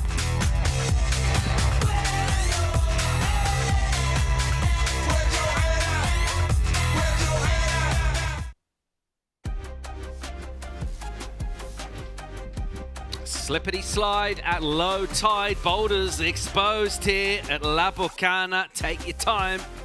Tread lightly as you make your way in. When you go out into the water, a heavier footed approach will pay dividends if you can bash some sections out here. Judges will open up the scale. A really entertaining first heat to kick off round 4 for the men, and we'll just keep with that theme of top surfing action. Looking at yet more quality. Luis Diaz of Spain, out of the Canary Islands, taking on Bruce Burgos of Ecuador. Kian Martin representing Sweden, spent a lot of time honing his surfing in Bali. And Dylan Grun representing Germany by way of Cascais, Portugal. BL, some talent in the water. I see a lot of power out there and spark as well. Super impressed by Kian Martin surfing. He's a great young surfer representing Sweden. So Spain, Sweden, Germany, European heat as such, with a little Central American twist in there with Ecuador. Ecuador, one of those nations, you can see the improvement every year. Yeah, I've been really enjoying the speed from Bruce that he's been getting, even on kind of in-between waves as well. I'm just loving the way that he's able just to instantly get going, and all of a sudden, as soon as he gets to his feet, you're like, okay, what's he got here? Makes it look really, really good. He's going to need to bring that nice little split here. So looks like on either side of the peak are surfers. Little display strategy. Maybe Dylan Grun will get himself in position, or could it be Kian Martin, or could it be neither of them? Meanwhile, it is Bruce Burgos. Here we'll go. Blue, Ecuador. Backhand from him. And he'll push for an opening turn. And then nice technique to go and extend that body. He's enjoying himself here. Straight into the action. Does well to overcome a wobble. You can see on that lower tide, those boils. Wow. Whoa. And he got another turn in there. We're all surprised to see that. Thought he was going to kick out, and he managed to just kind of do that slalom course between some of those chops. And gave it a good squirt. He sure did. Points coming from the back end of the wave largely. Dylan Grun. Here we go. We'll open up with a little bit of bounce and wobble, and he'll get that wrong. So pushing the first turn, putting himself a little far back. He got gobbled by the wobble. All right, here we go. Kian Martin. Very impressed with how he's competed. It's just overall vibe. I think he seems so relaxed and calm. He's really enjoying this. He's enjoying this wave. Oof. Oh, similar ending to the previous one of Dylan Grun's.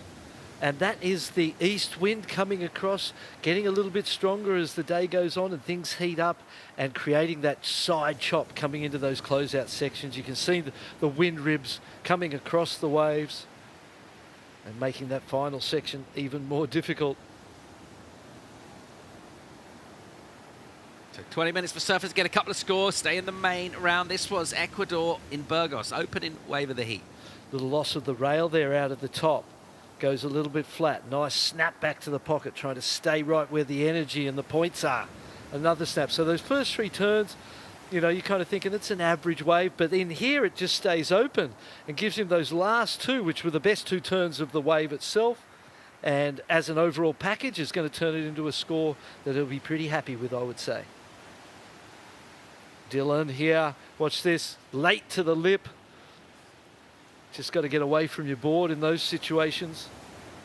And a quick float to start this one. Kian Martin, another bouncy lip hit. And here's the inside, and talk about getting gobbled by the wobble. Both Dylan and Kian having that happen to them at the end of their rides. Here goes Luis Diaz on the backhand for him. A smaller wave, but you can see it's a bit steeper and cleaner. That's a really nice turn. And he won't get another. And he won't need it, you would think, to get a decent number. That second hit was really, really well framed. And after being a little more patient relative to everybody else, it's going to feel nice to really connect with something. Beautiful inside turn. 5.17 comes through for Ecuador. First score of consequence in the heat. The replay. Nice snap there. Got to be patient. And sometimes these little bit smaller ones feel the reef better, don't they? They don't need to be the biggest sets, and they don't need to be the small in-betweeners. There's got to be a certain amount of size to it to allow the performance to excite. That was a really nice recipe right there from Spain.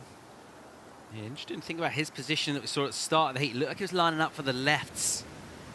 Maybe that was one of those ones that just popped up, just ran a little deeper. And then ran across with a nice pace to it. It looked quite clean on the face as well, and he was able to find good flow. Here's Burgos again, sticking to the lefts. He's got it to himself down there, so why wouldn't you? Just hooking in the pocket, really. He's covering a lot of ground. Just really the pace of the surfing dictated by what the wave's saying. It'll be another reasonable one for him. I don't mind the tactic at all. Stay in motion. Yeah, especially to get those two, the 517s there. There's a second score. Now you can start to be a little more selective.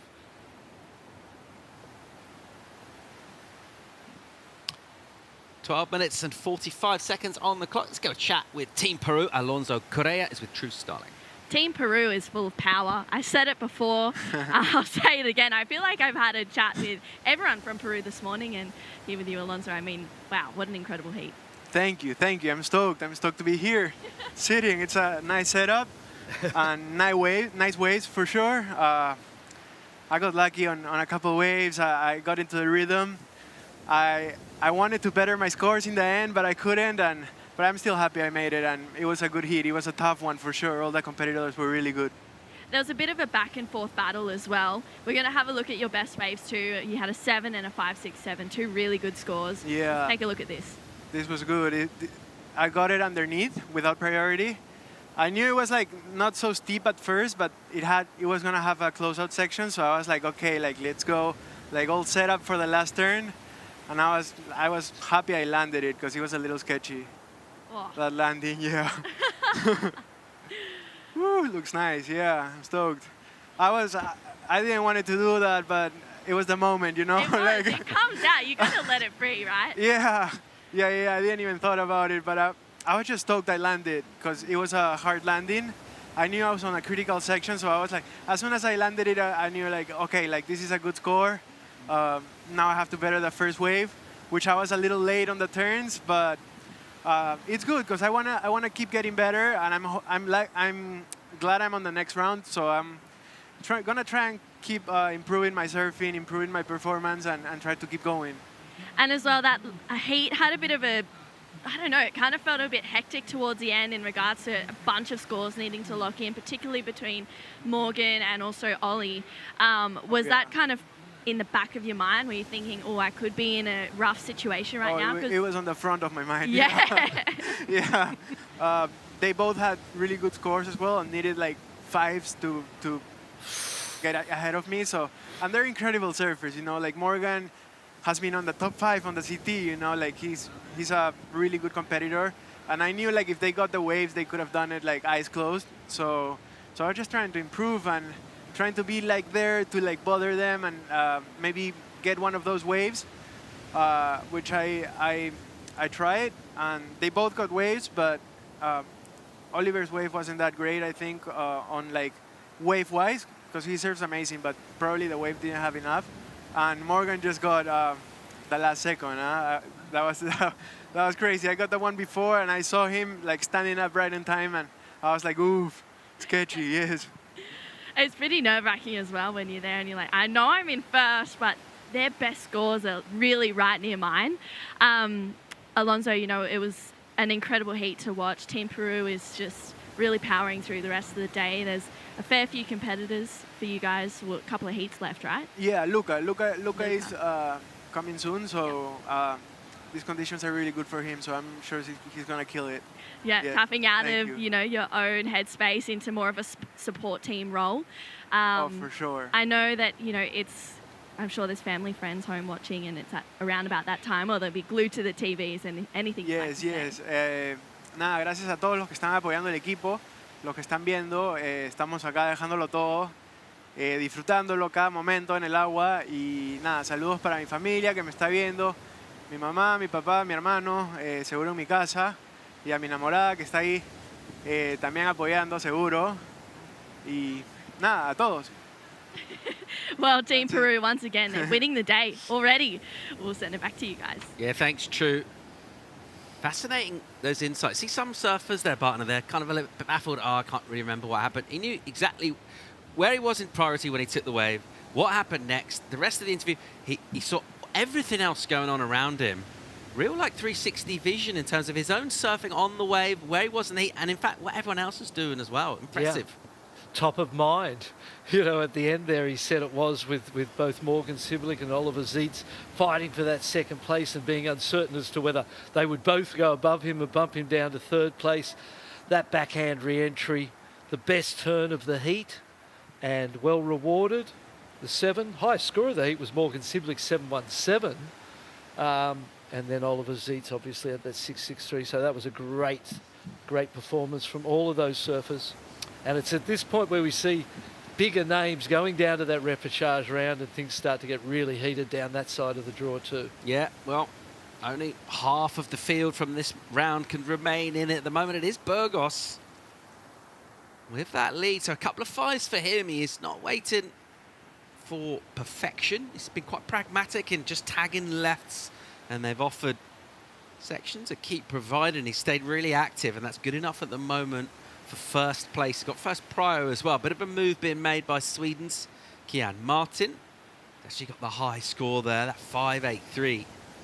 And we saw Germany, Dylan Groen, actually go down quite awkwardly after doing some good work on a left. It's not that often you see someone genuinely go really head first like that. It's actually quite nasty. He seems okay, which is good news. Yeah, it's a terrifying thing to see someone go head first into such a shallow reefs and with the power of the ocean forcing you down, you go and head first. One of those things you're always trying not to do. So we go head first anywhere in the ocean. 5.83 is a heat high for Kian Martin, up into second place. A lot of scores, similar scores in this heat too. Competitive here in round 4, super exciting. 6.5 on the clock here, and a moment of pause for reflection for surfers that are doing chasing, namely Luis Diaz. It's not a big number, so him and Dylan, both of them looking at 4s at the moment. Good chance of that switching up though. You think Martin, Sweden, the 2.77, any kind of opportunity, that'll be toast. They'll improve on that. For me, I'd be thinking 2 waves still with 6 minutes to go. I'd be going, okay, I've got to get rid of both of those 4s. You know, or the 3.5 and the 1.93 as it is for Lewis and Dylan. And I'd be concentrating on getting away from the surfers with priority. Bruce Burgos, heat leader with priority, so in a commanding position. I'd be moving, creating some distance, trying to create some luck by creating the distance, and looking to replace 2 scores as quick as I could. Dylan's done exactly that. He has headed away to the left of your shot, down towards the east, where there are opportunities, almost a secondary wide right-hander peak down there. The other 3, relatively close quarters. Priority from amongst them is with the heat leader. It's Luis Diaz in red with second prio. He's seen something. He's trucking his way down. Let's see if he'll line it up. And after a little bit of time off from the energy, it's a relative lull out here, an extended one of a couple of minutes because it's so consistent. No takers other than the guy we were just talking about. Finds himself in position. Gets a little catch at the bottom, but really cleans up with a powerful, authoritative hit. And then a slice. And then just sort of a neutral position because the waves are all slopey and shouldery. Does pretty well just to kind of force a slashing turn, just to embellish the end of the ride. Reasonable stuff. It will certainly improve on the 1.93. Yeah, certainly. But most probably not what he wanted, not enough. But from 4th priority, anything's better than nothing. So, and it was worth a try, wasn't it, you know? Created even more distance for himself from the pack. On the paddle back out on those rights, you can bump into good ones. The rights almost run along the reef more than they do out and in. And so you can sort of troll along that line of the rights on the way back out, the paddle back out, and you could bump into a bomb doing that. Replay. First turn, really nice. Look at the spray out the back of that one. Second turn went a little bit flatter on the wave face, and it's here where he tries to pick up the energy, given that the wave's losing its. Cuts out. Judges quick for a score, 3.83. Feels about exactly where it should be. 3rd place at the moment for Germany. Ecuador in the lead. The fast start paying off. Here's a bomb. Looks like a left. It does look like your leader. Again going left. Good energy in this first pocket. Committed bottom turn. Massive spray for him, just redirects and sets up. But by committing to that first turn, had to come from a long way back. And it'll just be an eject for him. So he won't add significantly, well at all, you wouldn't have thought, to his total. And that just opens the door, really, switches the priority to the surfer in 4th place, looking for a 4-1-1.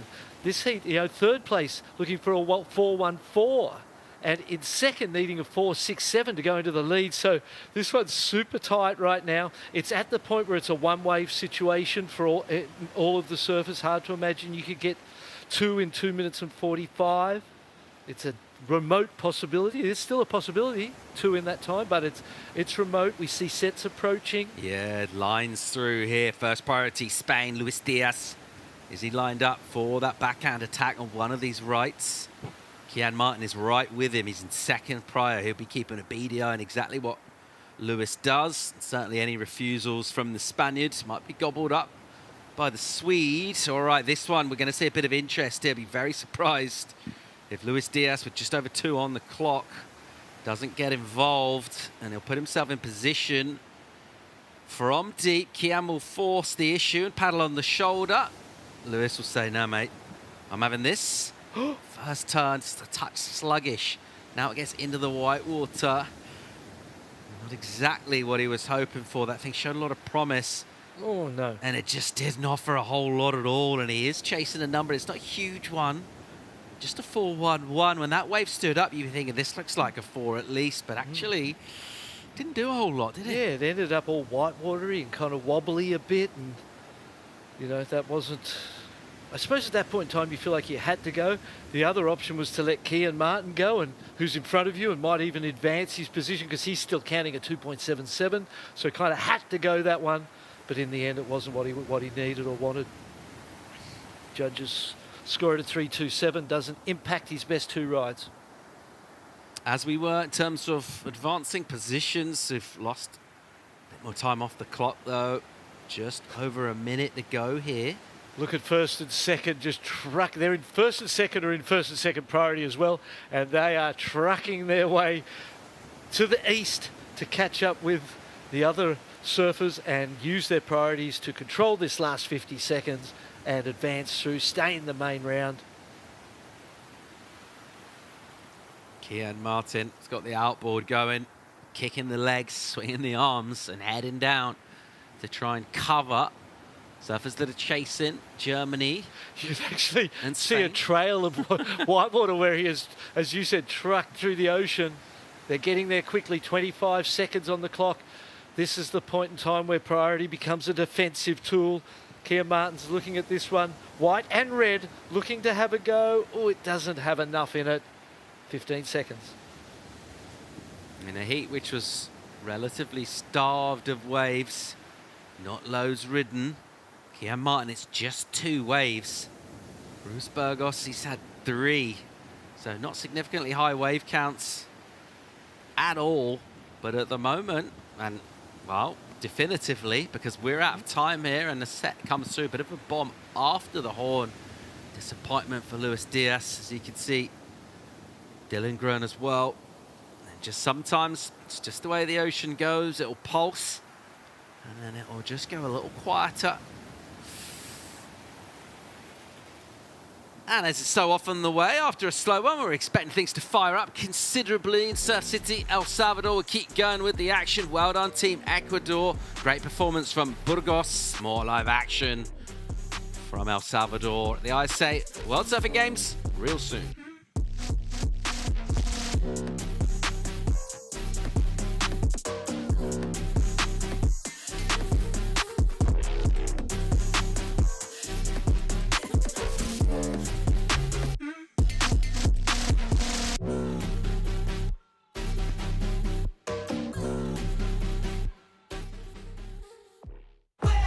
Sueña en grande. Grande como ser unos segunditos más rápido que la última vez. Y mantente siempre hidratado con los electrolitos de Gatorade para poder sudar hasta hacerlo realidad.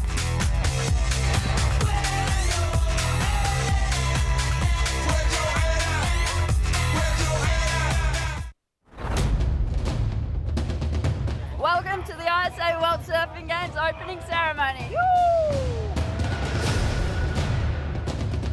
Welcome everybody to Surf City, El Salvador, ISA World Surfing Games.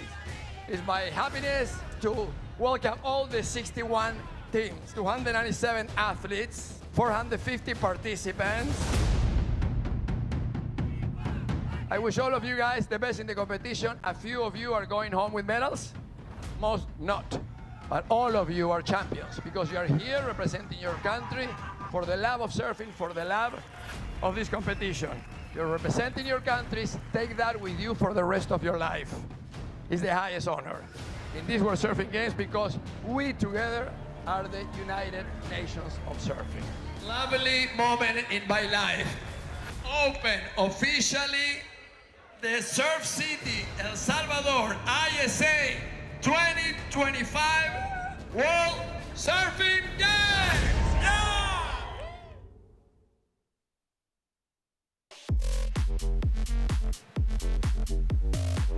Welcome back to live action here from Surf City, El Salvador. It's Heat 3 of round 4 for the men, and it hasn't disappointed us thus far.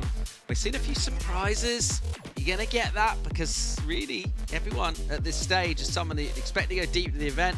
2 will be going to repechage though. Having a look at Argentina, Franco Radziunas, Owen Moss out of USA, Michael Rodriguez from Brazil, Deva Bushka out of Morocco.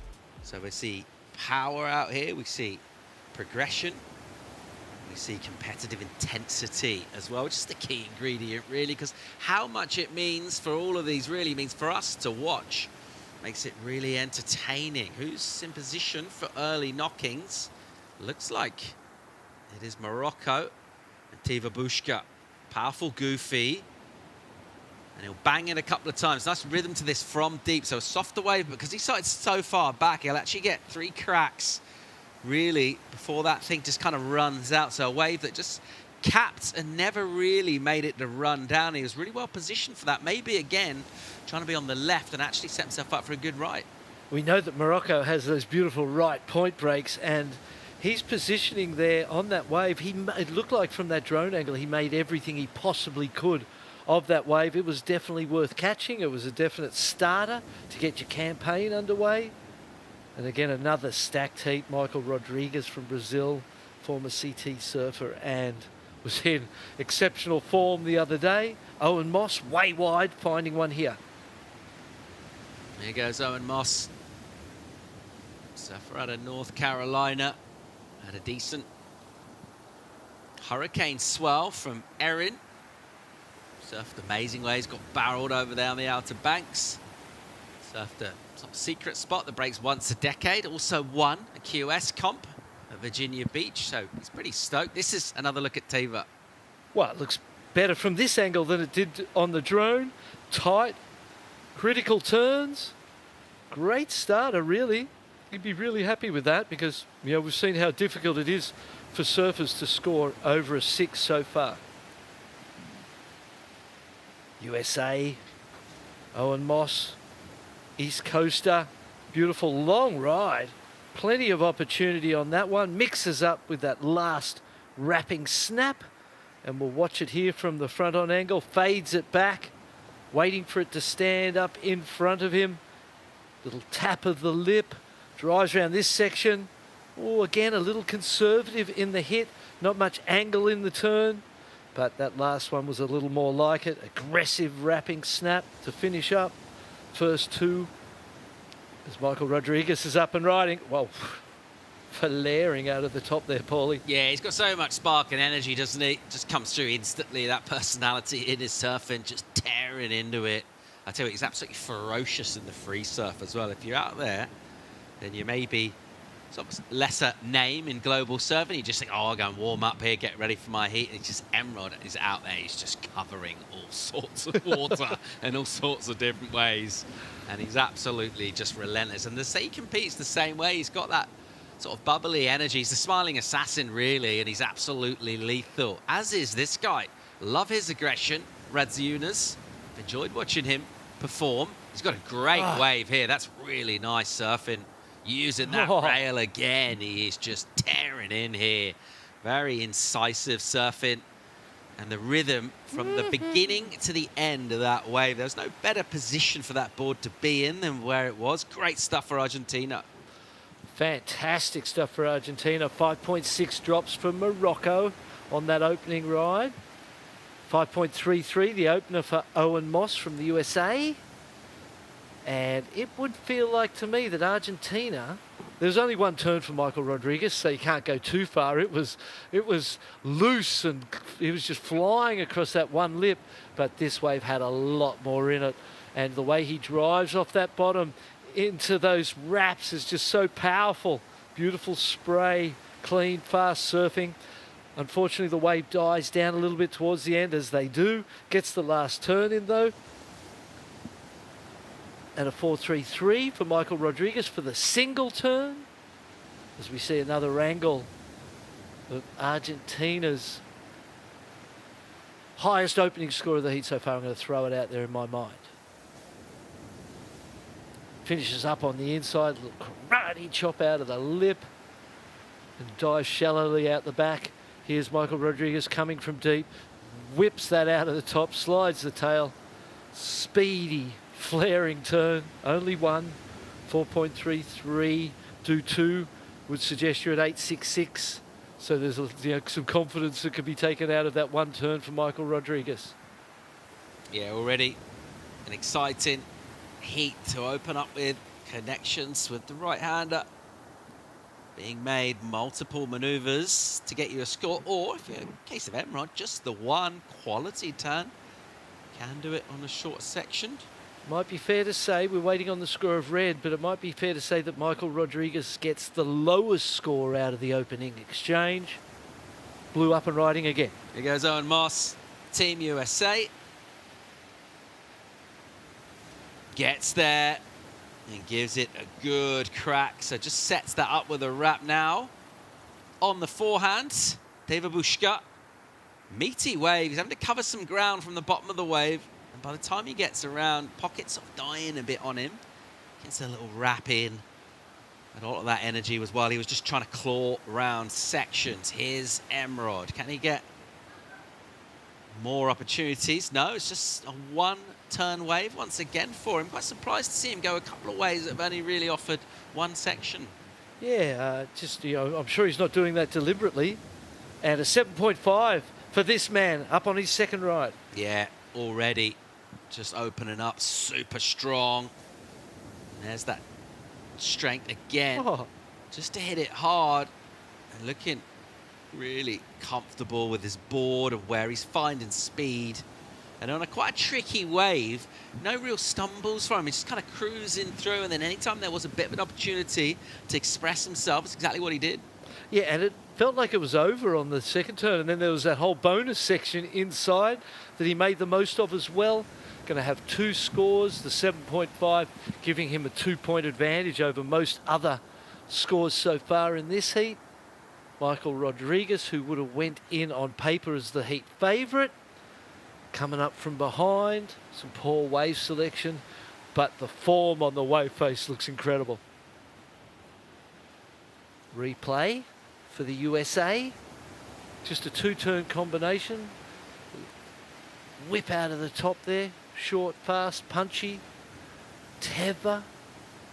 Morocco snaps there and then gets another one here. He has to spend quite a lot of time at the bottom of the wave. Two wraps. Judges considering that, and scores for every other surfer in the heat so far. This is the second ride here. This is where drives around, hits that, you think, okay, it's over. But there's so much momentum pushing sideways that even though he almost looked like he thought it was over too. And it projected him forward onto the next section and gave him that opportunity to finish strongly. Yeah, be a backup for him, but you think moments like that, just in your own mind, will help you to think, you know what? This could be just one of those days where the ocean cooperates with me. We all have ones that go the other way, but you've already got a 7.5, and then you're just trying to get a backup, and you go, oh, okay, you're getting a little kick along, a little bit of extra speed, you can flare up a bit, you're surfing up the potential of a wave. He's going to have a solid lead here, and we're over halfway in this. There's nothing else to get particularly excited about at the moment elsewhere on the scoreboard. So far, so good, Argentina. Yes, absolutely. As we said, scores being considered for all 4 surfers at this point in time. Be great to get them in, and we'll have a look at where they sit with 2 scores for everybody in the heat so far. Michael Rodriguez, experienced campaigner, now in the first priority.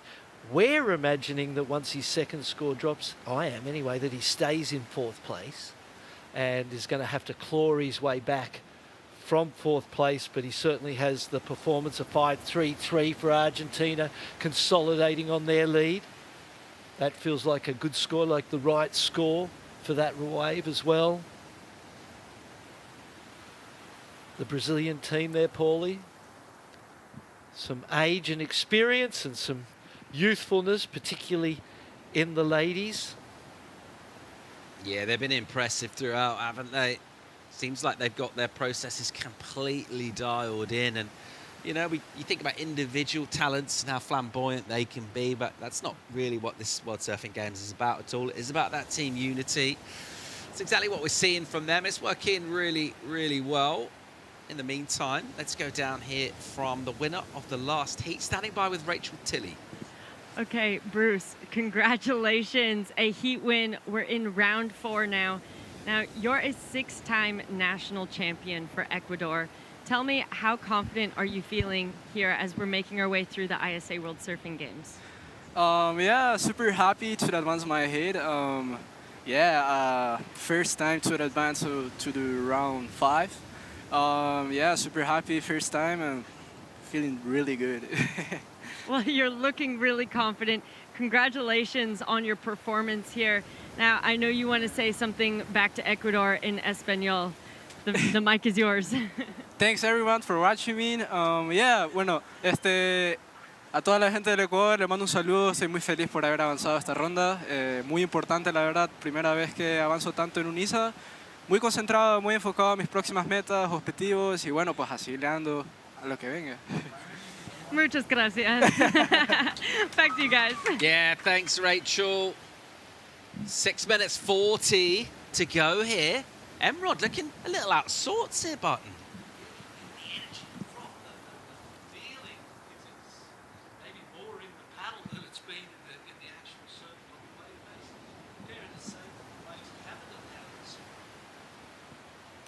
Fair to say that the waves he's had haven't allowed him so much performance area and opportunity, but at the same time, yeah, he stays in the 4th place. Scores are largely in for everybody. 2nd place for the USA, a couple of 5s, 5, 6 and a 4, so it's again a super tight heat. And the 7.5, the standout. Yeah. How good does that feel? You got that in your back pocket, a big number. You got a couple of points on the next best score from anyone else. And even his backup, which really a pretty innocuous looking sort of wave, is actually only just the 3rd best score. It's close to the next best score. So he's just looked so good with the opportunities that have come. And, you know, it's part of it is getting them. There is an element, obviously, of a random nature of what the set comes, what the wave does. Obviously, you've got to choose to go it. But then you've got to do something with that opportunity as well. You know, the ocean will offer you something, but it's over to you. And to be able just to really maximize, and when you can do that, well, that's the magic of competitive surfing, right? Yeah, and you feel that momentum, and it just sort of propagates more of that type of opportunity. Look at the face there of Gabriel Medina. You can follow us on Instagram at ISA Surfing. He's one frothy individual, taking some time off from the international competitive scene at this point in time. 230,000 followers there. Scores are in. Michael Rodriguez at 3.8. Kind of goes into his best 2, but still has him in 4th place. Looking for a 6.10. Teva Bourgeois looking for a 4.83. So the Brazilians not used to being in this position in 4th place with a surfer of his ability, Michael Rodriguez. Here's the goofy. Here goes Teva. Oh, and the section won't quite cooperate. Now it will, though. And he'll get up there and spank it. Nice. Great rotation from the body. to get that board up, generating tons of spray. And a clip for a finish as well. Not a big number required to challenge USA and Owen Moss, who sits with first priority. Rodriguez got a bit to do here. He's in third prio. Have a look at a wave. Here's Owen Moss. All right, so instant reply from him opens up. With a carving slash, another hit, and then wrapping with a little tail release. Really smooth and stylish. Maintains the speed throughout, getting busy, getting work done, covering ground. He'll see a section. What's he going to do with it? He'll tag it with a little drift. Very well done indeed. So really, yeah, full speed surfing, wasn't it? It's kind of relentless from him. Nice rhythm. The only thing is that you leave Michael Rodriguez out there. At any point in time, he's only looking for a 6-1-0. Will it improve that ride, improve Owen Moss's two-wave situation, a 5-1-0? I feel like it most probably had a lot of work in it, didn't it? And he was consistent, he was aggressive. Teva, we're waiting on a score for Morocco as well. The goofy footer, that first section, this section had me really worried. I was like, oh, well, this, you know, you almost cut out of it at that point. But you don't. It kept standing up. And those two turns were money. That was great surfing. He's looking for a 4.83. It does get a little pedestrian towards the end here. He just keeps wrapping, trying to find something. Could he get a 5 for those two turns on the outside? Maybe with the inside work. And maybe all of a sudden that outside kind of where you've just got to wait and wait for it to let you around the corner starts to matter less, doesn't it, as he started teeing off. The more he did, the less you remembered the start. Yeah, number in for him, 5.43, gets him up to second. We're due a score for Owen Moss, though. Oh, went down to third. Yeah, his number is now 5.7 to go back. This will be interesting. We're inside the final couple of minutes here, and Rodriguez is in a bit of trouble. 6.7 is what he requires. Radziunas has got first priority over him. A great job catching those rides for both Morocco and the USA to continue building. They were precarious, but now it's at 6.7. It's and he's in second priority. You can see the surfer in first place from Argentina, been there from the very start with that 7.5. He's just making sure he's close enough to Michael Rodriguez and really is doing the dirty work for Owen Moss and Teva Bourgeois from Morocco. Look at this beautiful wave approaching the lineup. Rodriguez is interested. Well left by Franco. He knew it was not the wave. Yeah, and if you're Emrod, you're thinking, bro, it's nothing to do with you. Stay out of this. They got no beef with you. You're winning, mate. Like, I don't want your spot. And everybody's going, hey, we want to send you down to the repechage round, mate. Get you out of the main round. One of the early pre-event favourites, 55 seconds on the clock. 6.7's not an easy score to get. You're in second priority, and first priority knows his job right now. He's sticking like glue, and the job is to not get far enough away that he can do something that you can't control. And you use that priority in a defensive manner at this point in time. Franco Radziunas doesn't need to ride another wave. And for Morocco and the USA, they just need Michael Rodriguez not to ride another wave. And as we said, 25 seconds on the clock. Surfer in red with first priority doing the work for second and third place. The score came in for 8.7, not enough to put the USA. One turn. Second turn a little. How did he get this wave? Is what I'm asking the question. No, mate, I don't know. What do you think, Paulie? A 6.7 is a big score. He paddled himself deeper on a right, and Franco actually took the right, so an instant decision to split the peak and go left. Well, there was a splash of water. Kind of felt like it doesn't feel like it's going to go towards a 7, does it? Not at all. No, you know, he surfed it pretty well. He did want to create the opportunity for himself, good intensity, but you think up there in the high 6s, and you're going to need to show something of real quality. It was relatively sort of pedestrian, kind of perfunctory surfing from him, considering how high his level is. But we'll see what the judges make of it. And what about this result for Morocco? Beating, as we have a look here. Let's have a look. Judges still considering first turn, nice. Little float off the lip. Wraps back into the pocket. does everything he could, right? It was good surfing. He kind of tried to make it look like it was the moment that he needed, the buzzer beater moment that he needed. Judges are still considering it. Let's have a look at the right-hander here as well. Not that it will really be evident. Sure. She could have gone left and stopped Michael Rodriguez because the right's not going to change anything. For Argentina, they'll get the win. Yeah, Rodriguez numbers in, and he comes in, not enough, 5.83.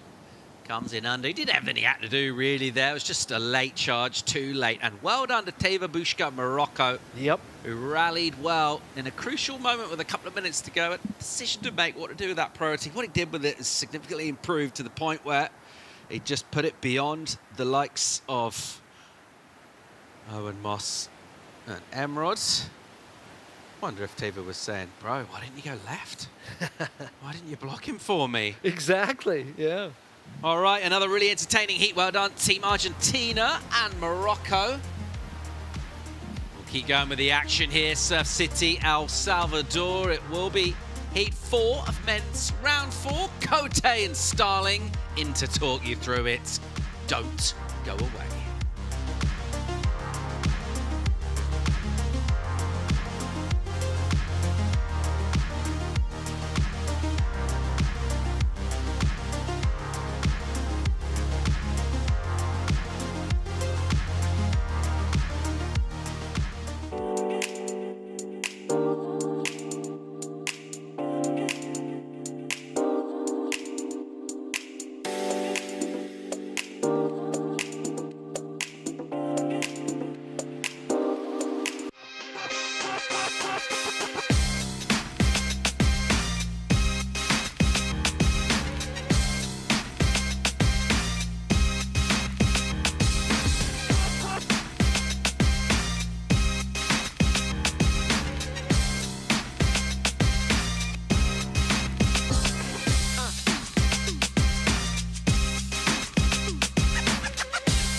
Welcome back to the Surf City El Salvador ISA World Surfing Games. We are live from La Bocana. This is Podium 1. And we are well into it. The men's main round is off and running, and some big performances already behind us and more ahead of us, because look at this heat we have in the water right now. And look at Douglas Silva. Watch him rip that wave all the way through to the end and then just have that false finish. Goes down, but definitely got some points, I'm sure. His backhand was looking pretty sharp on that wave. 18 minutes left. I'm Chris Cote. I'm with True Starling. Excited to see this one going because we've got an Olympic gold medalist, Kali Vost, in the water. James Workaki has been ripping for Team USA. Pura Nation standing behind Samuel Reedy. He has been putting up strong showings in each and every heat that he's surfed. This one's not going to give us a break. And we're good with that because we want to see more. Kali Vost now on his backhand. Tight turns through the mid portion of this wave. Looking for a big, strong finish. He goes vertical and gets it. All power so far in this heat. This Jabe now. Quick up and out. That's how you want to start round 4, heat 4. That was pretty crazy. Yeah. That back-to-back action was insane between all 4 of those surfers. I mean, I feel like this is going to be a real seesaw battle of a heat. This is going to be a big one. Well, I'm Chris Cote. This is True Starling. Welcome to Surf City El Salvador. You could also call it Stick City for us stick enthusiasts out there. Stick Nation, come down to El Salvador. There are so many gems up and down the beach just like this. Well, the action in the lineup is, it seems like it's been raising every single heat that gets out there. We've already seen some huge numbers, 7s, you know, incrementally creeping towards those perfect scores. You have to see a 10-point ride, but you just feel it, right? The emotional level is raising with every heat that goes through in the main round. So I'm thinking we're going to see an excellent score in this. Maybe not a 10, but I wouldn't be surprised if we see 8s, maybe even a 9 or 2. Oh, it's coming. For sure. There's going to be those big scores, those big moments. And for Sam Reedy, this one a little bit of a whitewashy kind of wave. It looks like it was a little bit smaller, but 2 really precise turns. Love the way that he approached that. A good start. I think he needs to build from there. And then Douglas Silva, he's been one to watch out this whole event too. I mean, he's had some big heats. Throws so much spray, and that was so unfortunate, that last turn. He would have been on his way to a huge score, and Cowley just navigating that whitewash takeoff. It's hard. There's a lot of power. I know. He's just strong. He's like, this is not happening straight away, and he's obviously a very experienced competitor, being that gold medalist last year for the 2024 Olympics, and that finish was really smooth. I mean, for a rocky start to that wave, he really brought it back, and then Jabe for Team USA. Bit of an unusual hit to start. It looks like he's way further down the line than everyone else. You can see how far that camera is pointing down, but that wave a bit fat, a little bit whitewashy and foamy, so 267 won't really factor in. Yeah, 5 minutes has just flown by already. The judges have a lot of catching up to do. 3 scores yet to drop. At the moment, the 267, the high mark, but that's going to be deleted. We know that. There you go. 3-5. First score of note comes through for Samuel Reedy. Now we're waiting for Callie Vost's number. We think that's going to potentially be the best wave surf so far. It's a good overview of the lineup here at La Bocana. Plenty of room for these surfers. They don't have to be all, bunched up in a tight takeoff zone. There's actually a couple different spots that you can catch waves from. You have that predominant right takeoff spot. Right in the middle, you can kind of choose your own adventure, go right or left. And then you see the surfer in white, Samuel Reedy, up there towards the top of your screen. That's going to be your left takeoff spot. All these areas provide punch right when you stand up. Oni Anwar coming up next. That was my favorite post-heat interview from yesterday. Oni is just such an awesome person. Yeah. Obviously a great surfer. Bagus. There it is. Yep. He's not listening to us either. He just knows that when he's on screen, people are speaking highly of him. Yeah, he's just got so much spirit and just, I don't know, there's something about Oni that you always just end up having a laugh, and he's got a really kind of light energy. And yeah, that was such an awesome interview. I mean, he's really easy to talk to and always happy and smiling. Yeah, it was all him. All I had to do was hold the microphone. Yeah. Actually, I didn't even have to do that because he had a headset on. Even better. All the action covered. Action Sports Productions right on top of it here at ISAsurf.org or on YouTube, however you're watching. Let us know what you like. Do you like that turn that Jabe just threw down? Wow. I do. Bit of flair. Yeah, just kind of hit like a cool little chunk of water there and threw tons of spray. And there's the finish. Whoa. The clean layback. I liked that a lot. Team USA is going wild on the rocks right now for Jabe. He started with a 2.67. He's going to have to keep the pace currently being set by Callie Voss. His first came through. First score comes through to 4.83. It seems about right. I feel like he's got more to give. We know how talented Callie is. He's a really powerful, goofy-footed surfer. I just want to look at the nations in this. France, Costa Rica, Brazil, and the USA. They're some of the loudest teams that we've got here. I feel like, and as well, it kind of seems like a bit of a tense environment down there. Obviously we have the reigning champions of Brazil with Douglas Silva out there. Wow. Oof. Straight up and into it. There's the passion from the other Doug Silva representing Brazil. Both powerhouse goofy footers, but in this case we have Douglas Silva who just laid down the law. Judges have something to think about now. While they do that, let's go down to the boardwalk. Rachel Tilley standing by. Thank you so much, you guys. Franco, congratulations. Another heat win under the belt. We're into round 4 of the men's here at the ISA World Surfing Games. Now, a lot of heats surfed already, but a lot more heats to go. Talk to me about how you're feeling in this moment. Yeah, definitely a long competition, these ISAs. I'm glad I made it, though. I'm still in the main event. But yeah, long way to go, and looking forward to it. Now, you have to balance surfing here at La Bocana and El Sunzal. You know, when you're finding out the schedule, how do you prepare your practice surfs in between that as well? Are you evenly distributing, practicing here and there, or just focusing here? I definitely surf way more here. I like it more. And kind of the motivation to be still in the main event is to compete more here. But yeah, either waves are good, and you just gotta get the good ones. Well, I'll have you take a look at this. This is your 7.5. Talk me through this wave. Yeah, a bit of a smaller wave, but definitely cleaner. So I could do some good carves, and yeah, then completed the wave. Felt good.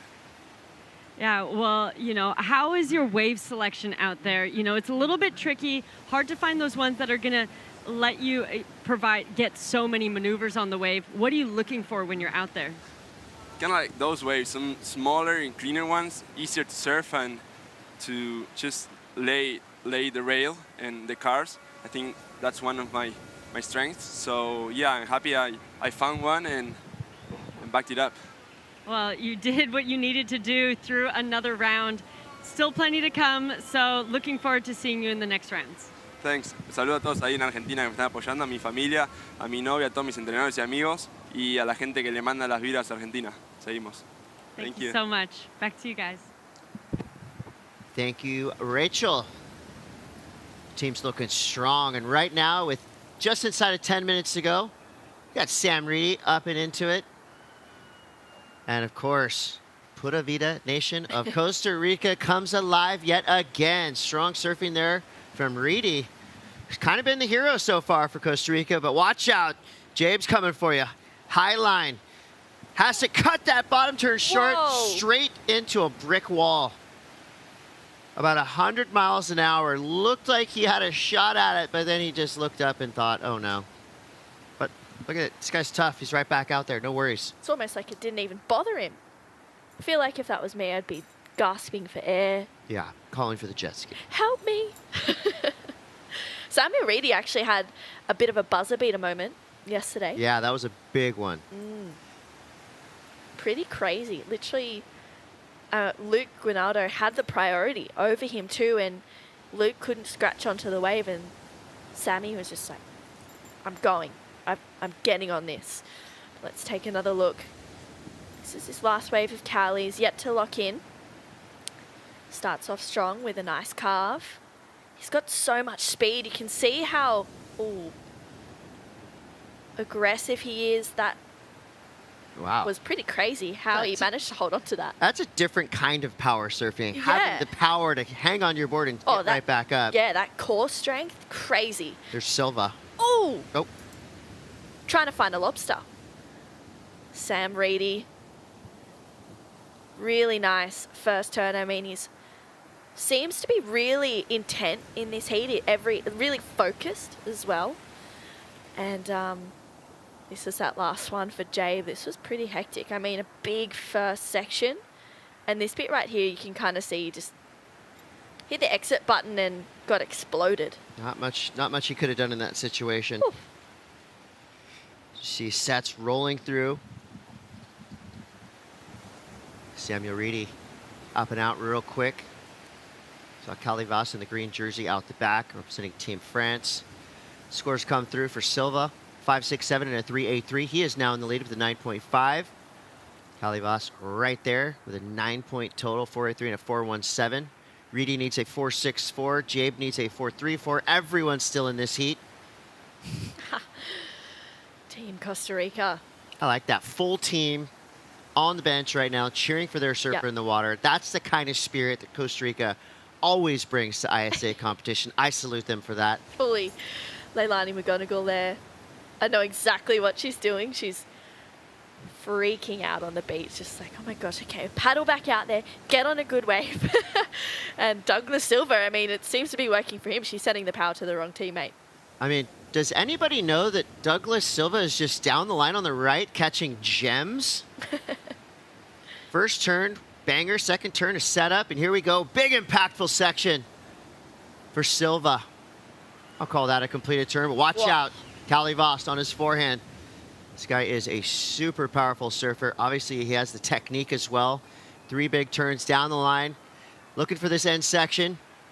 Blasts it. Nicely done there for Callie Voss. So 2 polar opposite waves. Yeah. Yeah, and we are hearing some screaming, some yelling, some excitement in our ears. It's coming from right here. Leilani McComical, team leader. The culprit, honestly. She is so loud. I've actually watched way too many heats with her, and I think I need to invest in some really good earplugs because she's loud.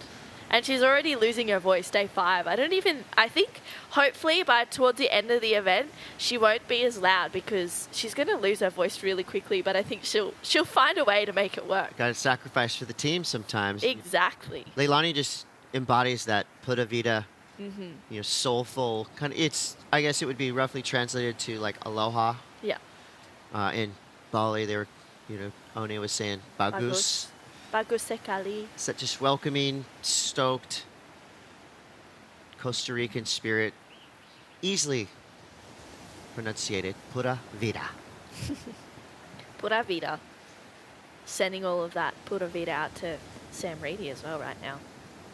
Yeah, this one's real tight still. Got 3 scores to come through. Expecting a solid number from Douglas Silva and Callie Voss. Let's take a look at Callie Voss last wave. Yeah, I love the angle of this wave as well. Wow. That first turn was beautiful. Second turn leans into that rail. He's got such a great rail game. I mean, his technique, as you said, on point and just tags it nicely. Doesn't do too much, but still adds that little bit of Cali flair that we're used to seeing. Sam Reedy got one as well. Really nice first turn. I mean, he's got good flow. This wave kind of starts to fatten out a little bit. There's not really much going on right now. I feel like that wave selection. Wow. Love the claim. That's how loud she's getting it. Look, that mic, she's going to burst the mic that she's got. She gives it her all in and out of the water. You love to see it. 4 minutes, 12 seconds left, and so far, it's working. Yeah. Samuel Reedy is sitting in second place and still waiting for what we think is going to be a pretty decent number to come through. Callie Voss is in third. He needs something pretty substantial, a 4.31. It's not an easy number to get. I mean, you look at that would be better than his backup wave for now. Jabe, he's looking for a 4.48, so this heat is still wide open for the taking. Priority is with red, Team USA. Second priority is with blue, Brazil. Third, France. And fourth, Sam Reedy. So you see they're pretty well spread apart. This overview kind of shows you how big our playing field is today. I said it earlier this morning, but I feel like this really is the perfect size for La Bocana. Yeah. Any bigger and it starts to, get a little bit more serious. You got wash through sets coming through. It tends to get a little bit bouncy at that bigger size. But right here, I mean, we're in that foot or two overhead zone. The rights are actually looking taller, bigger than the lefts, and they're just pushing down the line so fast. I have to say, though, I mean, for as good as the conditions are right now, like it's firing. I was expecting bigger numbers in this heat, maybe bigger surfing. I don't know. I just feel like no one's really connected with that full power, that just real intense moment where you're like, oh, this is huge, Well, you might get it right here. Jabe cranks it off the bottom, straight up into the lip. Is that what you wanted to see? Yeah. Okay, good. I'm happy with it. Jabe providing right now high-speed line all the way through, signifying to the judges, relinquish that big number. And I think if you think of speed, power, flow, everything was right there for Jabe on that last wave. Mixed up his maneuvers, did them right in the most critical pockets of that wave. So when True asks for something, she gets it. That is going to be a solid score. James Swirkaki from Team USA. Yeah. With 2 minutes to go, I mean, he may have got it just in time. He needs a 4.83 or beyond. One of my favorite claims is that look back to the judges. Like, stand tall, look back. Did you see that? What do you think? I love that. It's kind of humble, but still like just, I'm here. See it, see me. Yeah. We'll see. I mean, that 267, he's definitely going to replace that. We all want to be seen, especially if we're in a heat and we're doing our best or giving full effort, you guys just look up at the judges and go, can we just be in this together? Yeah. I know you guys like that wave, so give me the number. Seriously, you see me, I see you. Let's work together here. We could see a complete flip in the standings. Both Calivas and Jabe are looking for high fours. They just ripped their respective waves to bits. Well, I mean, that last one of Sam Reedy's didn't go into the top 2, which I kind of didn't think it was going to anyway. He surfed it really well, but I just felt like the wave quality was below par. The tempo wasn't there. Yeah, it just wasn't that good. But this was a good moment for Jabe. Really nice first turn. That is the money there. So much spray. Love how he just leans into the back arm as well and gets a really clean finish. Has that look back, a bit of a silent communication, and oof. Well, things have changed. Wow. As expected, Calivas comes through with a 6.83. He jumps into the lead. Waiting for that number for Jabe to come in. Sammy Reedy gives us a nice fade to the left. Big section there for Reedy. Costa Rica likes it, but he needs a 6.80. He would have had to hope for that wave to really build up down the line. 10 seconds left.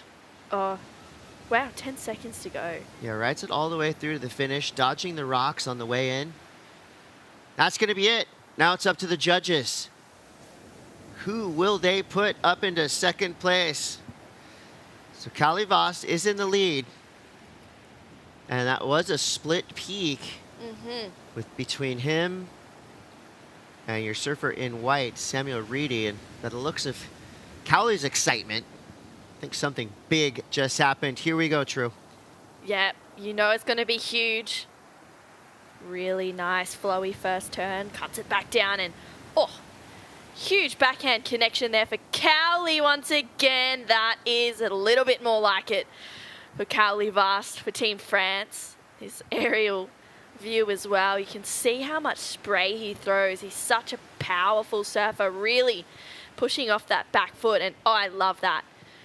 Front arm in the wall, and that was huge. They were two big combos. For some surfers, first place just isn't enough. They want to be way out at first. And I think that's Cowley's style right here. So, kids, surfers, anyone, grown-ups watching, get your pens and paper out and take notes right here. This is how you do it on your backhand. Wow. All right, so at the moment, Calivas is in that top spot, waiting for one more score to come through. While we wait, we're going to take a quick break, but we will be back with more action from the ISA World Surfing Games as we just watched Calivas detonate this wave from beginning to end. Woo-hoo.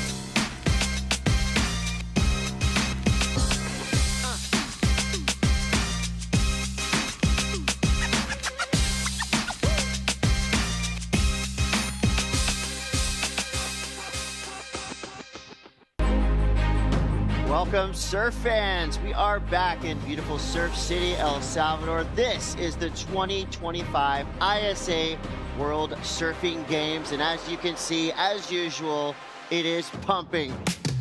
Highest single wave score in our men's main round goes to Keiji Ronishi from Japan with an 8.67. Team Australia's Morgan Sibilik with a 7.67. I just love surfing, man. I love to represent Argentina. Whenever there's a chance and there's a phone call, I'm in. Even on the screen, this looks like an absolute bomb, and that's a hammer. Yeah, Marvin. Wow, look at this section. The highest single wave score in our women's main round goes to Yanire Echevarri for Team Spain with an 8.0. It feels pretty good. I mean, I feel like I still left a little bit out there. It's always the first heat nerves, I think. Team Japan's Amuro Suzuki with a 7.43. That wraps up day one of competition for the Surf City El Salvador ISA World Surfing Games 2025. Tune in tomorrow for a 7 a.m. start for more action.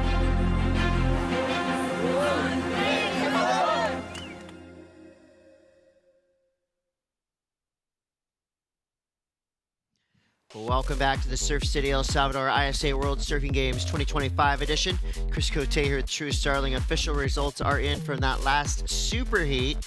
It was Cali Voss getting the win, and in second place, Team Brazil's Douglas Silva. James Wakaki almost did enough, but he's going to have to settle for a third place finish.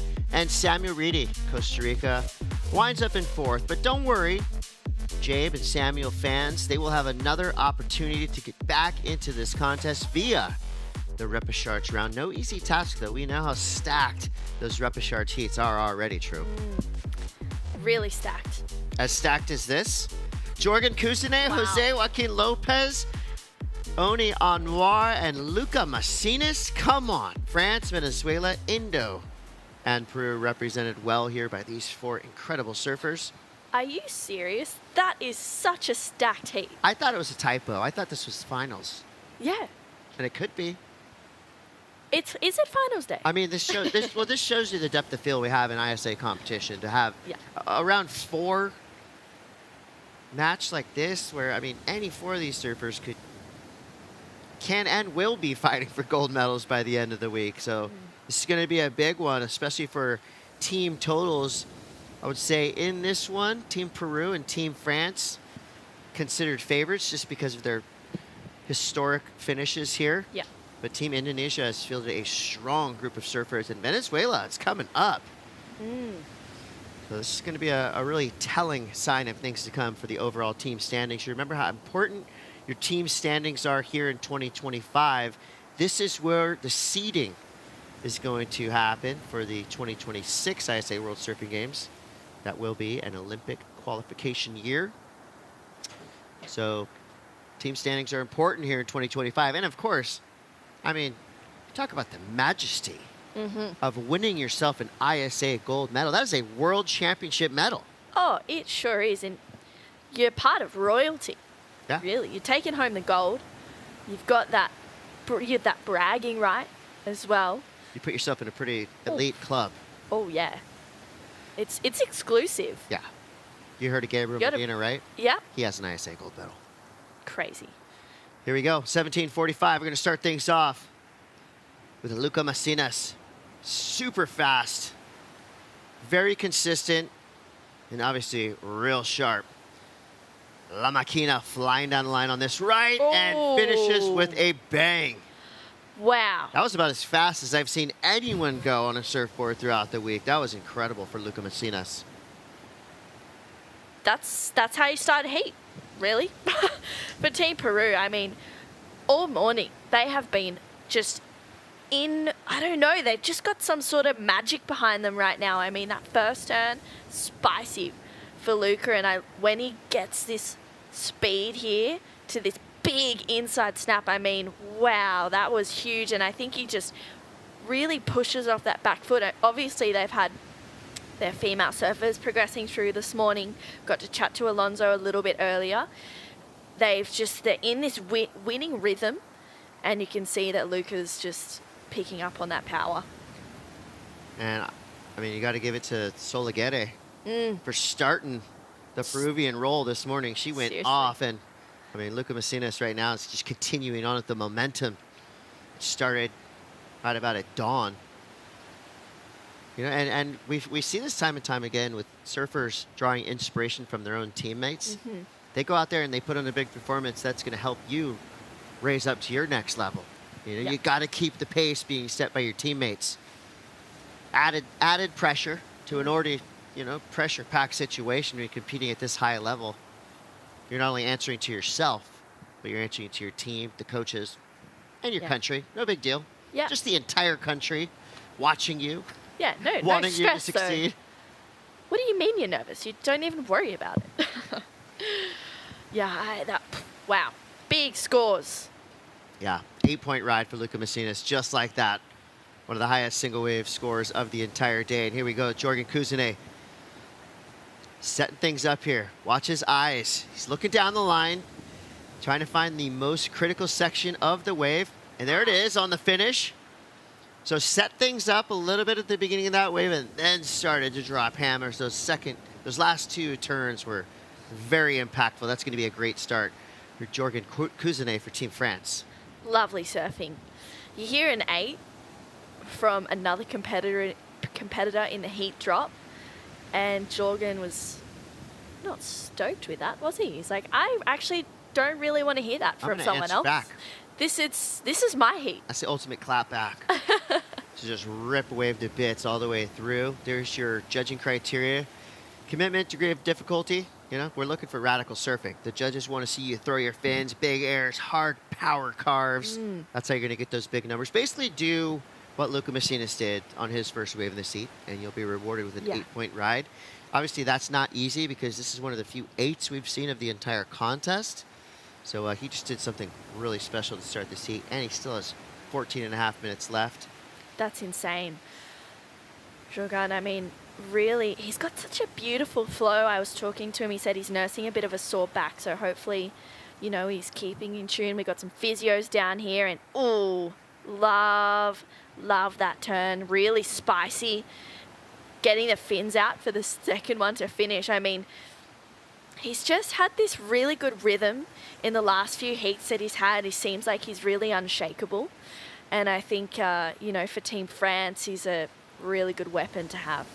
A frontside vertical snap like that on a closeout section is underrated.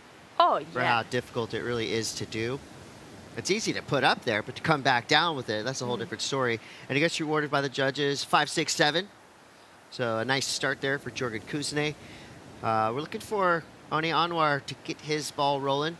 So it says on screen, Haril Anwar. That's the name on his passport, but ever since he was a baby, his mom called him Oni, so yeah, we're gonna go with what mom says. Yeah. Oni Anwar. He is already a global superstar representing Team Indonesia. He's put together some great finishes in big-time surfing competitions, but also some hardcore video parts that just are mind-blowing. It's cool to watch him surf. I mean, he's got a really different approach and a super relaxed style as well. But then when he needs to, he just coils up and just lashes out. And it's, you know, he's one of those surfers where you just don't know what to expect. Positive force. He leans in like that that positive energy. I like that. We just want to watch the Oni show. Yeah. And it looks like we are going to get it. Starting off on his backhand, Anwar. Quick snap through a foamy, bouncy section, that wave. Letting him down. You could just tell the decisions he's had to make in his head. He's like, do I keep trying? No, this is not going anywhere. Yeah. So only one turn there. Kind of a messy wave. Couldn't have done much more. So Oni Anwar will go back to the drawing board. That's going to come through at 2.83. Messinas well into the lead with an 8-point ride. So we talk about it. Big heats, big names. Tim Elter, Callum Robson coming up. Tim right there in green. An Olympian himself, and wow, we're about to watch a video part in this next one. Dane Henry's going out. Guillermo Ribeiro, who went off yesterday. Did they get that right? That's another final. Yeah, I think we can just basically call this finals day, even though we have 5 more days of the contest left to go. Oh my goodness. Wow. I mean, Tim, he put on a really great show yesterday afternoon in tricky conditions.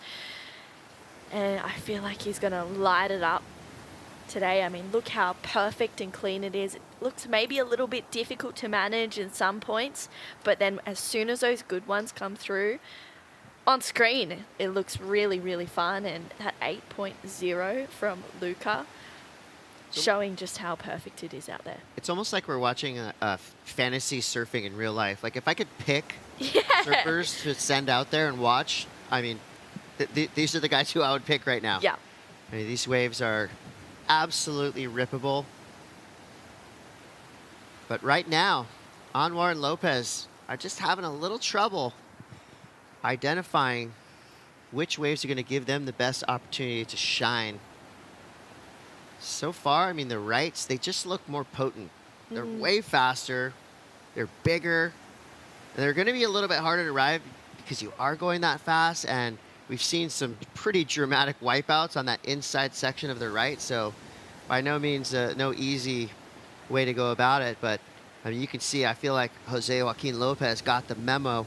He's paddling way over, trying to get around this section, just on the inside of it, but that gives Luca Macinas, or Jorgen Kuzene, a shot, flying down the line, 150 miles per hour, straight up into the lip. Huge power snap there. Right back into it, come on. Two of the best turns we've seen of the morning, gone back to back from Jorgen Kuzene. That's it. Say no more, do no more. Those two turns sending shockwaves up and down the beach. Wow, we're gonna take a second to catch our breath because that was just incredible from Jorgen Kuzene. While we wait for the score, let's go down to Rachel Tilley standing by with the winner of that last heat. Thank you so much, you guys. Callie, congratulations. Another heat win under the books. We're here 10 minutes after your heat finish, but you're still trying to catch your breath. How are you feeling? Yeah, I'm feeling good. It was just a hard one, 20 minutes. And yeah, lucky I made it. It was super close. I got my second best wave at 1 minute left, and it's the game. Yeah, but I'm feeling good, yeah. Well, I mean, when you're needing a score at the end and it comes through as a mid-6 or a high-6, you know, how does that feel as an athlete as you're trying to just pull your mental game together in order to do that? Yeah, it's on this heat I must. Here's your wave, actually. I'm in this heat. I was just try to listen my instinct because it was really hard. It's a big peak with a lot of space and then a lot of waves at the same time pretty much everywhere. So you gotta trust your instinct sometimes, and this one I was just like, okay, I'm gonna try to get some left, some rights. I have the possibility to be aware, and then I have a good paddle, so it's pretty easy for me to move in the peak. So yeah, I took this advantage and yeah, it worked for me this time. So yeah, super stoked. Yeah, and looking at that last hit there that you just finished that off, how important is it to finish a wave off strong like that, not make any mistakes, and put that final stamp on it? Yeah, I guess in the heat, 20 minutes especially, yeah, you don't have to fail. If you fail, you lose an opportunity, you lose time, you lose energy. So it's really important not to fail in the heat. This is the most important rule, I guess. And yeah, to finish strong on my last wave, I was really happy. And I especially saw Coach Jeremy and Coach Juan on the shore, and they were like claiming, and I was like, okay, I better my score, and then maybe I'm in the top 2. So yeah, stoked. Well, you did what you needed to do. Congratulations on that. I know that's feeling good. So go rest up for everything to come in this next week, and I'm sure we'll see you sitting back here shortly. Thank you. Thanks, guys. Callie Voss is on a roll. Awesome. Thank you. And you know the rest of the field is closely watching what's transpiring right here in the round of 4, Heat 5 for the main event here for the men. Up the beach, El Sunzal, you see all that white water up there? That tells me that there are waves pumping at Podium 2. You can click the link to see what's going on up there. You can hear the sounds of our technical beach announcers, get all the scores, all the information you need to know about. But I just personally, I don't see myself taking my eyes off what's happening right now at La Picana because Luca Macinas is tearing his way through this heat. He's got an 8 and a 4.5. Kuzene on the strength of 2 major turns with a 6.5. Now Anwar answering back. A couple nice turns right there. This wave just speeding off down the line. Smart call right there. Just don't. You already did the hard work. Don't risk busting your surfboard in half by that oncoming lip. And end on a, finish strong as well. You're just hearing Callie talk about those completions, finishing strong on the waves. For Oni, I thought that was smart. He's like, okay, got that good turn. I'm going to finish strong here. But let's take a look at these last few waves. This is a 4.5. It was during the interview. Good flow. Bit of a split peak as well. We'll catch up with the right after this. Yeah, this will be cool to see the difference between the left and the right. Yeah. Same exact wave. Liked a bit of yeah, power. Look how much bigger and faster, stronger these rights are. Oof. Good first connection for Oni. It really starts to wall up on the inside. Hey, it kind of has those really good moments. Here is when we'll hopefully start to see it get a little bit. Oh, it kind of teased him a little bit. Yeah, there was a lot of work Wow. for nothing at the end. And then you look at this one. This is crazy. I mean, really, really well served. And Wow. Good timing as well for Jose. Kind of could have got barreled right there.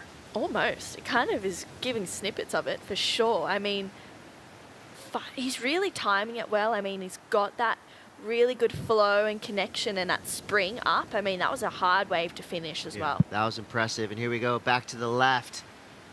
Luca Macinas, La Maquina, doing what he does. Surfing every wave to its utmost potential. Gets around that section. Just fading back, staying in the power pocket of this wave. Kind of a little stall right there. Set things up through this inside section. Starting to build up speed. Smashes it, fades back around with the bonus. Cool read there for Luca Macinas. Feel like that was a little better than that 4.5, but I'm going to leave that one up to the judges. Here goes Jorgen Kuzine now. Just cranks it off the bottom, straight back into that power pocket section. This wave starting to build speed down the line, leans into it. I love that he's just pulling every trick out of that deep bag of maneuvers he has. Yeah, what else do I need to do? Love that passion coming from Kuzine. He was getting angry with it. Yeah, good, good. Seriously. When Jorgen gets mad, big things happen like that. I love when you can tell like a surfer's emotions and they're coming through how they surf that wave. I love that.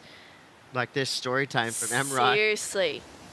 The passion, the emotion, the energy, it's just, it brings a lot of life and vibrance to the heats and to the, you know, how the surfers act as well. They're pumped. Reigning gold medal team, Brazil. Gabriel Medina helped get them a gold medal in Puerto Rico. And with that overall team win, Brazil got actually an extra spot for an Olympic team member. Wow. Yeah, so I did not know that. It just shows you the importance. We saw it happen in Huntington Beach as well. Team USA won gold there. They got that extra spot in the Olympics. So these ISA events they're layered with just the importance of every single heat going your team's way. And of course, at the end of the week, we're going to be crowning world champions. An ISA gold medal is among the best prizes you can earn in the sport of surfing. And the list of ISA gold medalists tells that story. With 2 minutes and 18 seconds left. Any four of these surfers you see on your screen right now has the potential to win gold. If you get third and fourth place here, you do go to the repechage, but we've seen it happen many, many years in ISA competition. Surfers who go to the repo early, surf their way through that tough field all the way back to the main round final. We've even seen gold and silver medalists come through the repechage round, so it can happen. You can never give up in ISA surfing. Still waiting on this score for Jorgen. I love that. A turn that radical is actually a setup. I know, I was Jorgen. just about to say it. It was sick, but it's a setup. You know? Fasten your seatbelts for this one right here. Oh, wow. Yeah, this packed so much punch. I mean, look how you can see how angry, and it's almost like he's gritting his teeth through that turn. Gets that bit of extra slide as well. That section was hard. And he's just like, you know what? I'm going. It doesn't even matter because I'm going to go with so much power and push. And then to back it up with this as well, look how tight and close he is to the pocket. Throwing some fire with that little tail slide at the end too. And that middle turn, definitely puts Jorgen in the Core Lord conversation and Thanks for right coming. to the lead. 8.17 paired with a 6.50 gives Jorgen a 14.67 total and the top spot. That knocked Luca Macinas into second, Anwar third, Lopez fourth, and time is almost up. Wow, this is the fireworks that I was talking about in this last heat. That extra push, that extra just, I don't know, something else. Our highlight reel is already about 45 minutes long from what we've seen today with more to come. 20 seconds left. Anwar would need an 8.73, Lopez a 6.34. I like that we're seeing a couple of 8s in this heat. It's a good sign of things to come. Mm-hmm. And look at the opportunity as well for the waves too. It's just getting better and better and a little bit extra something. And that's going to be it. Round 4, heat 5. Jorgen Kuzene powering his way through into that top spot. Luca Macinas comes through in second. They will stay in the main round. Anwar third, Lopez fourth. They're heading to the repechage. Watch out. We just keep packing those repechage heats with some of the biggest names in surfing. I don't want to be in those repo rounds. They're stacked. There you see a big smile on Jorgen's face. He knows he just did some good business in that last heat. Luca Macinas had led for about 18 of that 20-minute heat. But before we go to our commercial break, we want to watch this turn one more time. I actually want to watch this about 20 more times, which you can't do at ISA Surf on Instagram, but check this out. Jorgen Kuzene laying down the law. Huge turn, gets the win. Team France is on fire today. We're going to continue through our main rounds here at Podium 1, La Bocana. So much more action to come. Don't go anywhere. You're watching the Surf City El Salvador World Surfing Games. We'll be right back.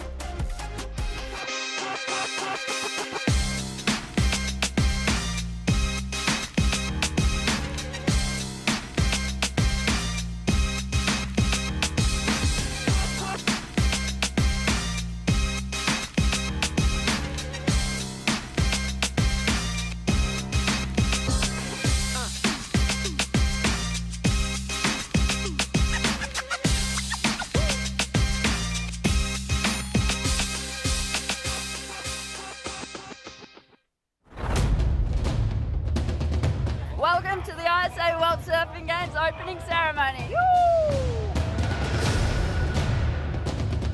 Welcome everybody to Surf City, El Salvador, ISA World Surfing Games. It's my happiness to welcome all the 61 teams, 297 athletes, 450 participants. I wish all of you guys the best in the competition. A few of you are going home with medals, most not. But all of you are champions because you are here representing your country for the love of surfing, for the love of this competition. You're representing your countries, take that with you for the rest of your life. It's the highest honor in these World Surfing Games because we together are the United Nations of Surfing. Lovely moment in my life. Open officially the Surf City El Salvador ISA 2025 World Surfing Games! Yeah!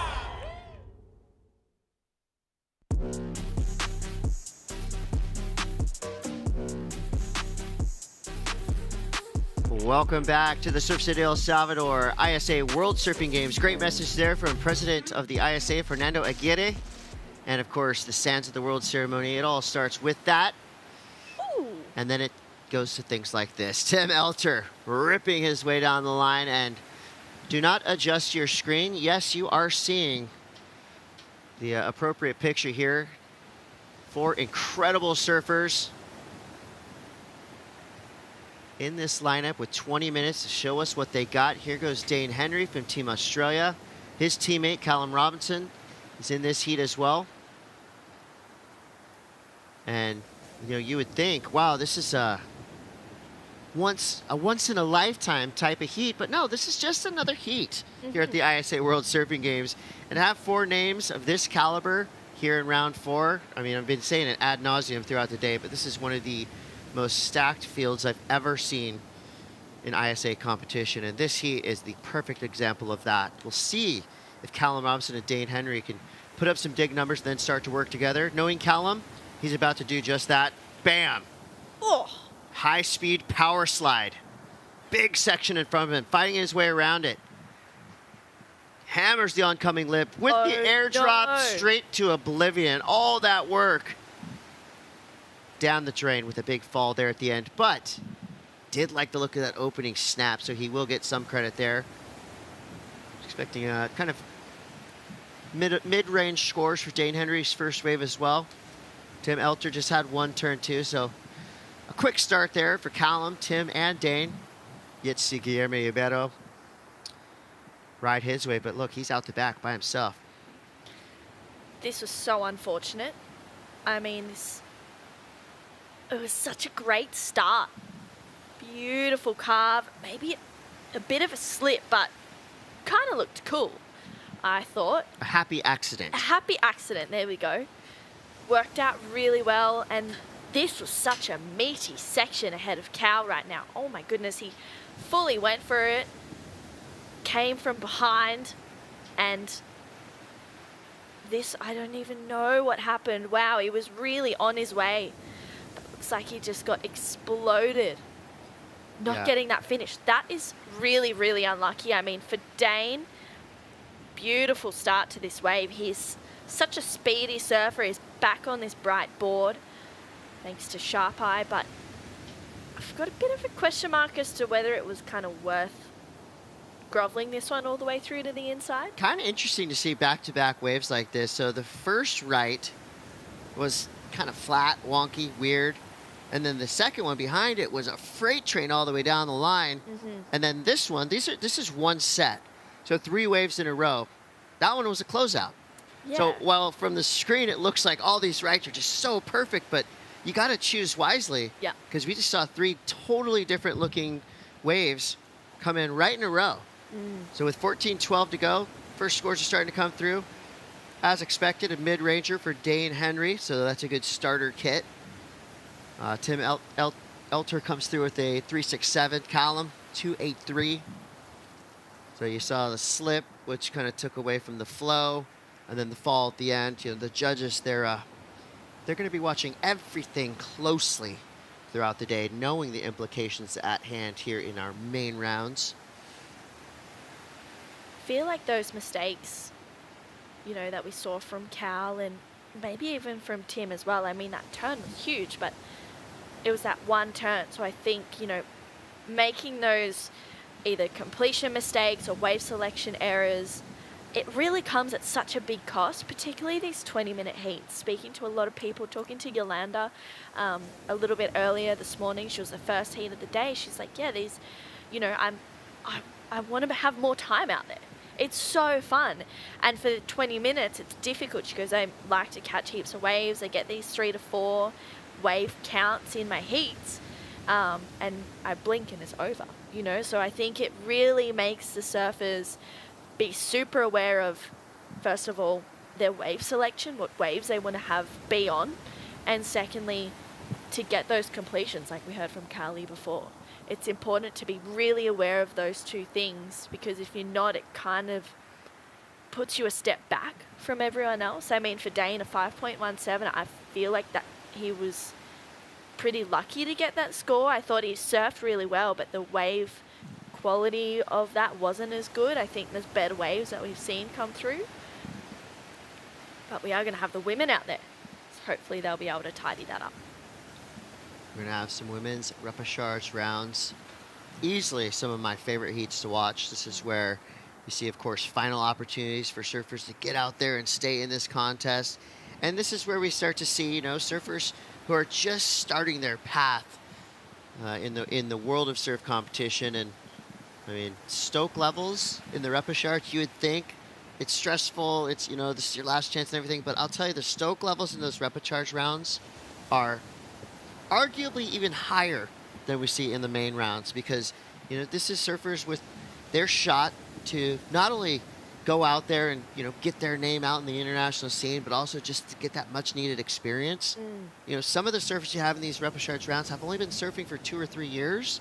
So it's incredible that they have just dedicated themselves to their craft, and they're already competing on a massive international stage. So I'm very excited to see what happens next in the women's repechage round that is coming up very soon. But got some serious business to take care of right now. 11 minutes, 13 seconds left. I'm kind of shocked by how low the scoring is right now just because of the firepower we have in the water. Yeah. In that last heat, I mean, we saw multiple 8s going down, so hopefully things start to escalate. I think we're about to see just that with Dane Henry, one of the most exciting young surfers to come out of Australia in decades. 2 big turns there, a quick stall, looking for the ramp. He's going to go to the quick snap slide. So nicely surfed, smaller wave, but I mean, I'll take Dane Henry on any wave. Yeah. I'd love to watch this kid surf. So the more Dane we get, the better. Exactly. From Fingal Head over on, or kind of a little bit south of the border in Tweed Heads, Australia. He's surfed conditions like this plenty of times. Well, here we go.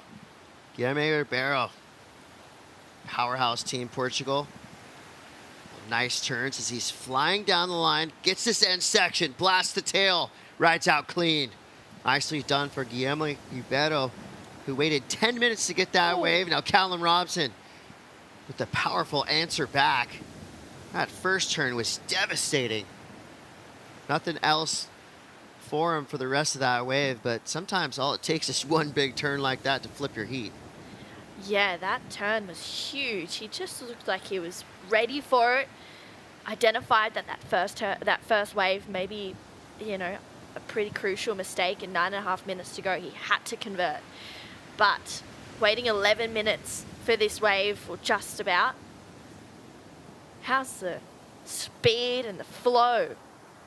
The extra tweak in the tail as well for Guy. I mean, that was a really, really nicely surfed wave. It's this one, I mean, Cal kind of clips it there, recovers really well for this. That was a revenge turn after really was messing up a little bit on the first turn. Just snapping out and just boof. Really one of those exciting moments for Cal. I like the sound effect too. It was one of those turns that you could almost hear. Yeah. From way out there, and that's kind of Callum Robson's MO, right? I mean, he is one of the more powerful surfers on planet Earth. Yeah. I mean, we saw what he did on the championship tour all those years, and it's awesome to have him here in ISA competition because, for these surfers that are fighting for gold medals for their country, that extra pride, and also just letting us know, like, just because Callum Robson isn't competing on the WSL Championship Tour, he's still at the top of his game. It almost looks like he's more powerful now than he ever has been, and that's saying a lot because he is a power broker type of surfer, waiting for his second score to come through. At the moment, Dane Henry, pair of 5s there, so he is in the lead. Barrow comes through with the highest single wave score of this heat at 5.93. Now we're just waiting for a score to come through for Callum Robson. Loved the look of that second turn, but before and after, not much happening on that left. Dane out the back with priority. It's like when you watch footy and you hear the tackles. You hear that clash of the tackles when you're watching football. Same for that turn of Cal's. 7.5 to go. So you got Team Australia in the top 2 spots. The score for Callum Robson comes in 4.57. So basically one turn got him that 4.57, and he earned it. That was one of the meanest backhand snaps we've seen of the day. Ribeiro now needs a score pretty minimal, 1.47. That's no big deal for Guilherme Ribeiro. We know he's going to surf for an 8. That's just what he does. Tim Elter is looking for 3.74. So everybody's still within striking distance in this heat. And I can pretty much guarantee you, True, and surf fans you watching, you're about to see a big number happen. Yeah. It's just undeniable. These 4 surfers in the water, this is what we have right now. Something's coming. I rarely promise our viewers things, but I promise you're about to see some really radical surfing. That's how much faith I have in these 4 surfers. Yeah. And you know what? Fair enough. Yeah. Fair enough, because the quality, the execution that these 4 surfers have had over the past 5 days has been on point, high standards for all of them in this heat. And I think they all know full well, too. We're going to start to see some urgency pulse through this lineup. And there are some sets rolling through the horizon. See Guillermo Ribeiro at the bottom left of your screen, trying to separate himself from the pack. I wonder if Callum and Dane are communicating here. So round 4, heat 6 continues. Wait for the next set to roll through. Let's go down the boardwalk with Rachel Tilley. Thank you so much, guys. Congratulations, Jorgen. An amazing heat win in those final few minutes. You switched that, found the 8.17. Talk me through all of that. To be honest, I didn't know anything about the situation. I didn't know if I was second, first, third, fourth. I was a bit lost out there. What was I? Third? Or? You were in, I think you're already advancing and you jumped up to first. Oh, okay, well, that's cool. I don't know. I keep looking at Jeremy on the beach, and he was telling me, "Oh, there's a set coming." I was like, "Okay, well, this is the time to put a big score." And I saw the long ride. I was like, "Okay, well, let's just surf it all the way to the end." And yeah, luckily the wave was good, so I was able to do 8. Yeah, well, I mean, you referenced looking back at Jeremy and getting those cues from the beach. You know, not something that we normally get to have here in surfing, but you get to rely on a team here to give you those indications that something's coming. I mean, how does that feel to have a support like that? Yeah, it's crazy to see Jeremy, Joanne, and Pauline like right there telling us what to do, where to sit. The waves are super fun, so it's just amazing to surf out there with like the best team. So yeah, I'm just really happy to be here and really excited about doing my best for the team. Well, you know, right before you were sitting here, I had Cowley as well. So you guys are having a really strong team advancing through. How does, when you guys have 2 heats back to back, how does your preparation together look? We are like preparing at the same place, so we're like cheering each other. So it's pretty good to see. Normally it's only for yourself, you know, you're going out there during the Challenger or like the QS, only thinking about yourself, about what you're gonna do to make it. But right there, it's totally different. It's like more thinking about teamwork. You want your brother, like kind of like brother, but teammates as well. That you want them to do the best they can, and yeah, I don't know. It's just good to see. I didn't know he did first, so when I came out, people told me he was first. So I was like, yes, we both won. Oh, perfect. Well, we're really happy for you guys. You guys are looking really strong here with your women earlier today as well. So congratulations to Team France for your performance today, and good luck for the next ones. Thank you guys so much for the support. Thank you. Tired. I love that. You know, we talk about all these surfers, they know everything that's happening. They know who's they beat and who's beaten them in the past. But Jorgen right there saying, I had no idea what was going on out there. I was just surfing. Yeah. It worked. So great strategy there. Just surf. And if possible, surf like Jorgen and big things will happen. We're just inside of that 2-minute, 45-second mark, and Guillermo Ribeiro's ripping this wave on his backhand. So he has really slowed down unbelievably. Yeah. Because it's been so consistent throughout the entirety of this contest. You see some frustration there from Ribeiro. Did see Dane Henry come alive, and I don't think Ribeiro needs to be too angry because he just jumped into second place.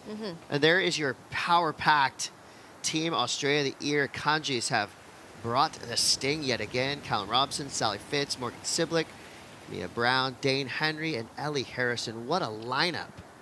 That's a gold medal team right there, unless Brazil, Japan, USA have something to say about it. Peru, Portugal. We could keep going. The hits just keep on coming. 61 other nations that are here that could all really rival for that too. Well, but while Tim Elter right now is, you know, in 4th place, leading a 5.54. Give it up for Team Germany as well. This is probably the strongest team they've ever fielded in ISA competition. They are missing one of their hammers. an Olympian from the Team German squad, who is getting married during this competition. So, congratulations. Your team could use you, but Team Germany's in good hands. It's Tim Elter at the helm. Absolutely. Oh. Here we go, just like that. I promised you something big, and this is a good start for Tim Elter. Flying down the line, straight up into the section with style. Comes around it. This wave is racing down the line. He's meeting every section with precise, powerful surfing. Kind of has to cut the last couple of turns short, but felt like it could be close to a 5.54. You know, Tim wants it.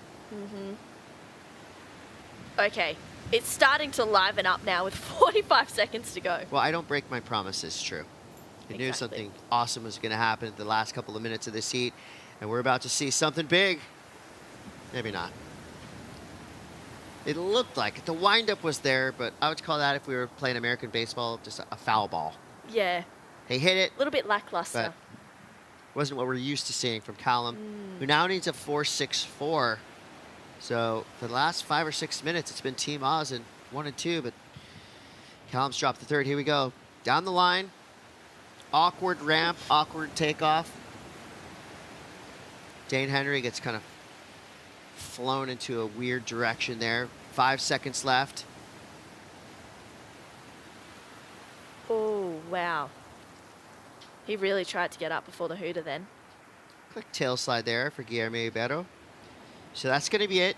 Wait for a couple scores to come through. Most notably, Team Germany's hopes are that Tim Elter did enough to get a score over a 5.54.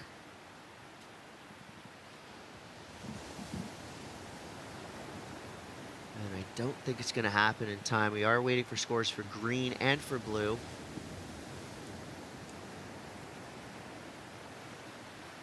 I think he gets it for Tim.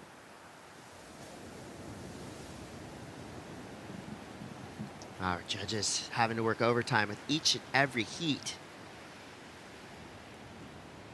So round 4, heat 6 is in the books.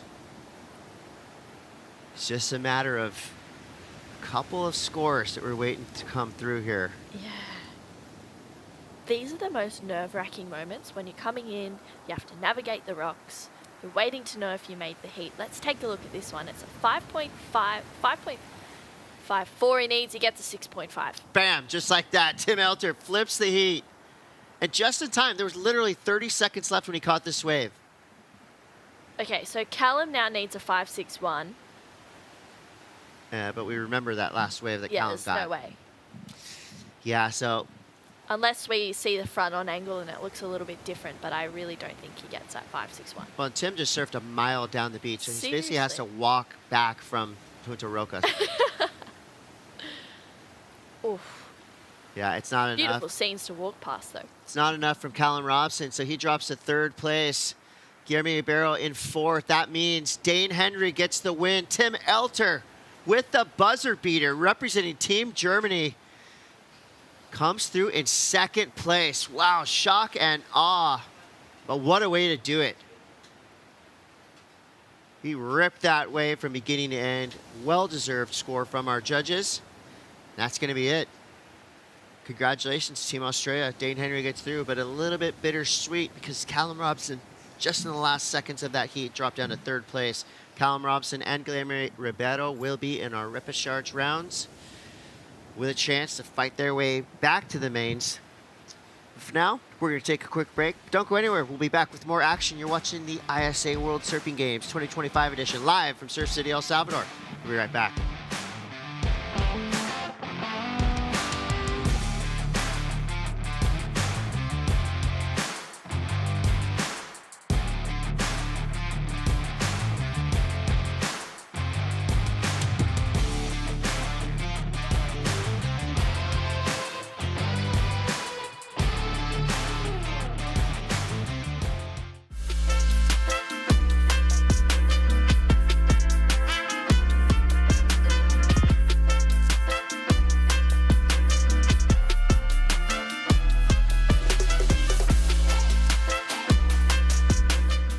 Look at that wave.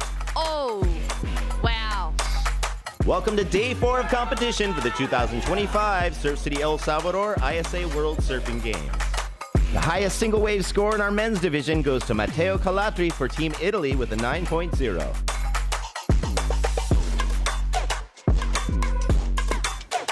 They'll throw a big hammer. The layback air drop, love that. There's another one. Amazing good memories. I think my first international trip was to the ISA Games in Panama.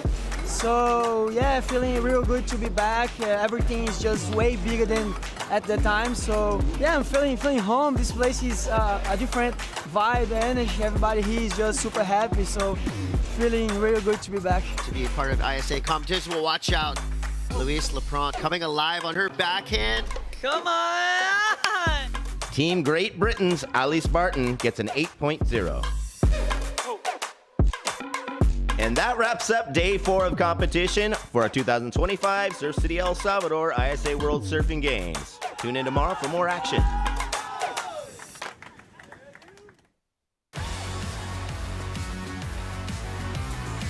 Great times yesterday. Tell you what's even better looking today. A blue ocean pulsing with swell. Big performances throughout the morning. We'll flip things over and head to women's rapid charge right now. And let's see how things change with surfers fighting to stay alive in competition. Elimination heats mean stakes is high. Surfers looking to vie for 2 top spots. I'm here to talk you through it. Join myself, Paul Evans, the 88 champion of the world. Bartlett, the Stoke bloke. Yeah, before most of you were born. Ariana Shuri out of New Zealand, Michaela Castro, Costa Rica, Rafaela Montesi from Chile, Clémence Schoch of France makes up our quartet's first team of rapid charge. But in terms of coming to elimination, nervy moments, you get to a stage where particularly some of the bigger teams will really not want to be getting eliminated at this stage. How might that affect the way our competitors approach these heats? Do you think we might see slightly more nervy surfing? It's such an individual thing, isn't it? You know, and for some, it drives them to another level, and they're able to find confidence and strength in the stress and the fear of failure. For others, it can be a real pressure cooker, as we say, situation, and you feel that coaching staff, team members, you're responsible for your nation's success, and really there is no pressure like that in the traditional sport, you know. So here has a very different makeup. You've still got your personal and individual things you need to achieve and focus you need to have, and then you need to be able to share it with the rest of your team and give to them as well and get that collective energy so that the whole team shines. If you're looking to settle nerves, a fast start will help with that. Here goes New Zealand, Shuri. Nice left for her. Well joined up, actually. Just kind of waits at the bottom of the wave. Just waits for the section, nothing forced. And just clicks the finish. Already a number in on your scoreboards for France. Decent, 5.83 for Clémence. We're delighted to get that straight away. First couple of minutes, an upper mid-range number just to bank it. But a decent reply there from Shuri as well. Finding that left with multiple sections. All right, let's get caught up here. This is the youngster Castro. Wow, nearly triple overhead when she was at the bottom of that wave. I've been watching this young lady. She came to these games as a member of the team before she was even surfing for it. And it's been a few years now. We've watched her develop. She's still tiny, but she's got a big heart. Oh, look at this one. This is Clémence's beautiful backhand attack.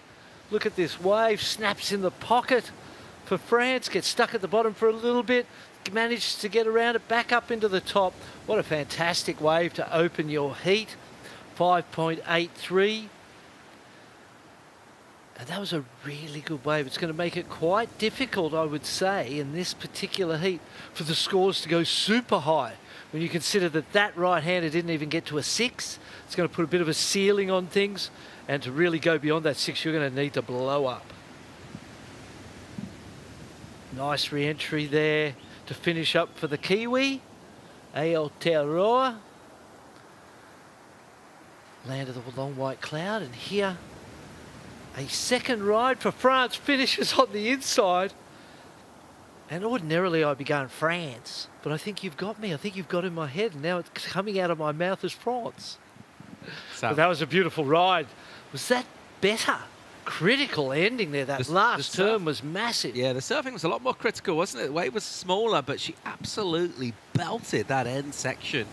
And the backhand closeout re-entry remains one of the tricky maneuvers to perform. You watch elite surfers, you think that's kind of a standard turn, but really hard to hit it hard, get that right, work those angles. She did well. She did really well. The judges loved it. 6.57 improves on the 5.83. Just so 2 great scores early for France. Good heat shaping up there. Juliana dos Santos of Team Brazil, Alice Barton, Great Britain, Lee Boger of Israel, Natasha Van Grunen from South Africa. Yeah, they've had a strong team already in this. But now some big performances. To carry on with that. Right. Look at the conditions, Paulie. Wow. It's just beautiful out there. Wind's died down, is it? It's almost rather a little texture like is on it. It's not really onshore in any way. It's just a like little light ruffled sea breeze. Red having a look at this. New Zealand, late entry, driving bottom turn.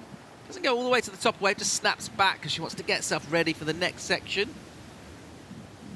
And as the wave just kind of dissipates, really, didn't offer loads. I think she kind of always felt that from the moment she got to her feet, looking down the line at what the wave was doing, quickly realised, just be nimble. Meanwhile, busy from Schorsch again. That'll be incomplete, but she's already got 12.4 points locked in. Yeah, and we know what the coaching advice, the direction, the strategy was. Go to the right, surf on the backhand, and it's paid off early, you know.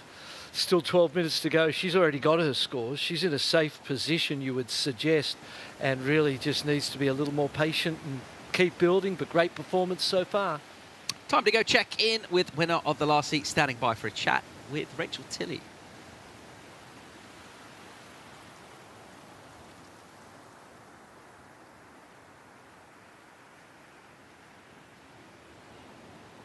.11.5 on the clock.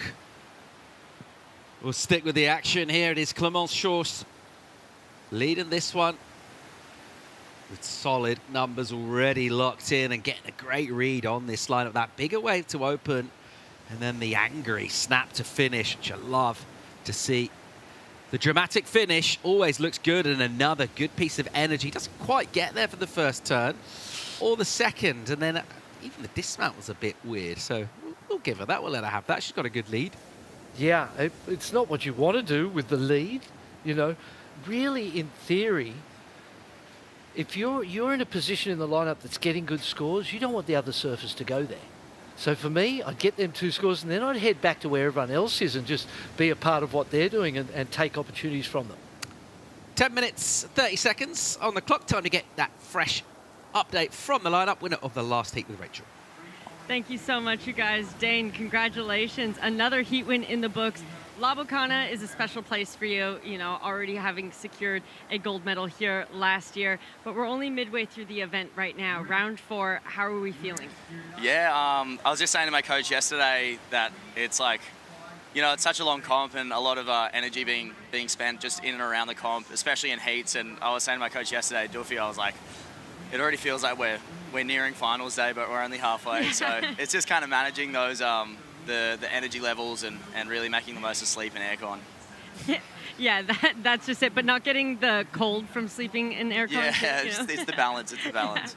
Well, you know, we're used to seeing you get excellent scores in your heats. Only a couple of 5s in those heats was enough, obviously, to secure the win. But when you're used to having the door closed on the rest of your competitors, how do you manage a heat like that when there's kind of a lot going on and the door's still open for your competitors? Yeah, it's always a tricky one. Obviously, who doesn't love getting 2 8s in a heat? But I've been really working on just we've been calling them CT heats, like really smart, just get them done, do my turns, don't go too big at the start. And yeah, I was talking with my coach Duff at the start, and we were just before the heat, and I was just like, kind of saw the tide was turning, and it was getting a little flat and a little slow. So our heat ended up probably being one of the slowest heats of the day, and I had another one like that the other day. So it's I don't know, I've just kind of been starting to get used to them and trying to mature up my surfing out of the junior leagues and into this open league because it's such a hard draw compared to last year. And yeah, I just really want to kind of come into my skin this year.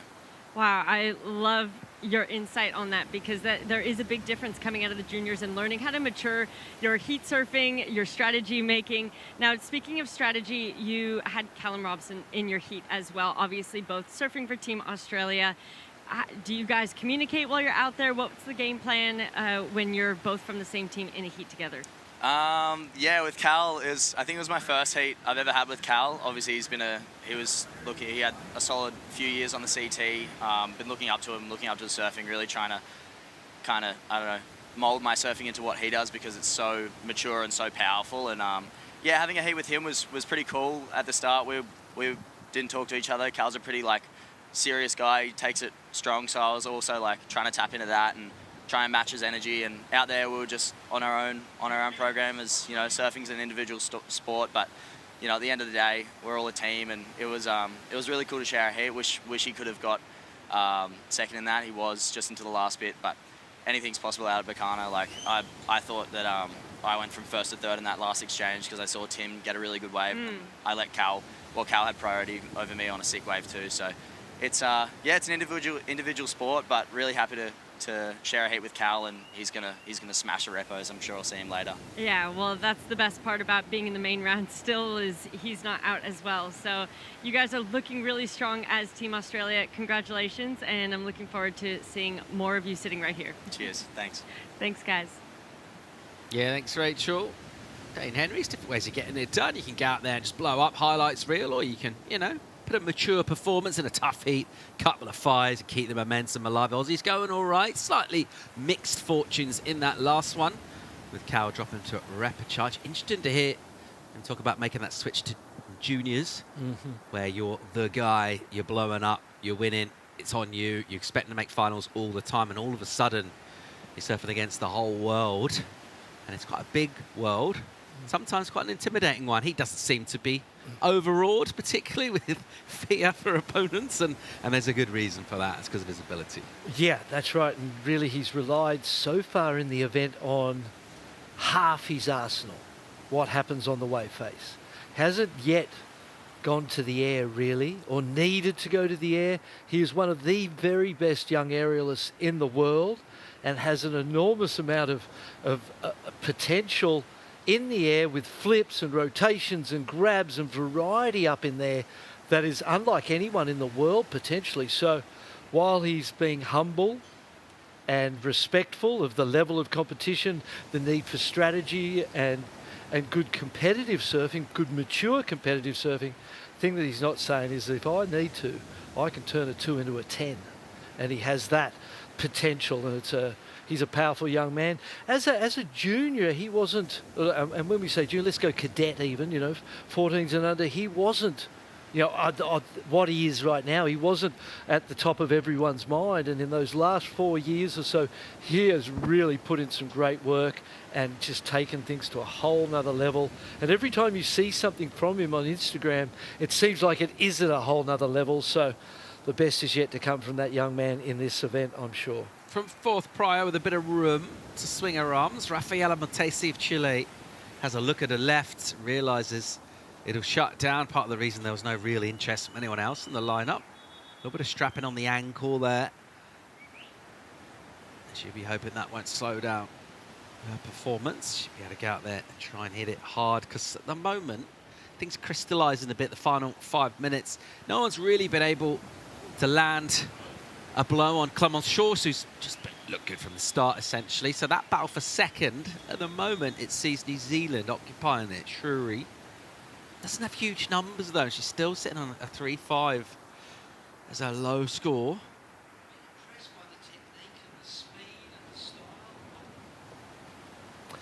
Been very impressed by the speed and the style and the technique of the Kiwi.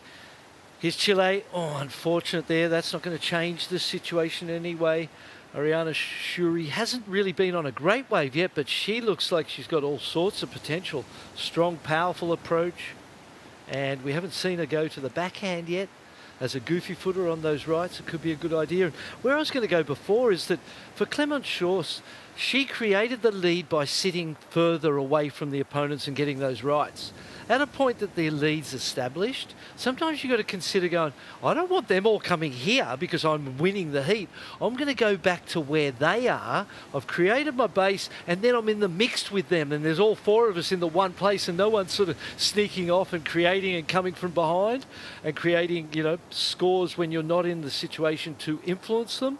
So that, from a strategic point of view, would be what I would do at this point in time. I'd be leading the heat. I wouldn't stay away. I'd get right back in there amongst the other 3 and make them feel the pressure of my lead. She's on the paddle back out, which just from her position tends us to believe that she's ridden away for some distance. Let's have another look here at Montesi. Snaps out of the top.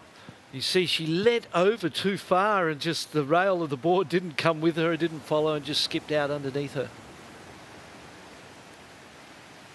Beautiful sunshine here to greet a fresh pulse as well. Started to fill in late in the afternoon into the evening yesterday, and it's arrived with some purpose and has given us really an epic morning, as we'll see.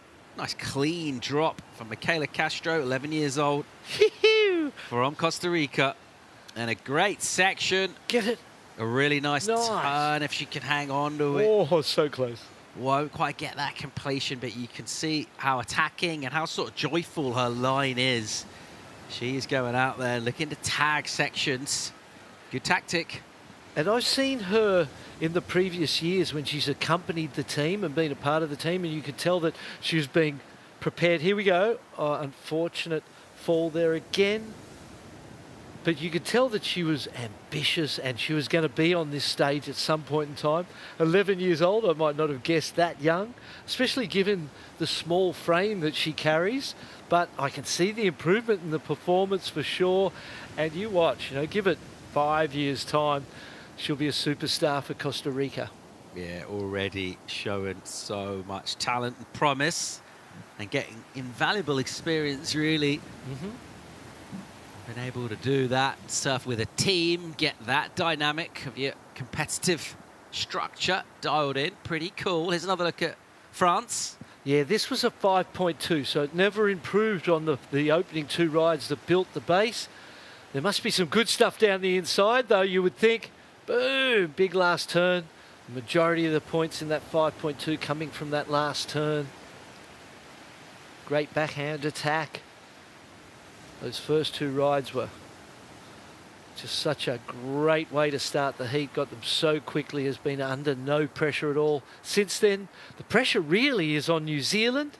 She's got the second priority, so you would imagine for New Zealand that being in close proximity to third at least would be a good move. You can see she's moving that way, but thirds for Chile, Rafaela's moving to the inside, kind of looking a little desperate, and a good time to be desperate with only 40 seconds on the clock. Yeah, time to really just force the issue here if you're Montesi. Is Castro. Backhand from her. Again, arriving late, taking risks, which is sort of strategy that you want in terms of making your maneuvers look big and getting that degree of difficulty to try and get up the scale. She does need almost a 5. All right, here's New Zealand's. And a beautifully drawn out bottom turn, and then you pick up just how hard that wave is cupping out onto the shallow boulder strewn inside. She's down. Here's your heat leader. She's good, she's safe. That's a good crack from the backhands from Chausse. She's led this one from the very beginning of the heat and never really looking back at all. Almost kind of surfing her own heat, really.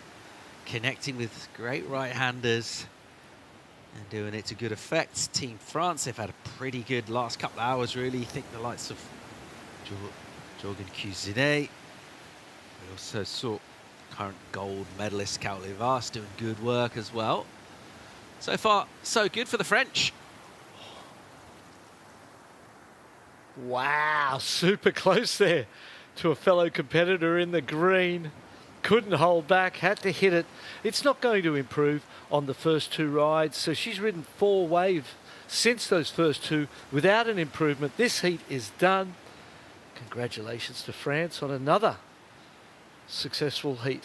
Yeah, great weapon to have in her armoury in terms of the backhand turns here at Buchanan. And well done, Team France. They'll advance alongside New Zealand.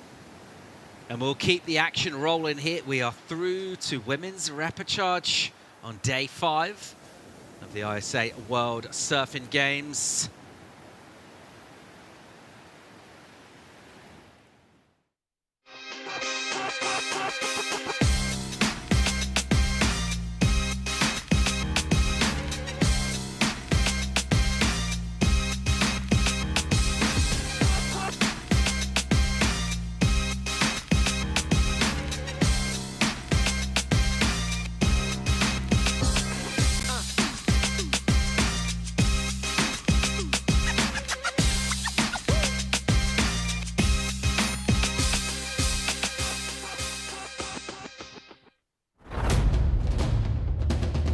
Welcome to the ISA World Surfing Games opening ceremony. Welcome everybody to Surf City, El Salvador, ISA World Surfing Games. It's my happiness to welcome all the 61 teams, 297 athletes, 450 participants. I wish all of you guys the best in the competition. A few of you are going home with medals, most not. But all of you are champions because you are here representing your country for the love of surfing, for the love of this competition. You're representing your countries, take that with you for the rest of your life. It's the highest honor in these World Surfing Games because we together are the United Nations of Surfing. Lovely moment in my life. Open officially the Surf City El Salvador ISA 2025 World Surfing Games! Yeah!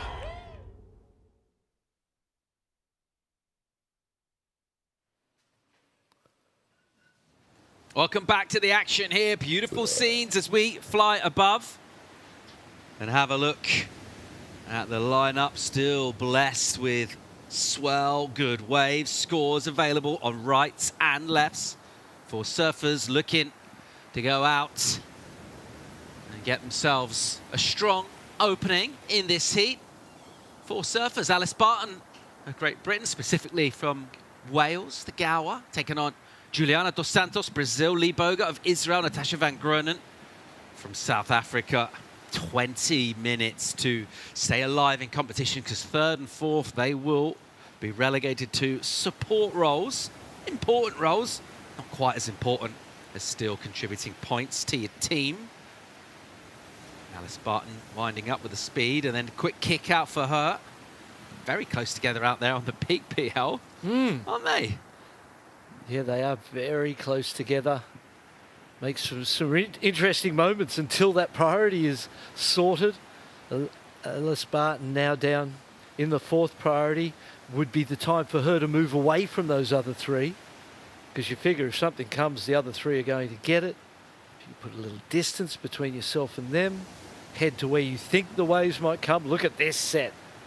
Waves are pumping. Look how light and beautiful the conditions are. The wind is barely doing anything here today. All right, here we go. South Africa, backhands from Natasha. Loads of speed from that initial takeoff section.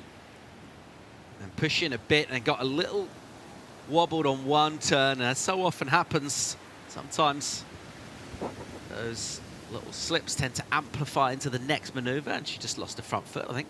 I love how quick, you see the drop was late and the lip was on her, and when you jump to your feet so cleanly and land in the right spot as we see right there, you ordinarily start good and the momentum's there. You watch here, little slip of the rail, maybe a slip of the front foot as well, and here that front foot completely slips off. Be looking at whatever wax you're using and think about trying something a little grippier perhaps. Yeah, whatever wax you're using here, you want it to be fairly hard because some water doesn't really come much warmer than this in the sea. It's definitely a tropic surf wax. Natasha swinging the axe.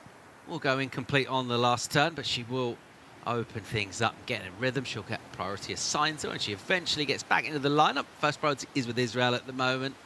Boga looking to carry on some momentum that she's shown early on in competition.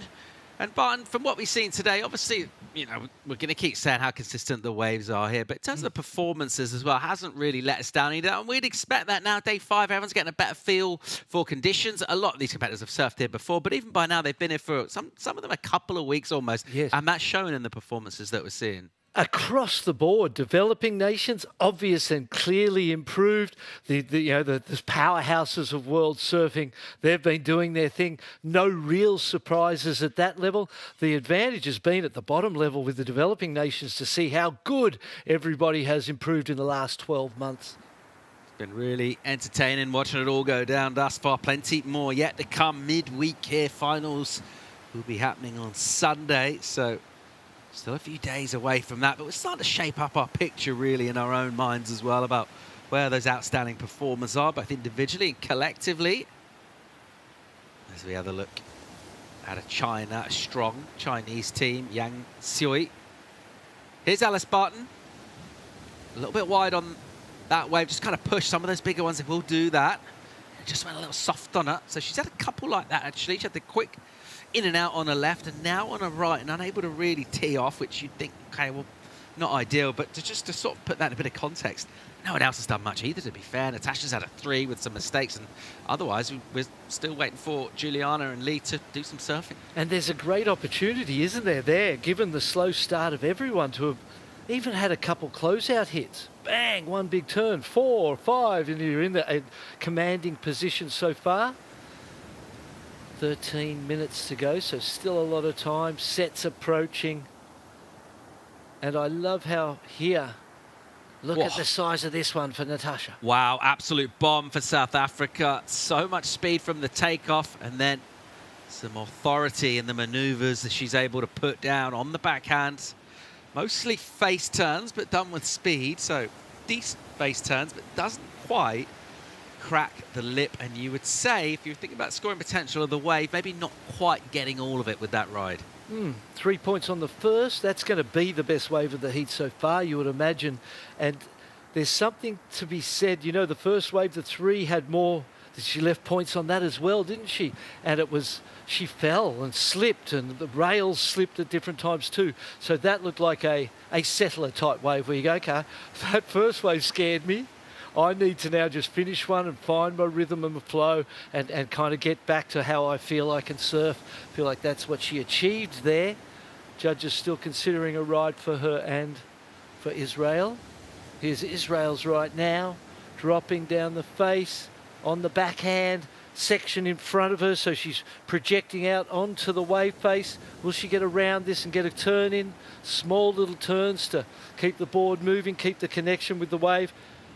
Back onto the inside, it's a completion, and at this point in the heat, it's most probably a good way to ride a wave. As with Natasha, kind of much bigger wave here, double overhead, comes around this corner for South Africa. Send a shout out to her dad, Richie. We know he's watching right now. And this wave, judges still considering those last 2 rides, but I feel like both ladies finding a settler and finding something that gives them a foundation to go, okay, now we can push a little harder. But that was a nerve settler for sure. Yeah, Natasha definitely tapping into the juice here. That was a bomb, that thing. Biggest wave we've seen, maybe for a couple of heats even. Loads of energy on it. Sometimes you will get those bigger ones just push slightly wider and be slopier, but it will be a number that will put her back in the lead. It's an identical number from Israel for the opening ride to South Africa's. But now when we get the second score lock in, down towards the halfway mark, still really waiting for surfers like Juliana Dos Santos and Alice Barton to fire to life. Priority is with Juliana. We're surprised she hasn't really been interested in anything thus far. She's been right there in the lineup, but just not identifying anything she's decided to pull the trigger on. She needs to change that fairly soon and get surfing. It will be a 10-minute heat from her. It's generally not ideal. 4.27 for South Africa. Coupled with the 3 has her, Natasha van Groenen, in the lead. But really, as you said, this one could go anywhere still.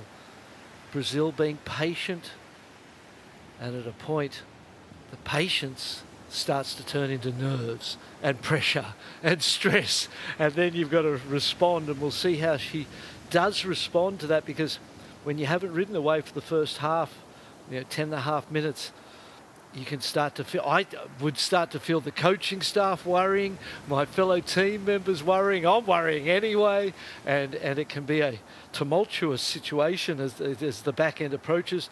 The next wave for Juliana dos Santos from Brazil needs to be something better than that 4.27, then you wouldn't worry at all.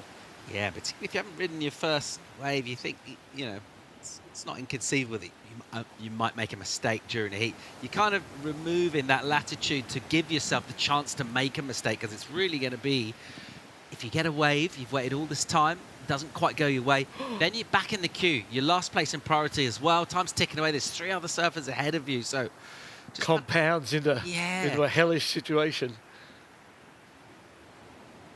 And Elise Barton came out so quickly, and you kind of got this sense like, oh, she's ready to go. But given, that the scores were a 1 and a 0.5, so there's nothing there. And then all that time has passed since, in your mind as a competitive surfer, you start to think about the missed opportunity. And that's what you've got to discipline yourself not to do. You've got to be looking forward and not, starting to just feel terrible about what you haven't done. You know what I mean? You've got to look forward to what you do, or what you can do. Still 8 minutes left to go here. First priority is with our Brazilian, Dos Santos. She'll still hang on to that. Still hasn't ridden a wave in this. Would you rather, at this point in time, be Natasha in the lead with 2 mediocre scores, or be sitting without having ridden a wave and have first priority? I think I'll be on Natasha. Yeah, I think so too. She's got the rhythm. She's showing that she's finding when the energy does come through, she's locked into it. Yep. I think I'll go for that. Some of the statistics here in terms of our national participation and also the gender equality. So 297 athletes. If you did happen to book a surf trip to Surf City, El Salvador, which would have been a great call most of the time, and you rock up and there's 300 frothers here from around the world. Oh, hang on. Let's pick up live action here. Crucial entry into this heat for Dos Santos. Look at the power and the drive. Bang. Good turn. Plenty of spark. Here we go. Wow. She just stored this up, and then she just unleashes fury on her right-hander on the backhands. And you know what she just did? She just proved us both wrong. We should have chose to be her with the priority, because that's going to be the best wave of the heat so far, for certain. And she will have made the wait worth the wait. So great nerve, great ticker there for Brazil. Juliana doing exactly what she needed to do. Great surfing, good signs, and the momentum now is with her. We'll look at the replay. Cuts back, takes some time to start to do the work, pushes out onto the wave face a little, and this is when the points started to rain from our judges. 2 big, beautiful turns into a third snap. Feel like we're going to the 6s. And the wait was worthwhile. Takes some nerve, takes strength of character to be able to handle it and sit and wait. And that was really good signs for Brazil. Still on the paddle back there. You saw the extra verve she had as she kicked out, kicking the legs, just trying to claw back into that lineup. And your goal would be to get something before you get to your other surfers. You'd be hoping and staying away from them. You're waiting to hear the score. You wonder where that score puts you. It's going to put her into an advancing position over Israel, you'd have to say. And so she will take a sigh of relief at having spent 13 minutes waiting for a ride. But when she hears the score, that will boost her confidence, and then you're on the hunt for a second one just to make sure that you've got it, knowing that your opponents have only had 3, so you can find a 3, get a score with 1 turn on a closeout, and consolidate the lead for her. kind of makes it exciting, doesn't it? You know, that's what's so interesting about competitive surfing. There's so many ways to win and so many ways to lose. But I think she needs to hear the score sooner rather than later. Here's an opportunity. She stopped paddling to look at that and see if it could be a second. I would be urgently getting that second ride. Alice Barton out on the peak with priority. Might find herself a little too far out for some of this energy. Might want to just rethink and come in a bit. 4.5 minutes to go. She is making her way back in. There are lines out the back that we can see quite clearly from the drone. She'll see it when this next wave comes through. We'll sweep across La Bacana and just have a look at the playing field and how wide it is here. And connections haven't come easy with this energy so far for this four, but hang on. Whoa, great turn there for South Africa. That's much more like it from her. She has found quality waves in a tough heat, and that was her best surfing by far. Yeah, look confident. Needed it right then and there. Here goes Juliana having a look on the inside, the desperation to get that second ride. She's in an advancing position, but we know from previous exposure to Alice Barton that her performance is definitely enough. We have not seen kind of anything from her. The best from her would easily match the surfers in this heat. 340, she's most probably got enough time to get 2 waves for Great Britain, but that won't stay the reality for very long. 6 in for Brazil, puts her in a good spot. Interested, Natasha, South Africa, not having, she was in 4th priority. She got away, didn't she? She sat on the other side and got one of those deep ones. Seen that happen a few times today. So being in this sort of ideal part of the peak doesn't necessarily pay off, and actually just sitting away on your own, possibly looking at a left or just a different sort of right, well, feels like it's going to work for her. Going to get a number to come in or expect to be decent. That 6 is very useful for Juliana. She'll want to get back up though. Inside 3 minutes. What's Team GB thinking right now? Alice Barton has been nowhere in this. She's been in such good form throughout the week here. She's going to need to try and show us some of that with some waves. She's had priority for a while. Yeah, it's one of those heats where you would feel like things just haven't gone my way, or you haven't been able to make them go your way. Look at this first turn. Woo-hoo! Beautiful turn. 2 of the best turns of the heat so far. Little snap to finish up. Judges still considering. No, they're not. It's a 5.67. Consolidates her lead. Brazil here, snapping out of the top. This is the 6-point ride. Beautiful surfing. Needs a second score. Needs it quickly.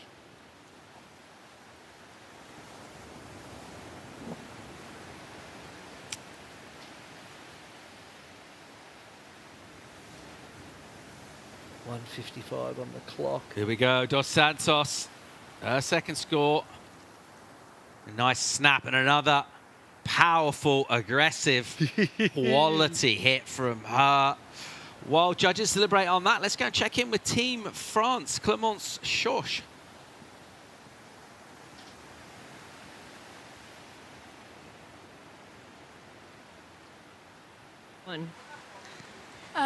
I'm so happy. I have really good wave and just have fun. So I really have a good wave and I'm so happy.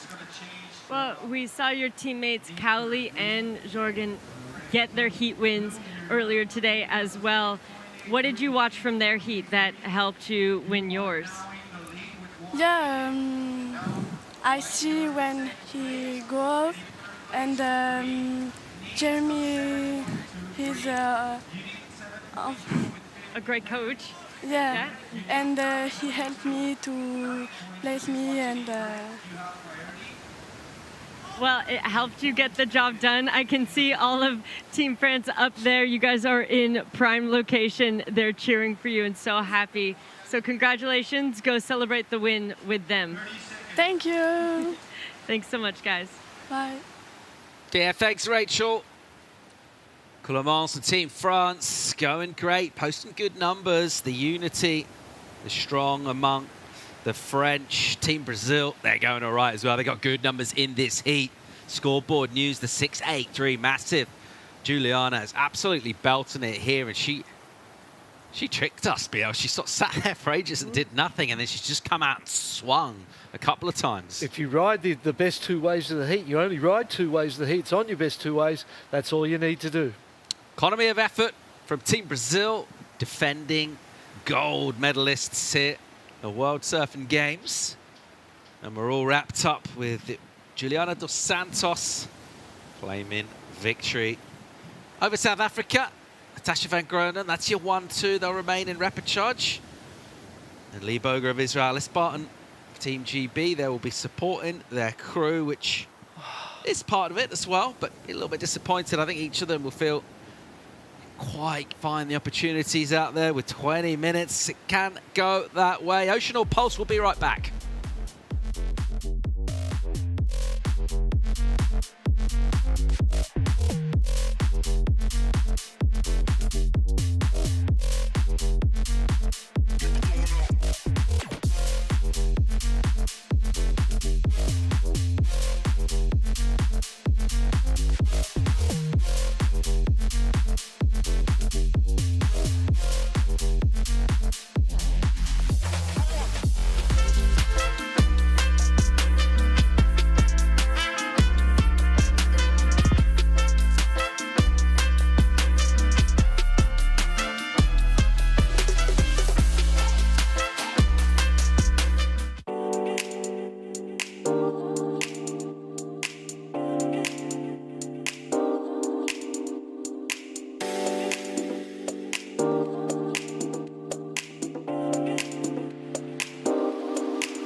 Sueña en grande. Grande como ser unos segunditos más rápido que la última vez. Y mantente siempre hidratado con los electrolitos de Gatorade para poder sudar hasta hacerlo realidad.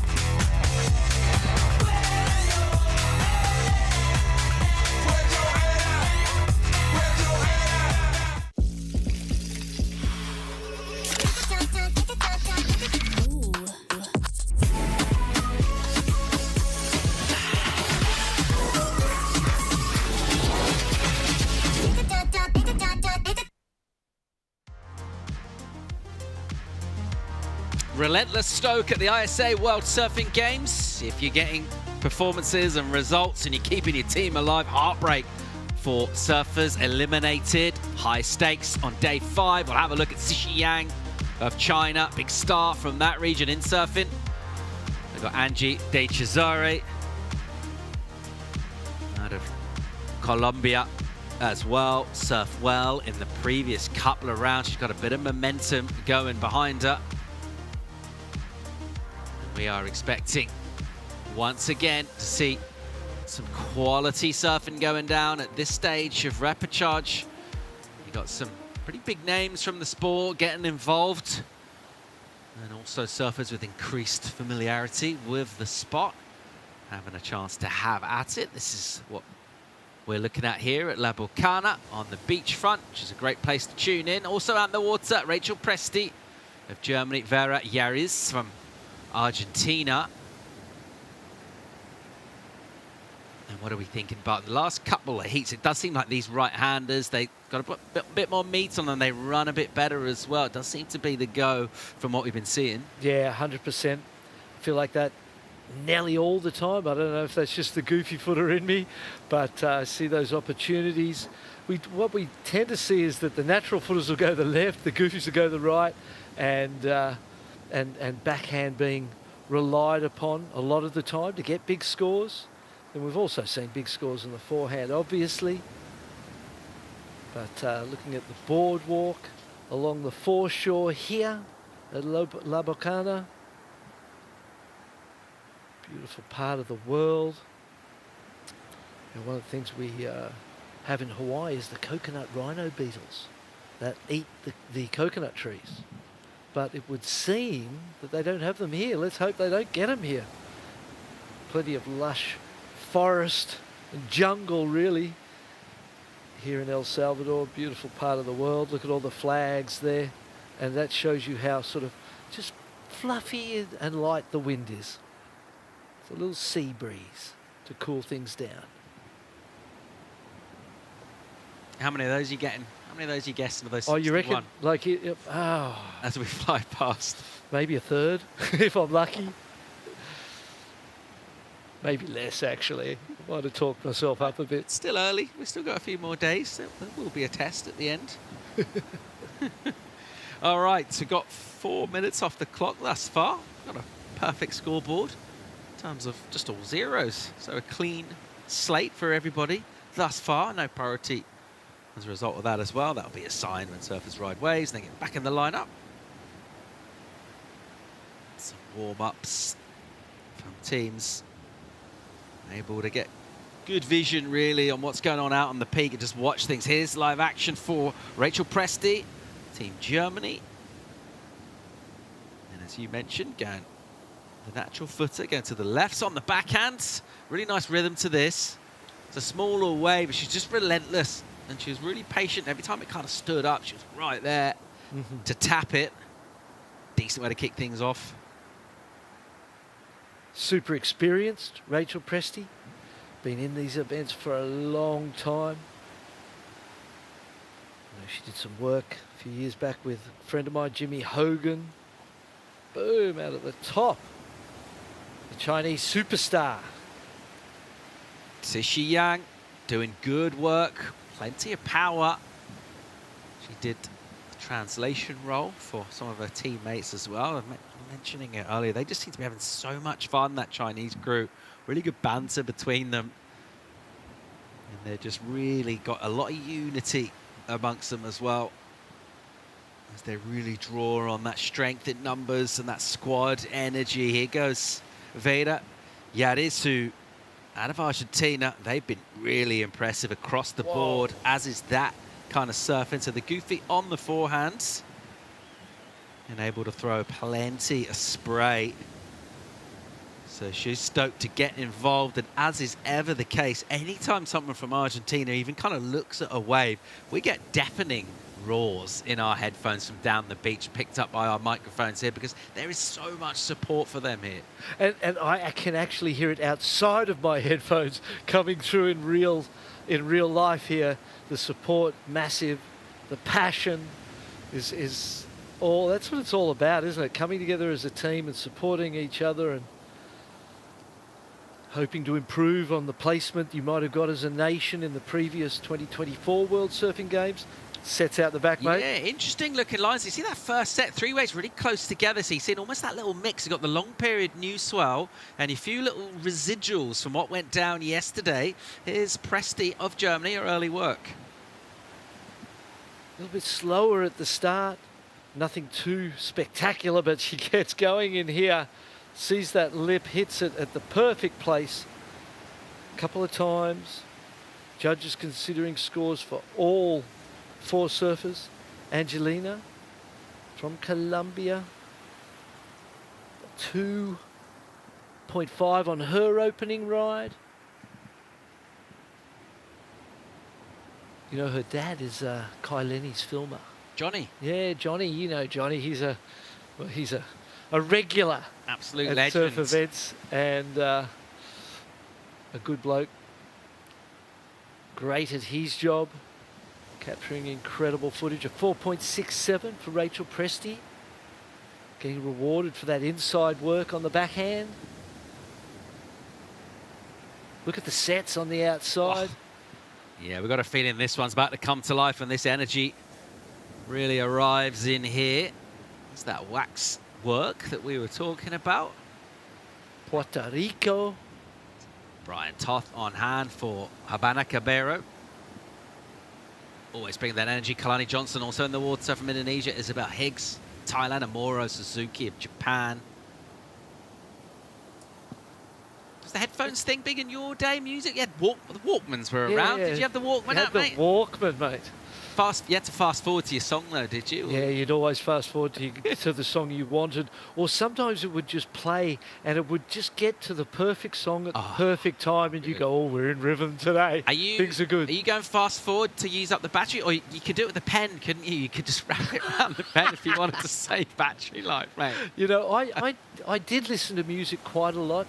What I did before the majority of heats was what it's called Yoga Nidra. Okay. And I do a guided meditation that took you through your body and made you go into all the parts of the body and release the stress. And just by the end of that, I had such wonderful success out of just using that yoga nidra tape that I still have. We'll never get rid of it, actually. Woohoo! China blaring out of them, flaring out of the top. Judges still considering this score.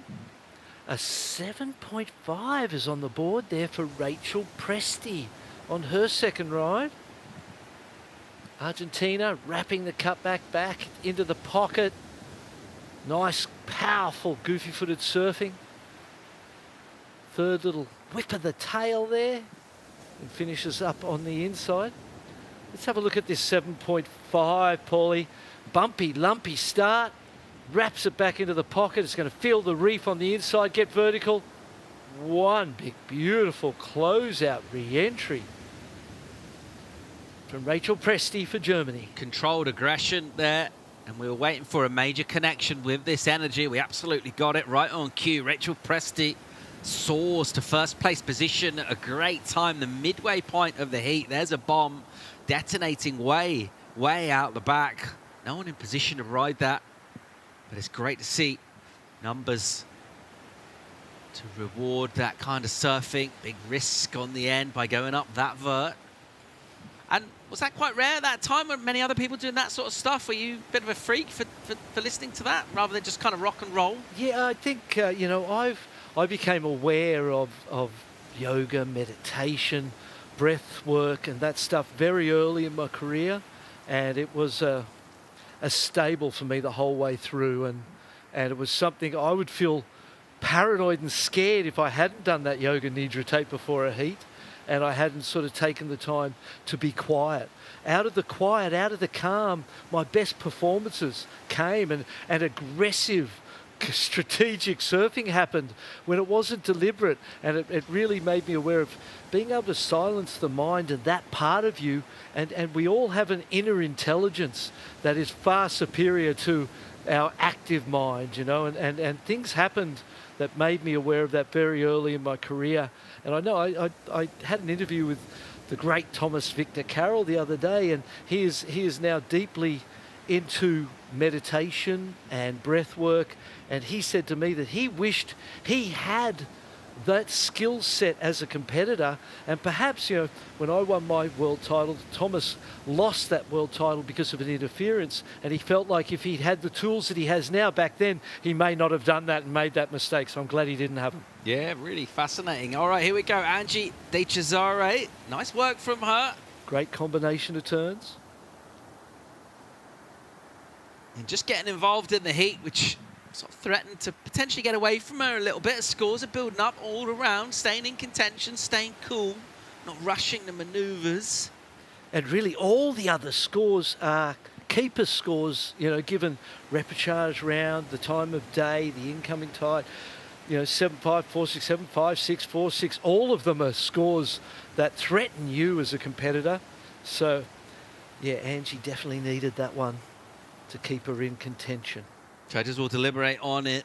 7.5 on the clock. Little movement. It looks like Vader is having a swing on a right, left of your screen, down the beach. So the goofy on the backhand right now. Good choice, it looks like. Let's see how things tighten up. Nice. She does well there. Argentina again. They love that. They'll support her. Already got the 5.6 in.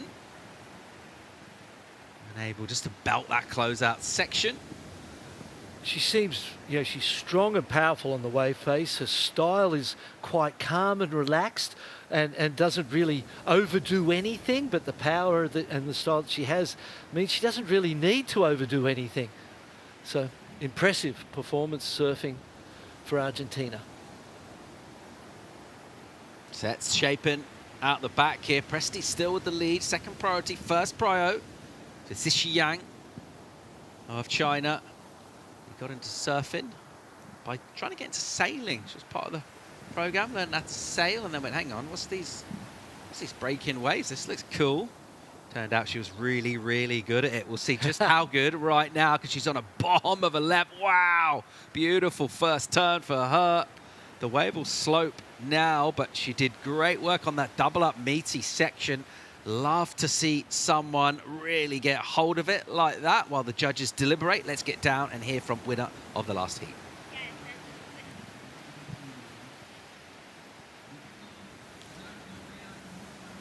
Thank you so much, you guys. Congratulations, a great heat win. You know, my first question is, you only caught 2 waves, a very patient heat, but it was 2 waves that were mid-sixes, able to get you that heat win. Was that the plan, to have a super patient heat? Que você pegou 2 baterias e você foi bem paciente, né? Você só pegou 2 baterias.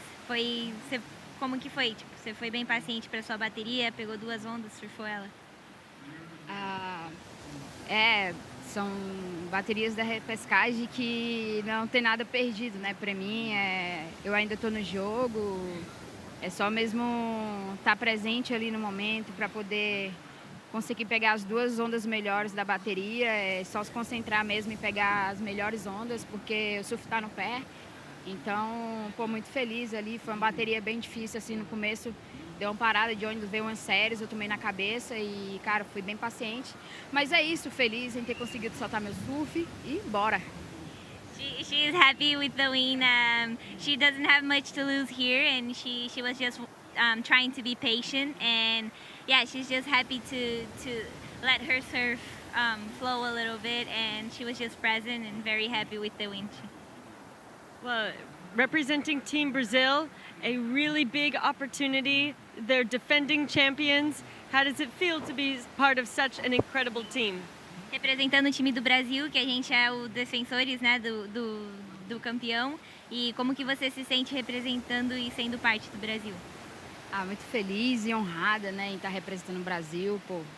É isso, a torcida tá muito, o time está muito forte e a gente está cada vez mais presente no nosso objetivo. Muito feliz em estar fazendo parte de tudo isso, estar contribuindo de alguma forma, soltando surf, bora. She said she feels very honored and happy to represent Brazil. The team's very strong, and she's just happy to be part of it. And let's go. Well, thank you so much. Congratulations on a heat win, and I look forward to seeing you in the next one. Thank you. Bora Juliana, love the power from her, just absolutely belting it on the backhand. Great to see.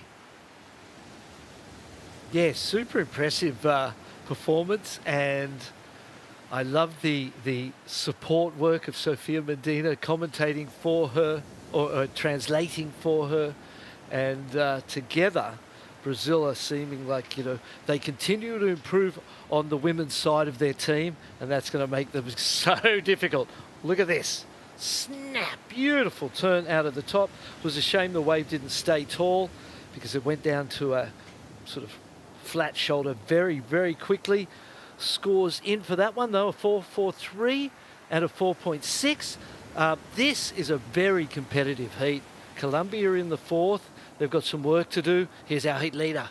Here goes Presti, engaging that rail all the way from the bottom turn and then getting onto the toe edge and really pushing hard, which displaces spray in that sunshine, which always looked good. 4.67 is the score she's looking to attack. Turns to the back up and just really put this one away. Just have a quick look at the watch and go 2.5 minutes. Yeah, I'm going to paddle back out for sure. 4.67 long gone, if you ask me. And before the scores we were waiting on from white and green, all the surfers had had 2 scores, and nearly all of the scores were of a standard that they could be proud of. This is a very competitive heat as we see this replay. So many turns into the lip, back into the pocket here. Great ride. Going to say goodbye to the 4.67, consolidate the lead for Germany in that advancing position. Right now, the pressure with 1 minute and 45 is really on the shoulders of China because they're right there looking for a 6.17. Yang Suchi has not had the sort of event we would expect from her. Here she is. Look at this, absolute bomb. First turn is massive. Will she get another section? Wow, great combo. Oh. She grabs the rail on the bottom turn, gets up there, hits it so hard, and then Oh. Doesn't ride out. The stress and the pressure of the moment. Drops down the face on the replay. First turn, beautiful. The score's coming. The score is coming. Gets a little nervous out of the top of that one. I don't know where she would have went anyway. Just doubled up, didn't it? She was Maybe there was a more patient lower line into the closeout. If you made that closeout turn, you'd be going 8s, because the first turn was fantastic. This rib runs through the middle of this wave. She gets up. No, you had to attack that section. Maybe you could have attacked it a little more vertically and come out straight down, but easier said than done. That might be it with 45 seconds on the clock for China in this repechage heat. Angelina for Colombia, we haven't seen a lot from her. She kind of got lost for the back end, had a decent start, and then the back end hasn't been able to catch another wave. Yeah, she's got chance. She's got first priority if she can find some energy out in this lineup. 30 on the clock. Here we go. All right, good looking left. The first section will drop. That's not great news. She does really need to get on the attack straight away to get up in the 7s or better. So this is the number she needs. That one won't do it. A good decision to go, but ultimately just not finding the connection with that wave that did run away. Oh, agonizing for Sishi. I think she surfed with so much drive that we haven't really seen, certainly for the first few heats of this round. The way she's able to get speed just effortlessly through sections looks so good. Oh, it just really doubled up that wave. I mean, we were kind of willing her to make that turn just because it was so entertaining and on edge and exciting and like all those ingredients that you love to watch. But not, unfortunate. But not the number. And it's 4.87. It's an improvement. She'll remain in 3rd and she'll go out of competition. Well done, Germany. Rachel Presti, Argentina as well. We'll take a break here. The fun will continue from Surf City, El Salvador, really soon.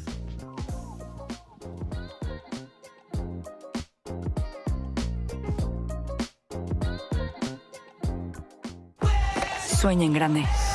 Grande como ser unos segunditos más rápido que la última vez. Y mantente siempre hidratado con los electrolitos de Gatorade para poder sudar hasta hacerlo realidad.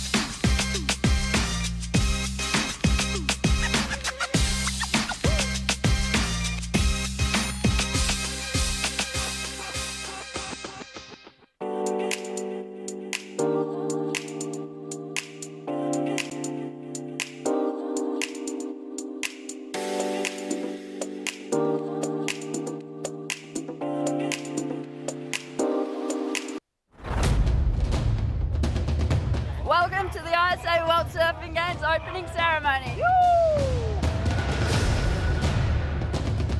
Welcome everybody to Surf City, El Salvador, ISA World Surfing Games. It's my happiness to welcome all the 61 teams, 297 athletes, 450 participants. I wish all of you guys the best in the competition. A few of you are going home with medals, most not. But all of you are champions because you are here representing your country for the love of surfing, for the love of this competition. You're representing your countries, take that with you for the rest of your life. It's the highest honor in these World Surfing Games because we together are the United Nations of Surfing. Lovely moment in my life. Open officially the Surf City El Salvador ISA 2025 World Surfing Games! Yeah!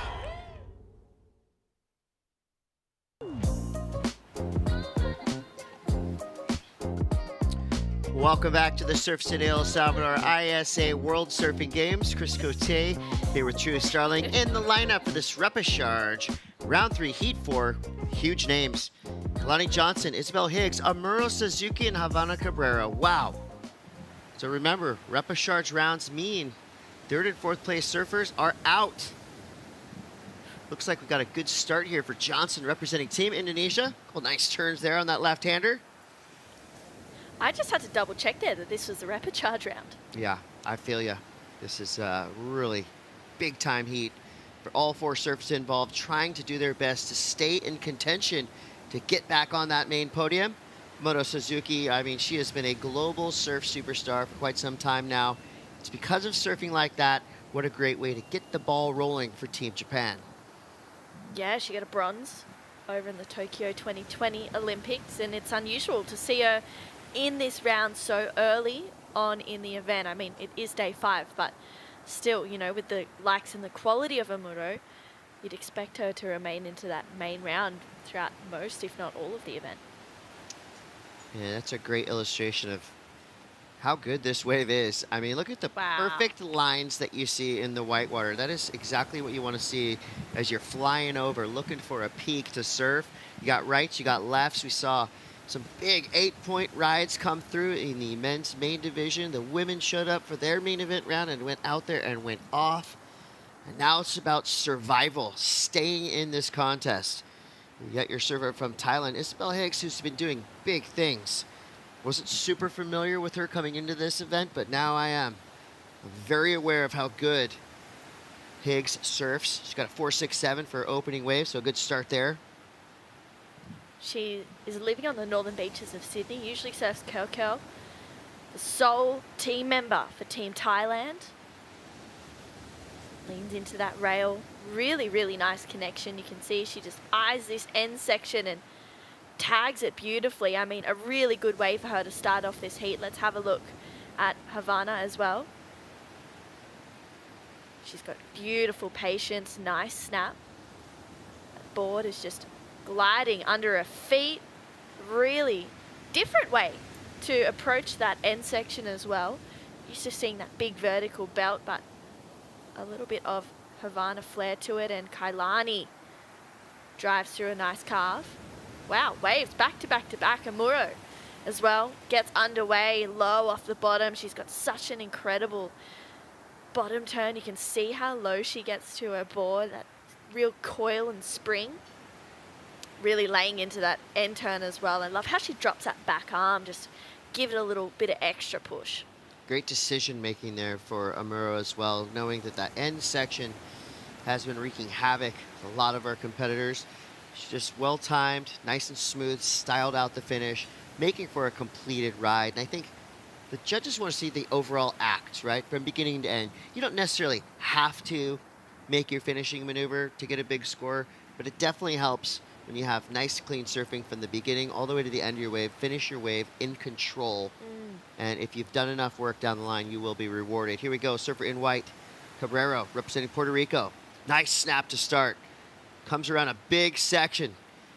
Gets up and under it, but gets upended. Over the handlebars for Havana Cabrero. That's unfortunate because that first turn was looking real sparky. Johnson now adds to her total. She's got a 5.10 to start. So everybody on the board for now. We're just waiting for that first score to come through for Amuro Suzuki. Love that last turn for Havana. Wow, just as you said, it was sparky. It had a bit of extra flair. That second turn was so unlucky. It felt like she was maybe mistimed it, tried to force it to be a little bit earlier than maybe what it needed to be. You know, she's got 13 minutes to regroup though, plenty of time. I think we've seen the biggest scores come from surfers that did not hesitate.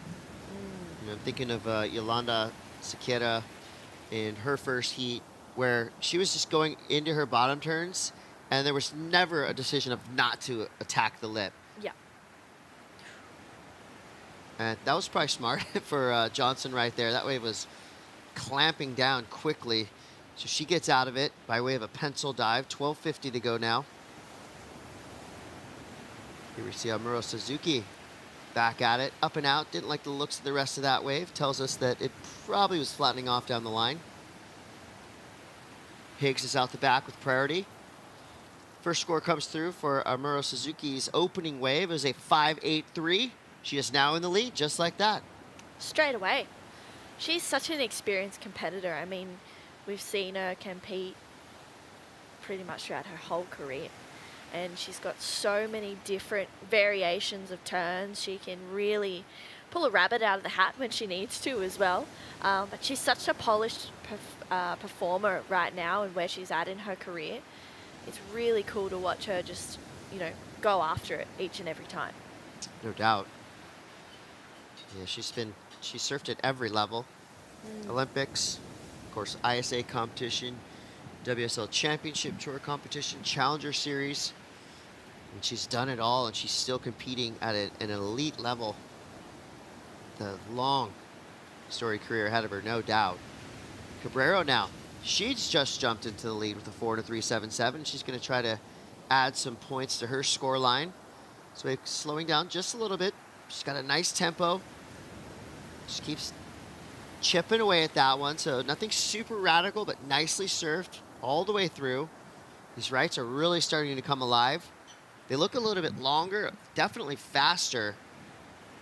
Just more room to work, but you're going to have to get to work quick because we've already seen some surfers get caught behind that section.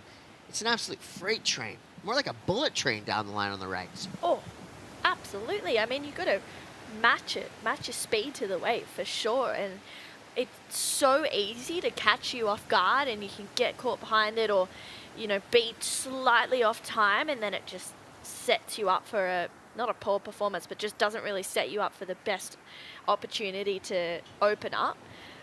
I think a 4 just locks in a 4.03 for Havana, but that 3.77 that she had before just for that one turn would have been huge. Could have got a 6 if she had made it. Right there with you. 10 minutes, 30 seconds left. We wait for the next set to roll through. Let's go down to Rachel Tilley standing by with the winner of that last heat. Thank you so much, Rachel. Congratulations. A strong performance from you out there. A 7 and a 6. Talk to me about how, that was the definition of building a house. You started off with a 4, got the feet into the wax, and then you just continued to build upon from there. Talk to me about how that felt. It felt good. I feel like I surf better heats when I'm getting more waves. That heat, I only caught 3 waves. But I feel like when I start off fast, I start with a momentum, and it helps me to build throughout the heat. Well, talk to me about that momentum, as you're talking in your head and you'd like more opportunities, but you're not getting them.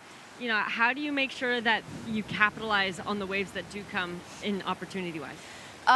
Well, in the main round, my first heat was pretty bad. The second heat was good, but I still ended up losing and going into the reps. And we have kind of a phrase that we've been using with the German team, where it's, long story short, if you can't surf with love and happiness, to surf with rage. And that's exactly what I've been doing since I got into the reps, because I feel like I get a strong momentum with that, and I surf more focused as well. Yeah, I love that. Well, we just got a view, the viewers just got a view of what that 7.5 was, and it looked like you hit that with so much rage. Talk to me about the board that you're riding right now. It's looking really strong under your feet. I'm riding a Sharp Eye 5.7 Synergy model, and I live here. I live in El Salvador, and so I surf La Bocana almost every single day, and this is my La Bocana board. So the waves are good, it's pumping, and I'm just using my regular out here. How long have you been living here in El Salvador? 2 years now.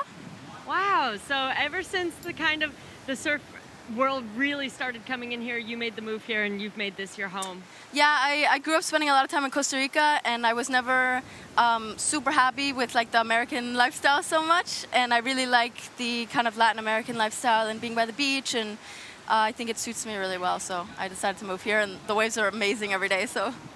Well, I've considered myself coming down here. I love it so much, so makes sense. Now, is there anything you'd like to say back to everybody at home?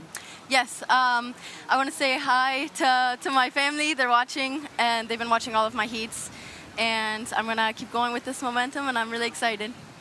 All right, thank you so much. Thank you. Back to you guys. I did not know that. Yeah, That's me either. awesome. Why wouldn't you move here? I mean, waves year-round, amazing weather, food is unbelievable, and the people, the locals, are just so welcoming and so cool. I think I'd be eating pupusas every... You know what I would do? I would go to some sort of pupusa cooking class and learn how to make them. That was a great call, True. Can I come? Yeah, absolutely. All welcome.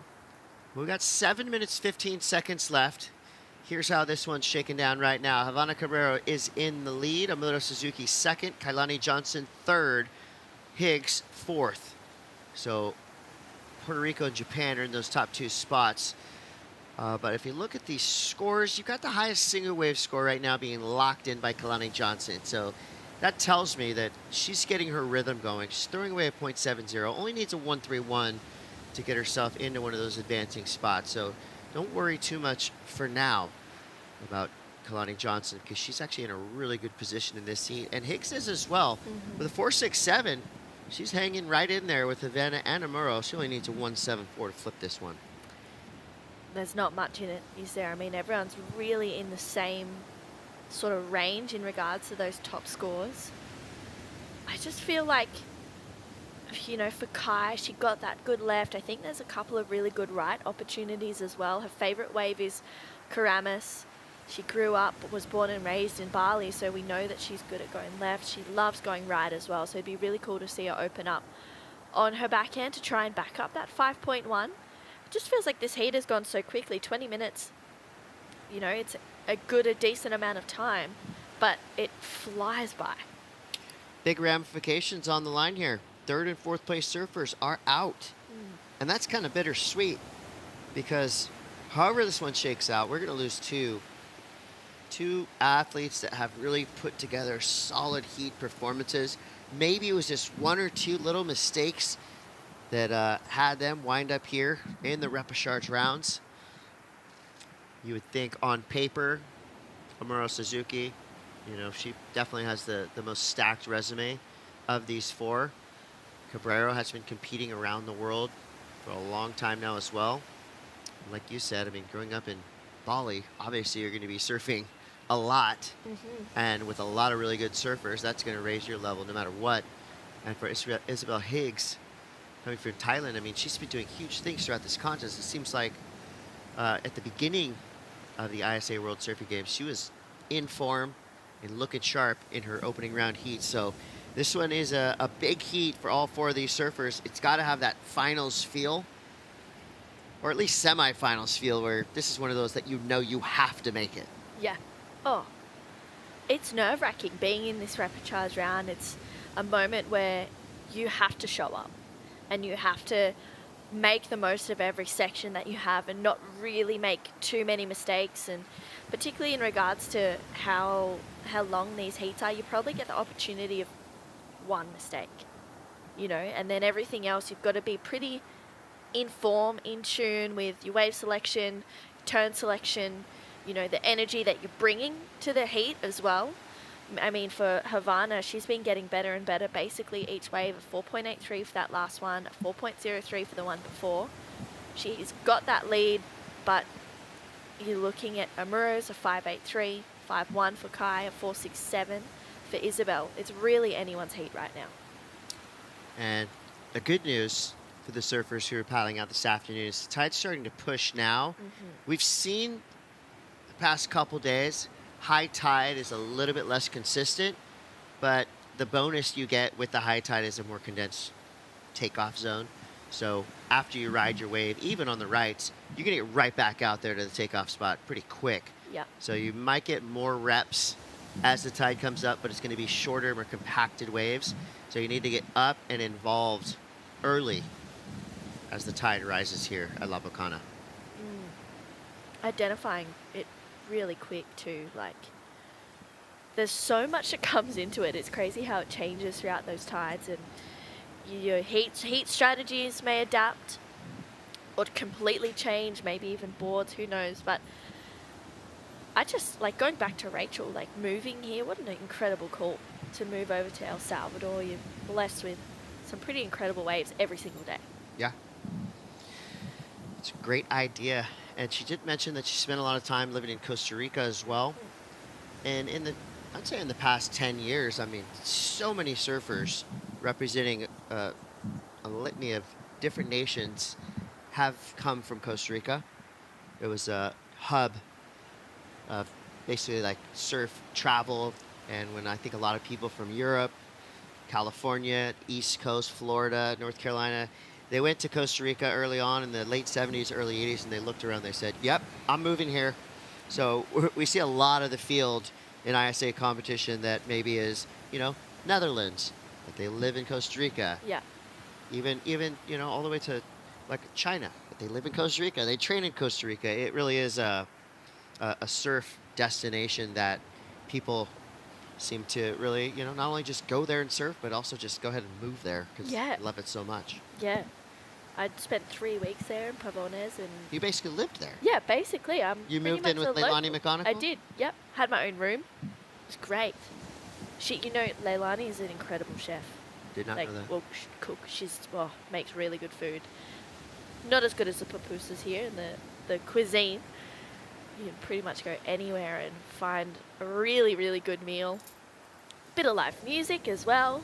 So much nightlife. We look back here. This is, I think, that 4.83 for Havana. Really nice calves. I mean, she's got a good rail game, gets a strong snap there as well. So putting together, wow, a good combo of turns to finish it. I mean, a 4.83. It was a smaller looking wave, live action though. Johnson, quick snap on her backhand. She's trying to maximize the scoring potential of this wave that's just really softening out beneath her. Got a little bit of work done. Only needs a 1.31, so yeah, more than enough there. Comes through at a 3.43. Kailani Johnson is now in second place. That means Moto Suzuki has dropped to third, needing a 2.70. 30 seconds left. Big set rolling through. Here's that buzzer beater finish we're definitely going to get. Wow. 25 seconds to go. Who's in position? Oh, there's a Murrow on the top of your screen. She has to duck dive this one. Oh my goodness. So your current heat leader, Vana Cabrero, in the right place at the right time with 13 seconds left. Coming around this big section. Leans into the bottom turn. Big snap there. Cabrero's going to extend her lead and make her way in. And it looks like time's up, but Higgs was up before, I'm pretty sure. Of course. All the way down to the wire. So we have now scores coming through for blue and white. I don't think, it wasn't much for Isabel. But Amuro Suzuki needed a 2.7. That stings because Amuro is an Olympic medalist. She's an ISA medalist. I mean, she is one of the best surfers in the draw. So we have just witnessed a stunning upset. But give it up to our two advancing surfers. Savannah Cabrero, I mean, really well surfed from beginning to end of that heat. Johnson kind of had to fight her way through from third and fourth place for most of that heat. But Amuro ends up in third place. Isabella Higgs in fourth. That means those two surfers are out of the ISA World Surfing Games. So that's the bittersweet part of this competition, is that this is the stage where people basically have to pack it up and head home. We're going to take a quick break. We'll be back with more repechage action. It's the ISA World Surfing Games. Stay tuned.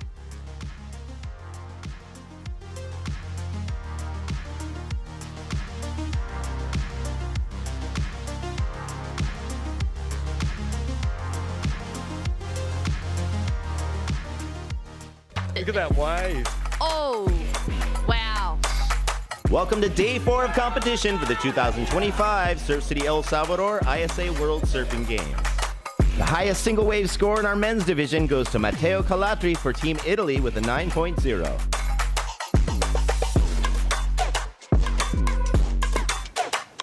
Throw a big hammer. The layback air drop. Love that. There's another one. Amazing good memories. I think my first international trip was to the ISA Games in Panama. So yeah, feeling real good to be back. Everything is just way bigger than at the time. So yeah, I'm feeling home. This place is a different vibe, energy. Everybody here is just super happy. So feeling real good to be back. To be a part of ISA competition, we'll watch out. Louise Leprant coming alive on her backhand. Come on! Team Great Britain's Ali Spartan gets an 8.0. And that wraps up day 4 of competition for our 2025 Surf City El Salvador ISA World Surfing Games. Tune in tomorrow for more action.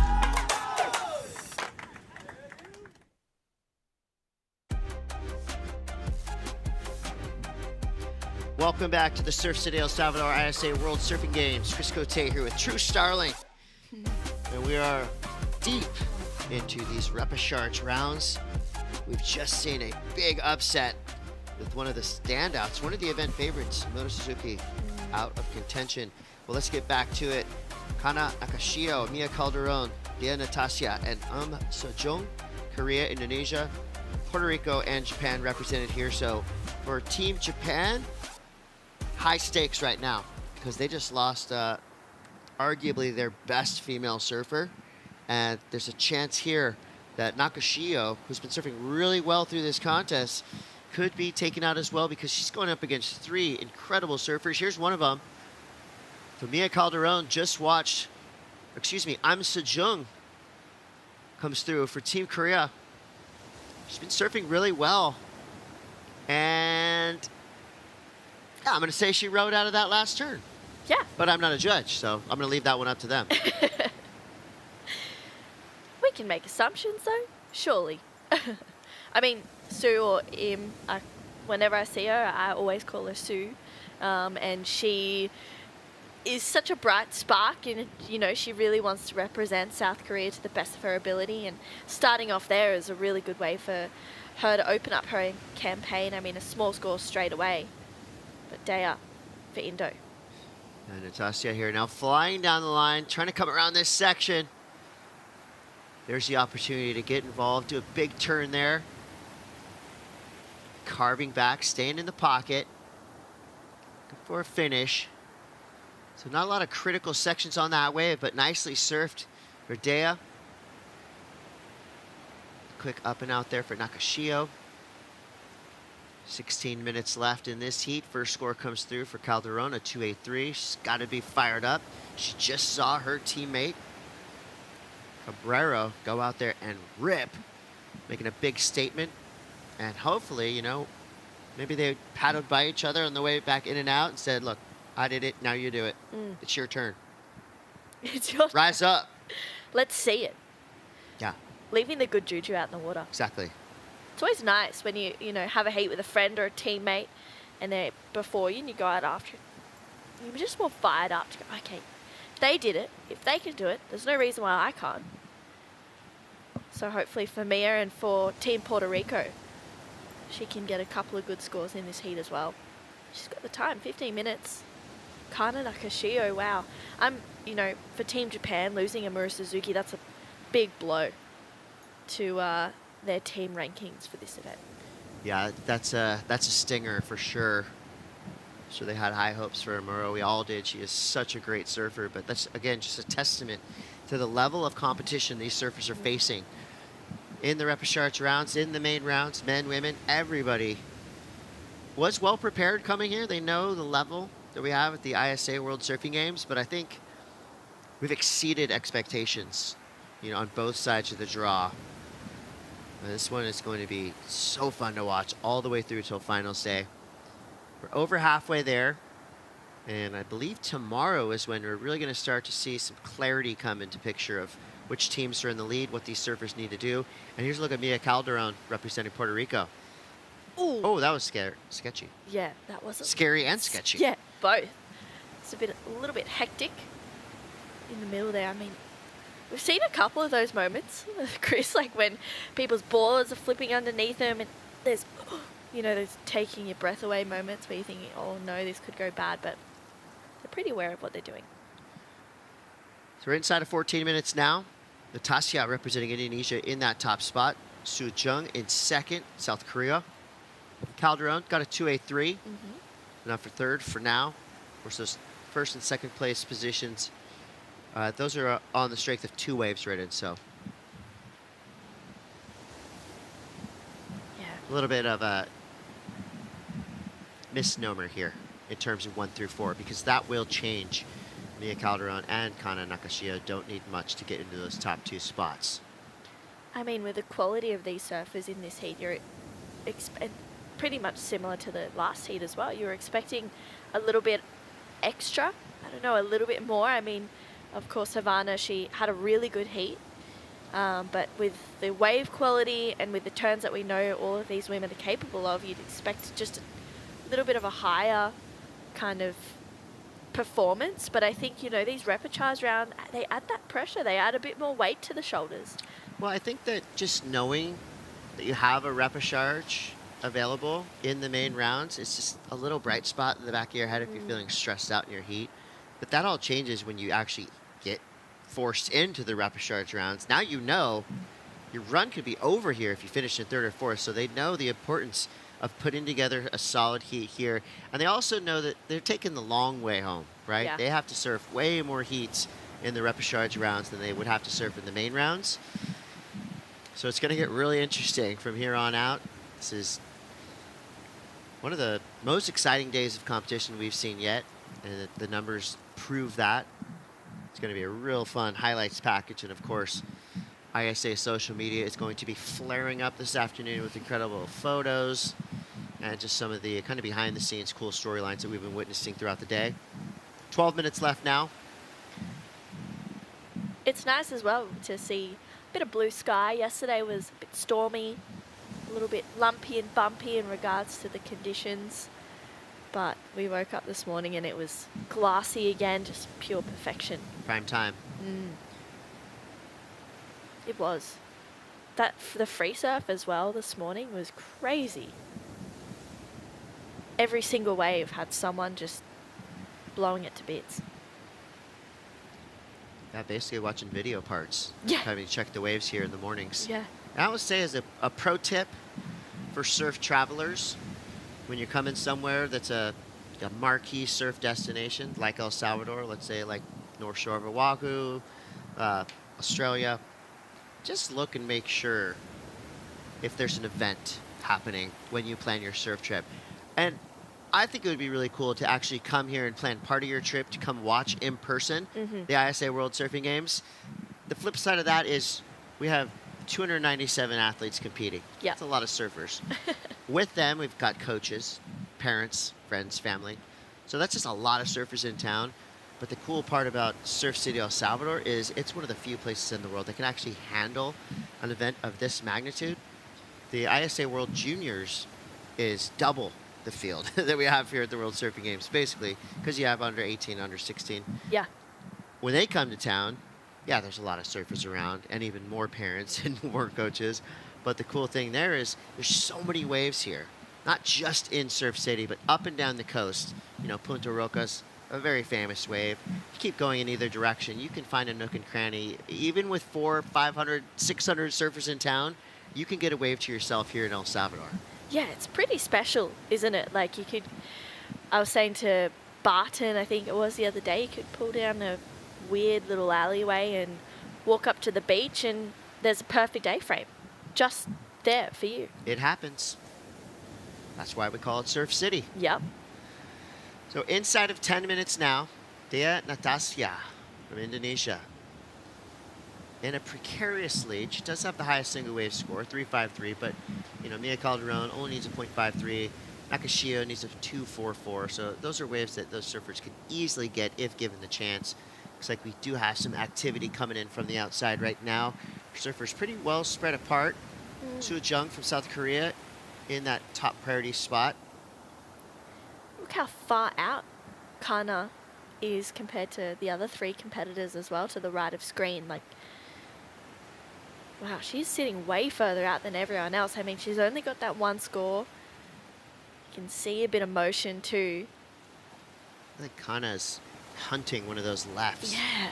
And it might be coming right to her, so that could be a great decision for Kana Nakashia to have made to put herself a bit wide off the peak. And here we go.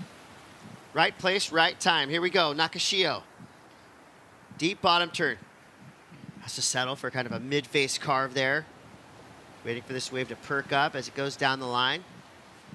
Quick snap. Evades that oncoming section, but adds a punctuation mark to the end of this wave.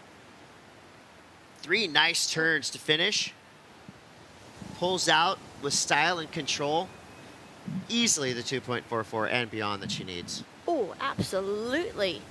That push, that spice and flair that Kana Nakashio has, just showcased on that wave. She's got beautiful backhand. As soon as she finds like a real open face, it's quite steep, she winds up and it looks incredible. And she's hoping to get up into that top 2 position. I feel like she will for sure. She needs a 2.61. I think that last score of Sue from Korea, she also got a wave. It was a throwaway, so it won't factor in. 7.5 minutes to go. Feels like it's really just going to be a battle of the backups right now. Yeah, and also you got to decide where to sit in this lineup. I think Kana Nakashio is pretty evident. We saw where she put herself in the lineup. That wave came right to her. She was obviously looking for the lefts. And this other side of the peak, you got Mia Calderon putting herself in the perfect spot for this long running right-hander. Great turn to start. Cranks it off the bottom, straight up into it. Extending that back leg, kicking the tail out into the lip. Gets a third turn, pulls out with authority. Mia Calderon looking for a 1-2-1. She probably just tripled that score. Ooh, definitely, and then some. I think that first turn was great. There you see it, Natasha having to take the low road there, but she gets around the section. Big snap there, throwing tons of spray, but gets hung up in the lip and goes over the falls. Daya is actually also a really good longboarder as well. She recently just won a QS longboarding event. I believe it. Over in South Korea. She's beautiful to watch. She appears to be the complete surfer. Mm-hmm. Forehand, backhand.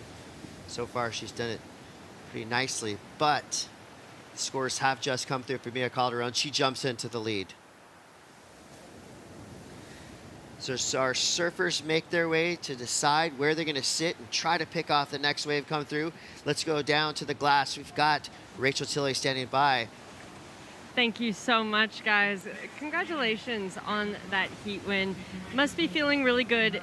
Really tough conditions, dealing with the middle of the day heat and kind of waiting throughout the day to surf your heat. How does it feel to have that one done? Yeah, it's definitely fun to just make that heat. It's really hard to surf in the middle of the day because like everything is just harder, I feel. It's really hot out there and just like paddling counts like as 500. So it's a lot of work, but I'm just really happy I made it.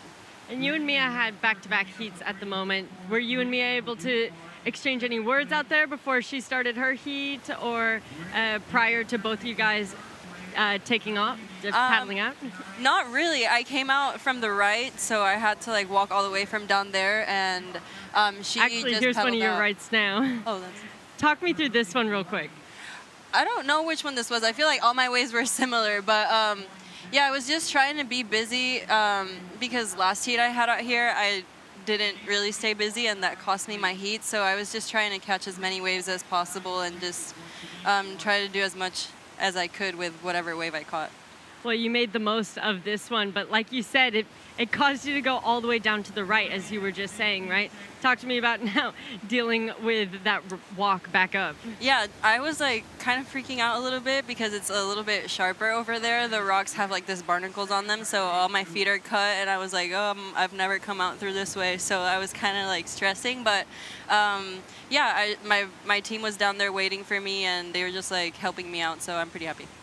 Well, you have a great team behind you. Good luck to Mia. Looks like she is in the lead right now, so hopefully we have her sitting here right after you. Yeah, we need both of our girls to make it now. Yeah, well, good luck to both of you guys. You're through. Your job is done. Good luck for the next one. Thank you so much. Thanks, guys.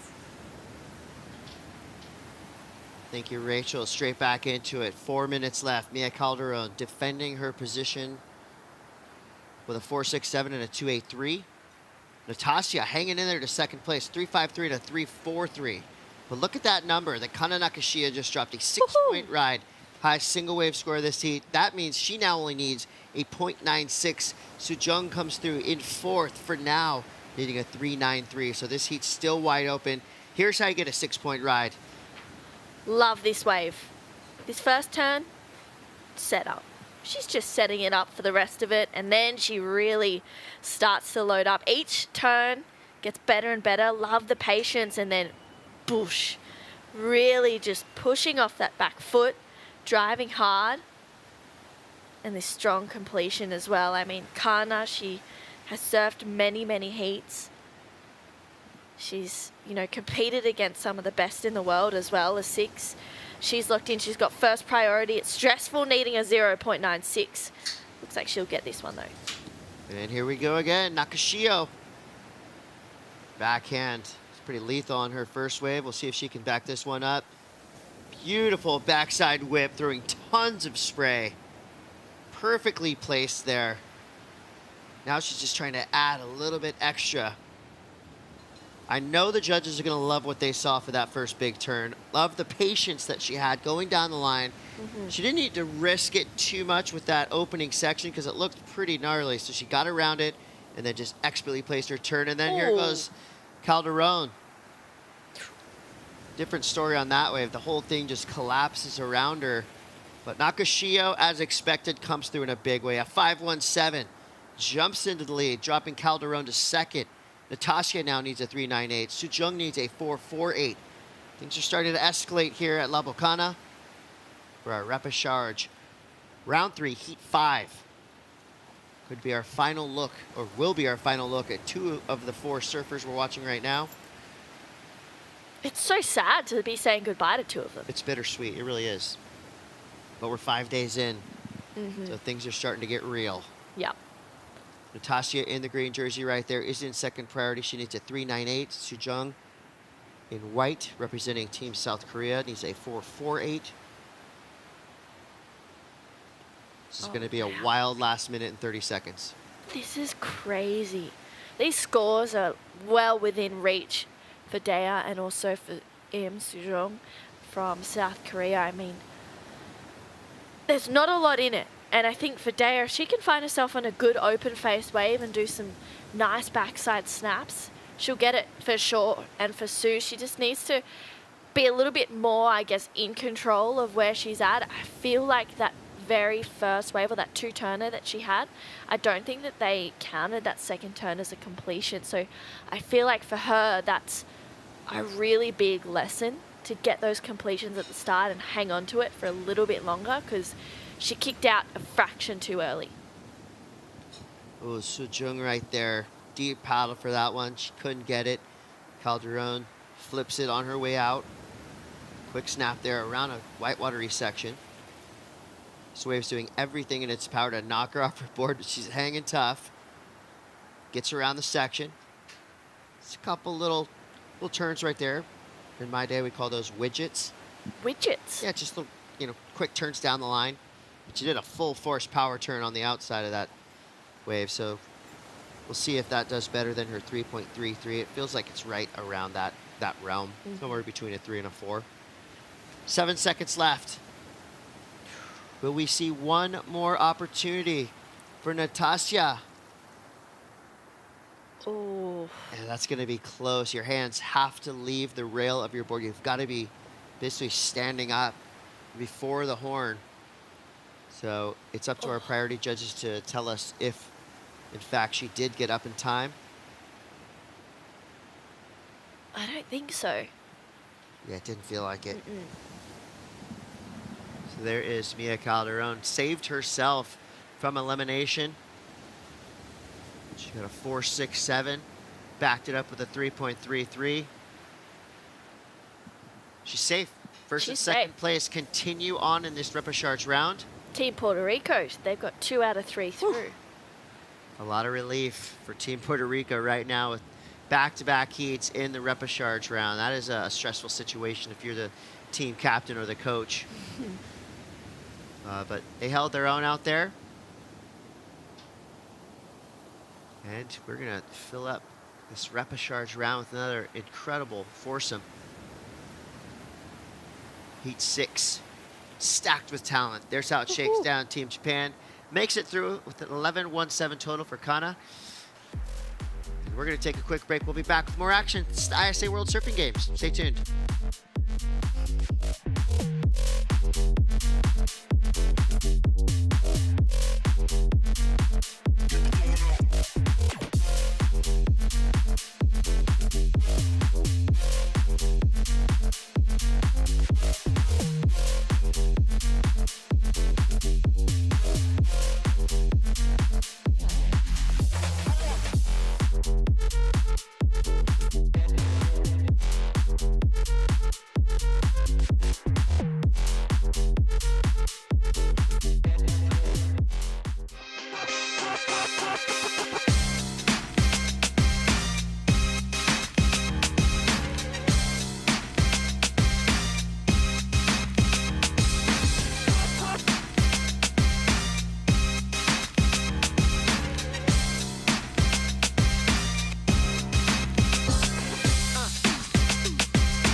Sueña en grande. Grande como ser unos segunditos más rápido que la última vez. Y mantente siempre hidratado con los electrolitos de Gatorade para poder sudar hasta hacerlo realidad.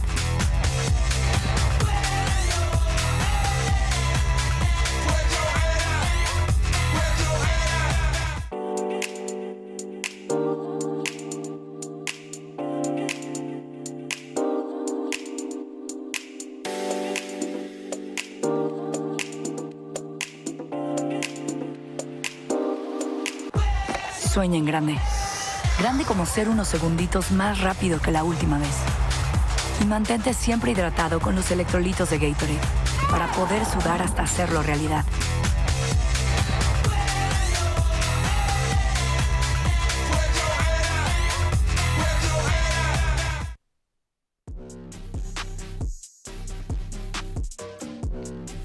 Welcome back to the Surf City El Salvador ISA World Surfing Games. This is Repechage, round 3, heat 6.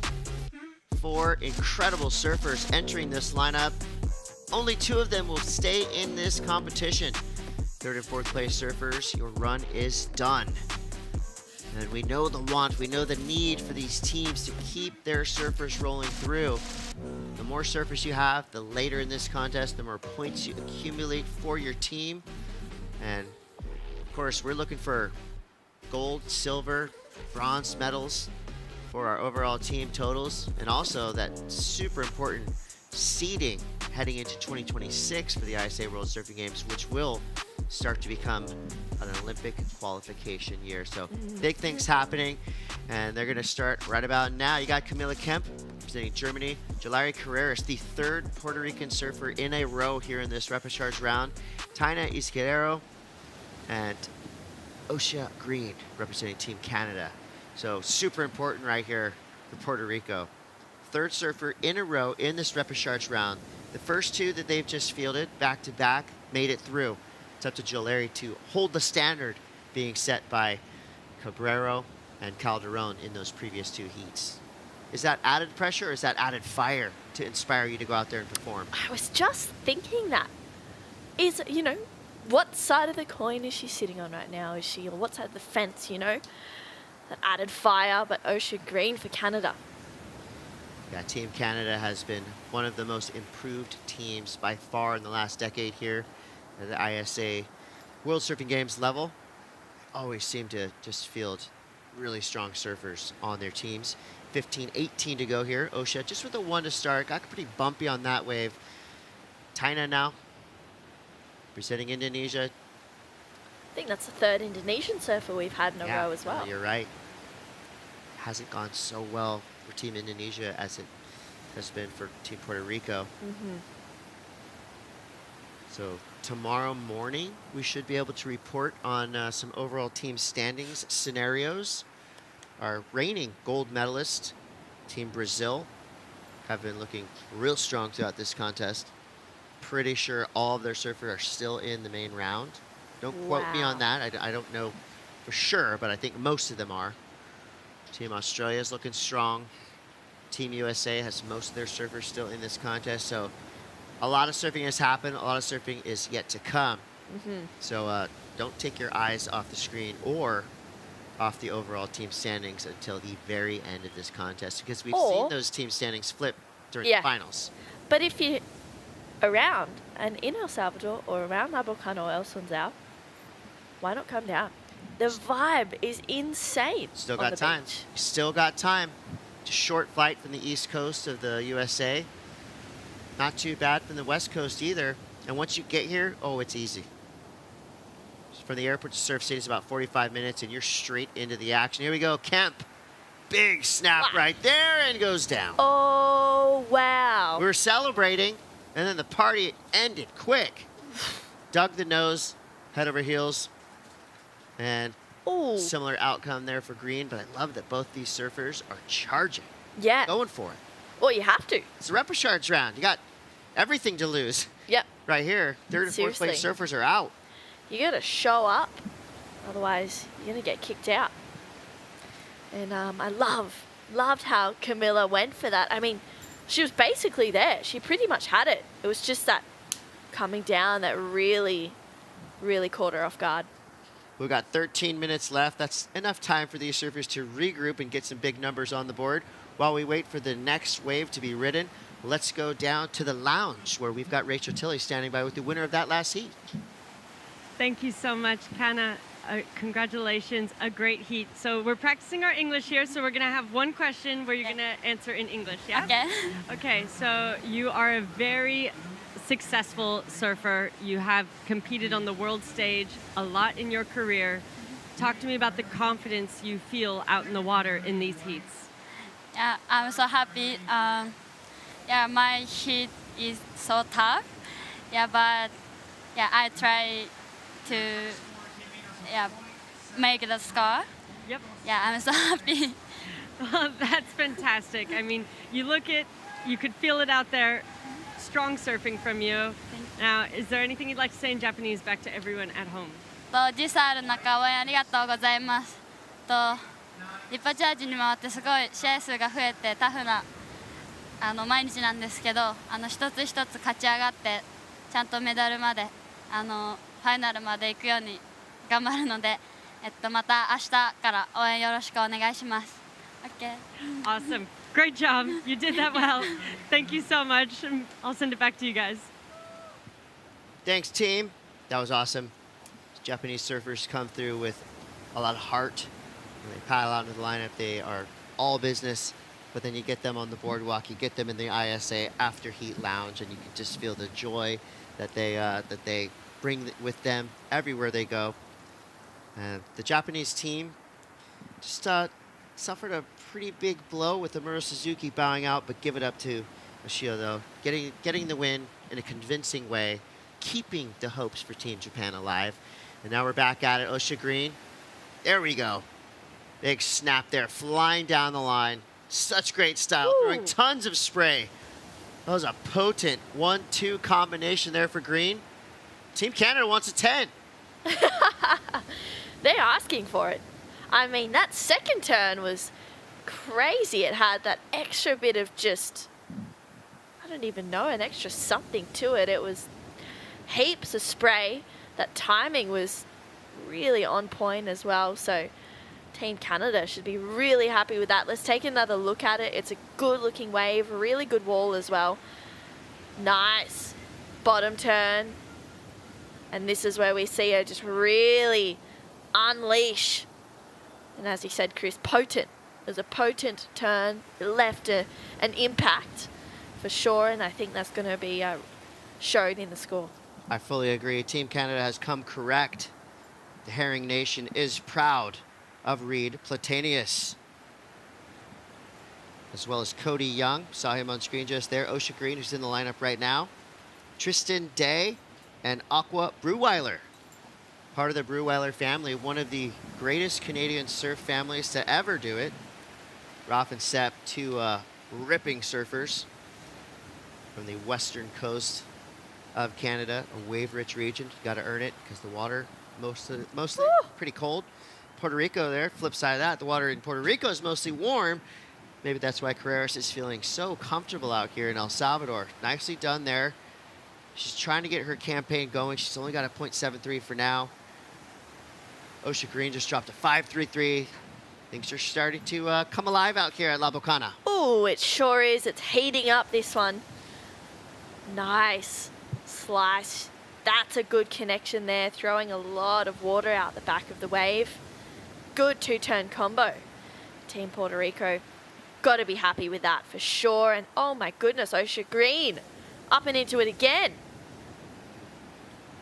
She's, you know, we saw her on her first two waves, a little out of sorts. Well, she's recovered in a huge way. She just backed that 5.33 up with another solid-looking score. So she's going to be in a really good position here. She makes her way back out into the lineup with 8 minutes, 40 seconds left. Taina from Indo, sitting on a .83. That's all going to change because we see a lot of numbers yet to lock in here. Osha just became the standout. I mean, those last two waves, it was kind of hit or miss at the very beginning. You would think Camilla Kemp, with all her, you know, veteran knowledge of ISA competition, would be just straight up into that top spot. But Osha Green, she's getting a lot of attention from the judges right now. She's demanding it with the way she's surfing on her backhand. There's been a few dark horse story moments, for sure. And yeah, I just feel like these moments where, you know, the underdog or the dark horse or however you want to say it just comes out all guns are blazing, really. And look at this turn here. She was fraction late, but navigating so well. I mean, it was a tricky section to hit. This first turn really strong.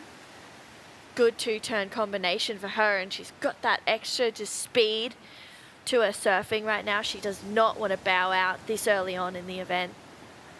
Great style, too. Yeah. Arms through the bottom turn, straight up and into that lip.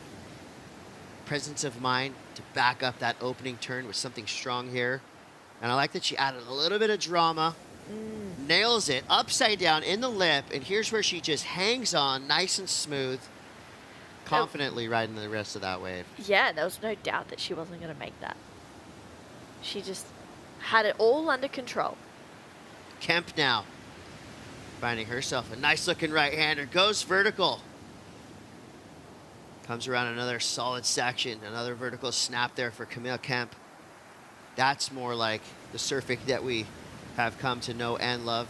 For this surfer representing Team Germany all the way through to the inside section. Another solid score is about to be dropped for Kemp. Meanwhile, Osha Green comes through with a 6.83. Add that to the 5.33. You got a 12.16 total, way into the lead. It's pretty much comboed the field right now. That is before we see what's going to happen here with Camilla, but I think this is going to be a big number. Yeah, let's take another look at it. Appreciate it for Camilla Kemp. She took a while to get this wave, to be honest, but wow, how is that placement for that first turn? I mean, so critical, really close to that power source there, and then she just speeds up into it. You can see she just throws her whole body at it so that she can get around this section and up, straight over.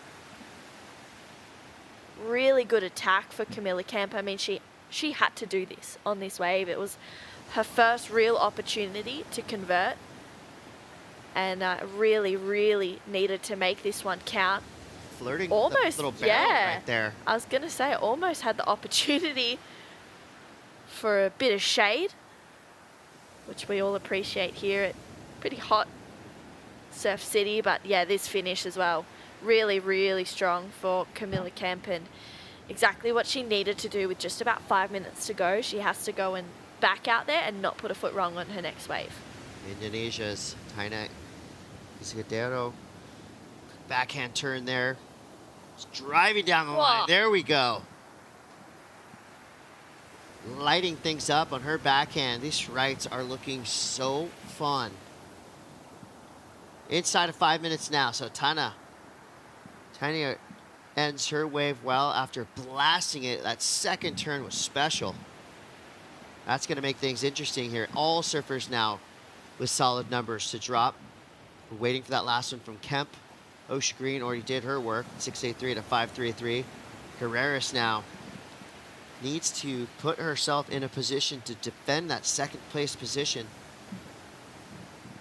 Look how powerful these waves are as well. That past duck dive for Taina. She's a charger. She goes big waves as well. She had an appearance in the Padang Cup, and that really pushed her back. She almost lost control of her board there as well. So that was insane. But a 6.27 for Camilla.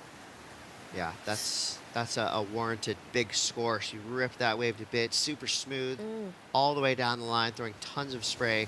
That puts her firmly into second place. She's got to get rid of that 1-2-0. This is Carrera's chance to answer back. She's got a 4.93. Needs a 2.55 or beyond. Foamy face to work with beautiful opening snap. She's going to leave it at that. I mean, I don't know if you could have done a better turn in that section. That was great surfing. Yeah, really good drive through that turn as well. 2.28, she'll get it. 3.67. Goes to second. So that flipped the script there on Camilla Kemp. She now needs a 2.33. She's in second priority. Looks like she could be looking at something here. These rights have not let her down yet. And she is back at it, looking for a 2.33. Nice snap to start. Ooh. Oh, and just gets a little bit off balance. Caught behind. Nothing else for Camilla Kemp. That's going to be an interesting score there because it was a pretty radical turn, but the flow was really impeded by a kind of a really odd bit of backwash that came up and knocked her off balance. It'll be an interesting one for the judges. They decide that it's enough, a 3-3-3, so it flips again. Kemp jumps to second. Carreras now to third, needing a 4.68. How's this back and forth? Taina's last wave of 5.2. She only needs a 4.41. What's entertaining, it's exciting, it's fun. You're probably not thinking any of those words if you're actually in this heat. Yeah. Because you're stressed. You know, third and fourth place surfers are out of this contest. I feel like Osha Green's probably feeling pretty safe. Kemp just locked in the 3.33 on the strength of one big turn.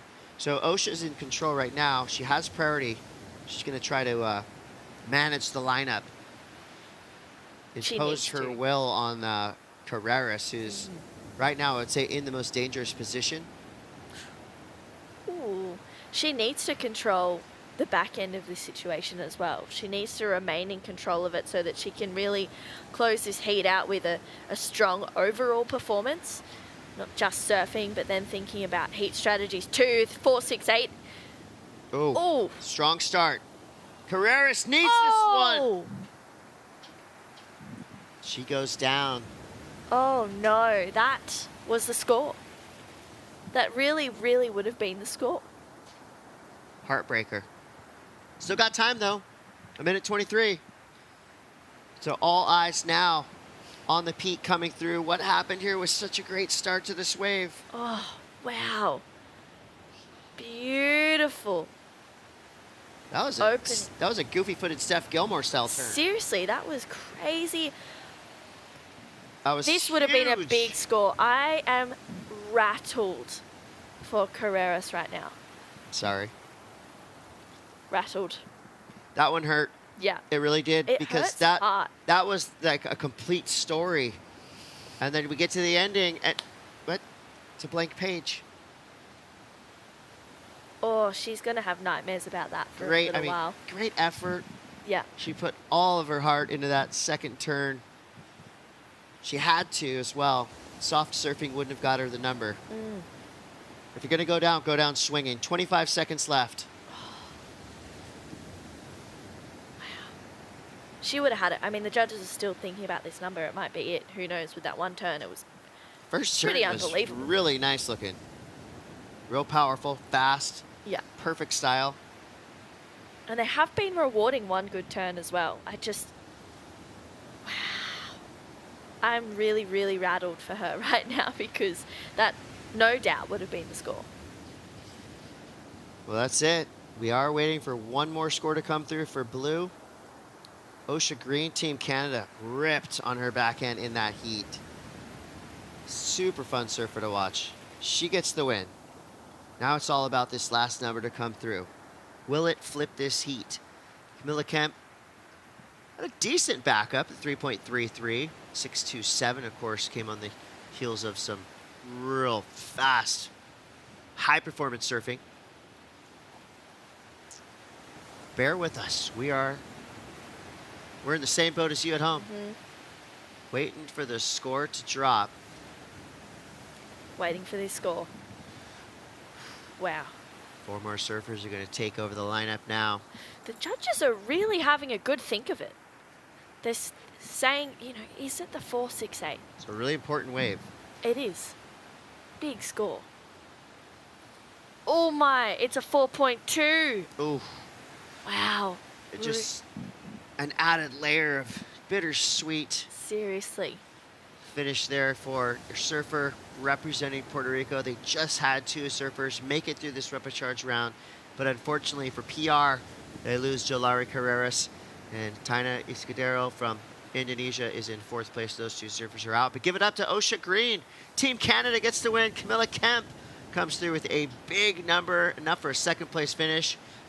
We can watch this wave all day long. Team Canada going off here in the repechage rounds. We're going to take a quick break. We'll be back with more action. Paul and Barton on the call. Don't go anywhere. These repechages are lighting up.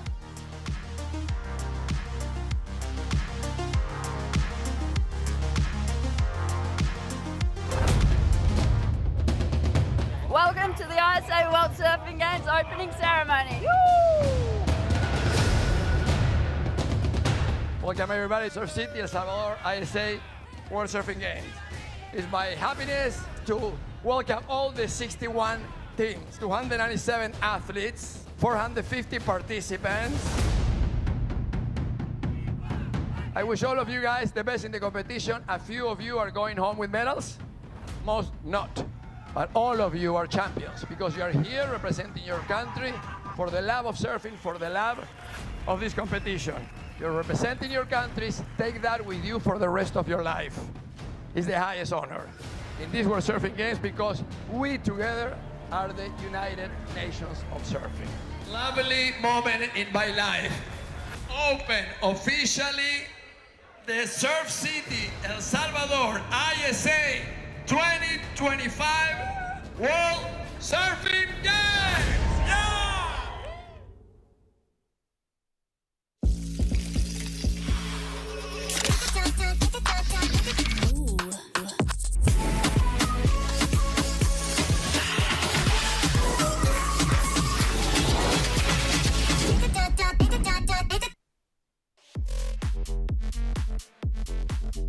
Welcome back to the beach, La Bocana, the spot, women's repechage, our order of business. Couple of heats to go this afternoon. What an epic day, Barton Lynch. We've been witnessing some big turns, some dramatic moments, some national pride as well. All of the key ingredients for a great day of ISA surfing. Sure is. Here's Heat 7, repechage round 3. Louise Lapront from the Republic of South Africa. Isadora Bulto, Chile, Republic of South Africa. Some friendly flyer there with Jessie Van Nykirk and Rachel Aguero for Costa Rica. Repechage round 3rd and 4th lost to the event. Still got roles to play, but your time in the jersey would be over. It's interesting about the teamwork. The two surfers from the same nation, from the same team in one event. But before that, bomb for Lapront on replay. Drives off the bottom, snaps into the pocket. Big tall wall in front. Backhand. Textbook vertical backhand re-entry. Great start for her. Judges considering rides for blue and green. And here is blues on the replay into the lip. Snaps right at the lip. Slapped her in the face, Nelly. Green. This other South African getting a quick ride there. One turn. Will she get around this and get another turn? Yes, she will. Oh, it's sucky. Had to play it safe. And then the nerves look like they came into play there, and she falls right at the end. So don't see that 3.67 being a keeper in any way. Seen some crunching sections, haven't we, with scores really coming down to that last turn. You're on a knife edge of how hard to push, and ultimately, if you don't get the completion, can leave you short, probably will. If it's a big score, whoa, it's dramatic. If you're watching on, there's nothing you can do really apart from just try and send good vibes to your corner. You're out there in the water, you can do something about it. But yeah, just thinking about that interview with Dane Henry, he was talking about himself and Cal Robson, and said they didn't have a lot to say together. There's no real kind of teaming up as such, other than just kind of recognising each other out in the water, but no real strat together. I just wonder here in repechage, maybe, I wonder if there's been any kind of strategy from the South Africans to try and team up if certain situations arise, maybe towards the end of the heat. What do you think? Yeah, exactly. It's more natural and obvious towards the end of the heat once things have sorted themselves out. But is it more advantageous to do it before things have sorted themselves out and help sort them out in your favour? The way that you can do that is to be the two surfers on the inside of the other two surfers. So you imagine you've got 4 surfers in the lineup. If the 2 South Africans are on the inside, they can go right or left and prevent the 2 surfers on the outside from getting away. So I think, the positioning at the start of a heat when you've got friendly fire in there is a great opportunity to take control early if you're able. And even if the other 2 surfers split, you can tag team them and go one to their inside one way and the other. But at the same time, you need to focus on yourself and get your own points on the board before you start thinking about other people. Decent number for Chile, 5-5 for Bulto. Here's Aguero, great speed and drive. Oh. An aggressive, stinging hit. Love to see that from the Costa Rican. Arrived late, tagged it, and then good enough, nimble enough, strong enough to come striding out with flow. Louise Lapront. Backhand attacks pretty worthy from her. then the wave wobbles away from her, so she makes the adjustment, does it pretty well. Third turn's good. She kind of emerges with the speed she went into the manoeuvres with, which always makes it feel like it's going to be a reasonable number. Decent work done prior to that with a mid-range other 5. So she's well on her way to a start here. Bomb out the back. It felt like the energy just dropped, and there was maybe more there that if she'd stayed positive and really kept the energy up right towards the end. We'll see it here on the replay. The start's great. She drives down the line, hits that perfect timing, drives off the bottom and cuts it back. Here there's more to be done. Snaps out of the top. That was the ride before. And here is that last one. Different angle of it, the drone angle. Drives it back. This turn was actually better on the replay than I felt it was in real time. 3 turns. It's going to be another good score. This first turn, nice and critical. Had to come out of it a little horizontally to keep the speed. And that, I suppose what it was that I was questioning was the full use of the face and squaring up that bottom turn so that it makes more of the re-entry. They ended up just being a little horizontal. Whoa, another bomb here. Wow, a hammer for Aguero. Costa Rica is ripping in. Love that approach. Here's Jessie van der Kerk. One or two South Africans in the water. Some nice work there. Makes sure she gets out in front as well for the step off. All our surfers are going to have 2 rides in a moment. We'll be able to have a good look at how things are progressing around the halfway mark. Yeah, plenty of energy coming in now. You can sort of see that whitewater picking up speed as it sort of explodes over these cobbles and then kind of rumbles up towards the beach here, and that power, making that adjustment to it, is key for riding out manoeuvres. Completion rate's been pretty good so far in this one. Has this opportunity, bit of a democracy. I think when all the numbers are in, it'll be a pair of waves apiece. Interested to see how this last one goes for Rachel, but she's looking at sections. You can see she's kind of backing herself, where others might be like maybe pulling back a bit. She's really getting on the attack, being aggressive, and when it comes together, it'll pay off. Yeah, it really will. 3 points. It drops, but the 0.5 is going to be left behind in just a moment. Also scores for green and red being considered. And as you said, we'll get to have a good idea of where things are at on a 2 best waves each situation, which is all it takes at the very end. 5.4 for the last of Lepront from South Africa. 4.1 and a 5.5 for Chile. Tight heat again. Been a lot of tight heats today, haven't there?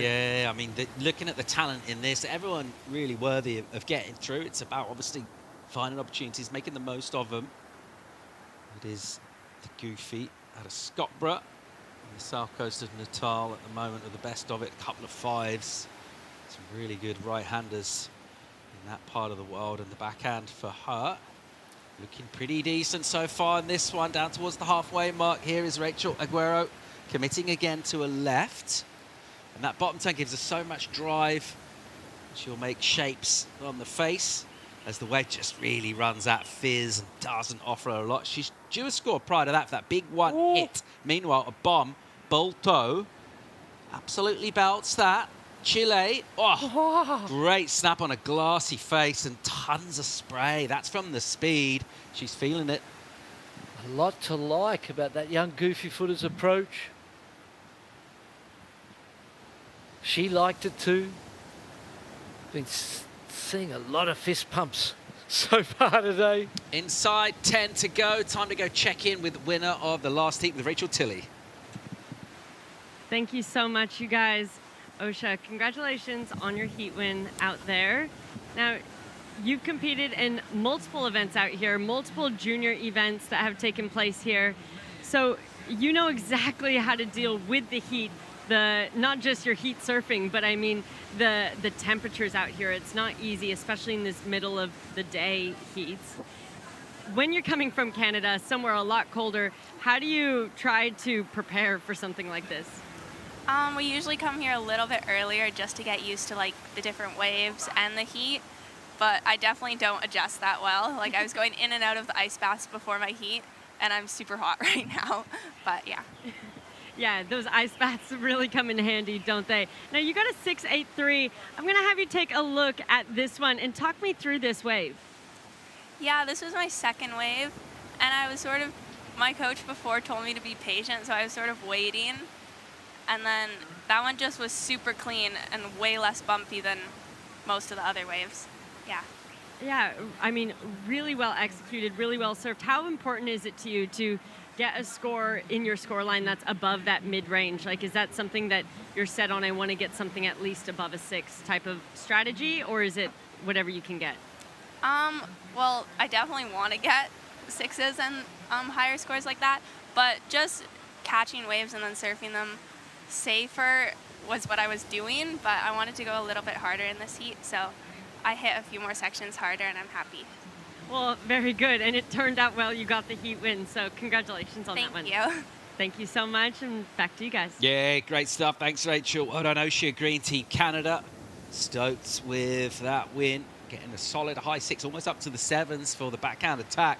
An interesting heat going down in the water meanwhile. Love that late drop. That Chilean Balto is attacking, and she just got there a little late. It's so hard to come from behind that whitewater BL. Yeah, it really is. Because you can't, you've got to stay close to it to get speed out of the curvature of the wave face. You run too wide of that whitewater and you won't get the speed to get around it. But you get too close to it and it slows the rails of your board down when that whitewater hits it. Look at this right-hander for red down the beach. Goes Louise Lapront again in second place now, but absolutely streaking down the line with so much speed. But actually the wave pushes a bit wide for Louise. Balto, meanwhile, in the blue, previous to last of 5.27. Great ding-dong battle. I mean, look how close their scores are, first and second. There's not a lot to separate them, 0.2 of a point. Of course, the separation to first and second is not a significant one at second and third, where we really focus our attentions. It's so close in third and fourth, and then first and second, like two separate heats that are really tight. Again, you know, you've got to get into the 5s, obviously, in this heat. A 6 would be the goal at this point in time. If you were Rachel or Jessie, you'd be like, okay, I need a 6 to get myself in this. 5.8, 5.97, the arse, 6 and above, and you'd be there on one wave, and then you build on the second and put yourself into an advancing position. It's their move, isn't it? I mean, they've had maybe like a castle taken if this is chess, but it's their turn now. Now's the time for the response. So they haven't lost the queen. Maybe a bishop has gone down, we'll say. So you're smarting a bit. You're like, oh, okay, what do I do next? So first priority with Fanny Kirk. She's looking for that 5.97, Aguero 5.8. So like you said, 6s or better, really. Have a little bit of time to think on that. Clock will tick away. It's Aguero asking for a situation from our beach announcers. Mainly scores and time, a significant one. Priority they can see on the display. They look back at the tower. Well, third and fourth with the priority and 5.45 on the clock. This is a very important use of priority. They need to turn this priority into a score of consequence. Call it 6 points plus. All right, here we go. And then you'd have enough time to get a second one. So it's Rachel Aguero from second prio. Just overcooks that, really. Even from way up on high, you can see just pushing really hard and not a great choice. No, exactly. Terrible choice, really. Looked like it was going to close out the whole time. That ability to look along the line of the wave and understand what the reef's going to do to it, how it's going to break and what it's going to allow you to do. All important, especially when you've got priority. Rachel, unfortunately, lost that priority without having any impact on her bottom line. Inside 5 to go now. Unchanged in terms of the standings in the heat. But it will be bottom of the pecking order for Aguero when she gets back in the lineup. Fourth priority. Fanny Kirk holding down first priority. Looking for that 6 still. We've seen a really aggressive approach to the heat from Rachel Aguero for Costa Rica, and if she gets the right wave, the performance of her is such that she'll be able to get that big score for sure. Love the intent there. Yeah, she's aggressive, powerful, and she's trying to find something underneath the other surfers. It's the right idea, isn't it? I mean, she's sticking at this. Why not? You're in fourth priority. Have a look, paddle, make a late decision on whether to go or not, because anything that offers a section, one section will do it for her. She's hitting it hard.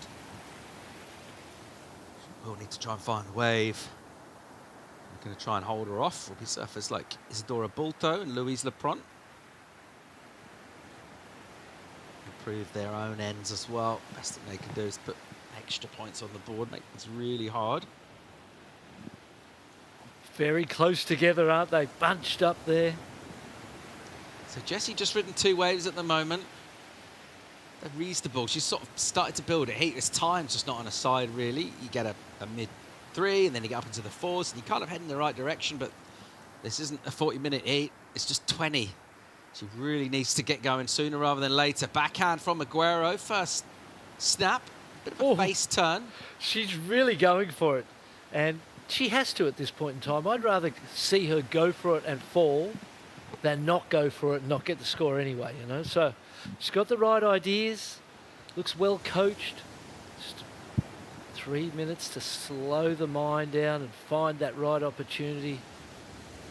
We've seen quite a few surfers eliminated from competition today with just 2 waves ridden, just running out of time, not finding opportunities or even not identifying them. Not so for Rachel Aguero. She's having a good swing at this. She's giving it everything. She's going to be feeling it when she comes in. Obviously, that fatigue tends to drain away when you got the win. When you get the loss, you really feel it. Yeah, true. Very true. 2.5 now.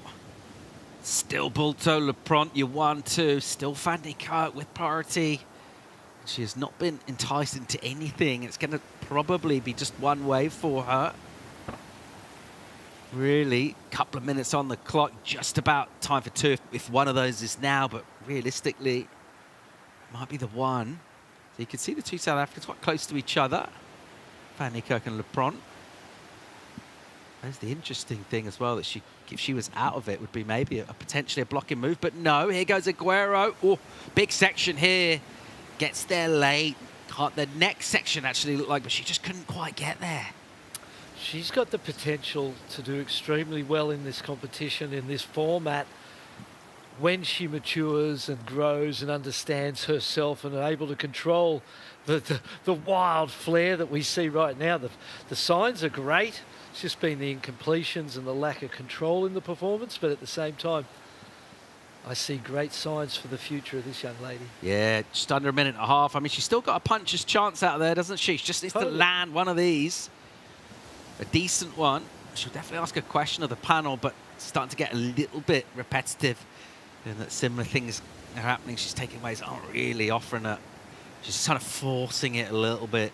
And with 1 minute to go, the unfortunate thing for South Africa at this point in time is if Jessie Van Nyko can turn the first priority into a score she needs, gets the 6, she's going to knock her teammate out. All right, out the back, some energy and some interest. It looks like Fanny Kirk will go this. She needs a number. 597, the requirement. Ooh. Late drop. Good drive. Oh, gets into a bowl section. Oh, and then the lip just grabs hold of her. And how often have we said that at La Bocana? Unless you go into a bottom turn, more or less from takeoff, out until your maneuvers, it's always going to be hard to get in rhythm with the wave. Oof, hang on. Wow. One more. Oh. Couple of combinations. Oh! Oh! Aguero. Surfers that needed waves found waves. Here we go. 10 seconds on the clock. Heat leader. Bulto. Oh. An error from her. Don't think it will matter much. She was leading when she got to her feet then. Louise Lepront won't ride another wave. There it is. This heat is done. And it's as we were, with a little flurry of activity at the end as well. I don't think it's going to shake things up overly. We didn't actually see the work done prior on the way from Aguero.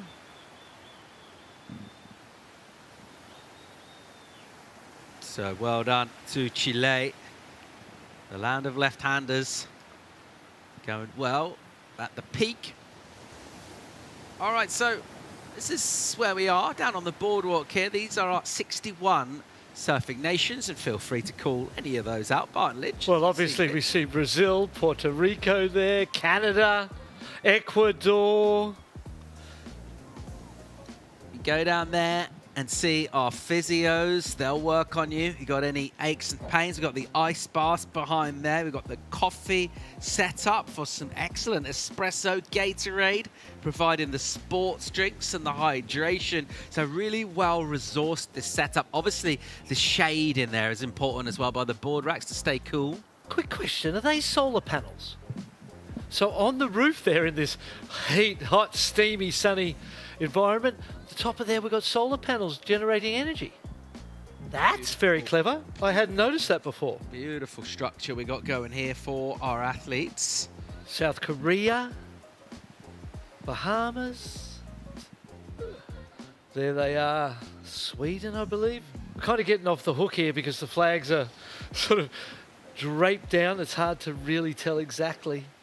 But don't you just love those colours of the United Nations of Surfing? There's our tower. Judges up the top there. You see the time on the clock. You see the priority board as well. We're in there as well. Our broadcast studio set up right on the peak here where we're going to witness our final heats of the day. Heat 8 will feature Leilani McGonigal, Costa Rica, Diana Gallo, the Philippines, Chelsea Twatch from Barbados, former CT surfer Teresa Bombolo of Portugal.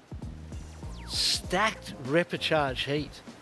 Many of those surfers you would expect to be in the main round still, and speaks to the quality of the performances. 44% of the field being women. Yeah, a couple of surfers as well. Well, I suppose you can say this about everyone, but a couple in particular notably disappointed to be here in repechage. I'm looking at Teresa Bombolo. How's she going to respond? Also, Leilani McGonigal did not want to be surfing this heat, but now that she is ripping. Great combo of turns from the Costa Rican. Tags a finish. She's going to get a good number here. That was a great ride. The way she stayed tight to the pocket. Hard to do that straight up and flare the tail on the forehand. Look at the determination in the paddle. Love seeing that. And you ordinarily see people paddle like that at the end of a heat when it's desperate times. Great to see her doing it before it's desperate. Here we go. Chelsea. Two-turn combination there. A 5-1-7 dropped. Driving off the bottom into a beautiful pocket. Snaps it cleanly. Stands up in front of. Here it goes. Drives into this big, bowly, beautiful section. Pulls it a little bit short just to make sure that she gets the completion. Chelsea 2 whacks right there. Oh. Aha, Teresa Bombolo for Portugal gets stuck at the top of that one.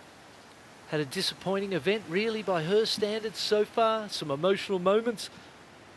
Now this is the best wave of the heat so far, you would think. Beautiful first turn. Love the flare in the bottom turn. Watch that back arm flare right out in those bottom turns. Beautiful style. Vertical assault up the wave face and snapping aggressively. Judges still considering this one. Wraps it back to the pocket. What a great heat for the repechage round. Big names, big performances. Throws all of the fins out there. Maybe didn't need to push it so far, just get the finish. But that added points just then. Seeing the whole bottom of the board, all the fins come out the back. The judges will love that. An 8.33. Fantastic. Here goes Chelsea. Backhand from her.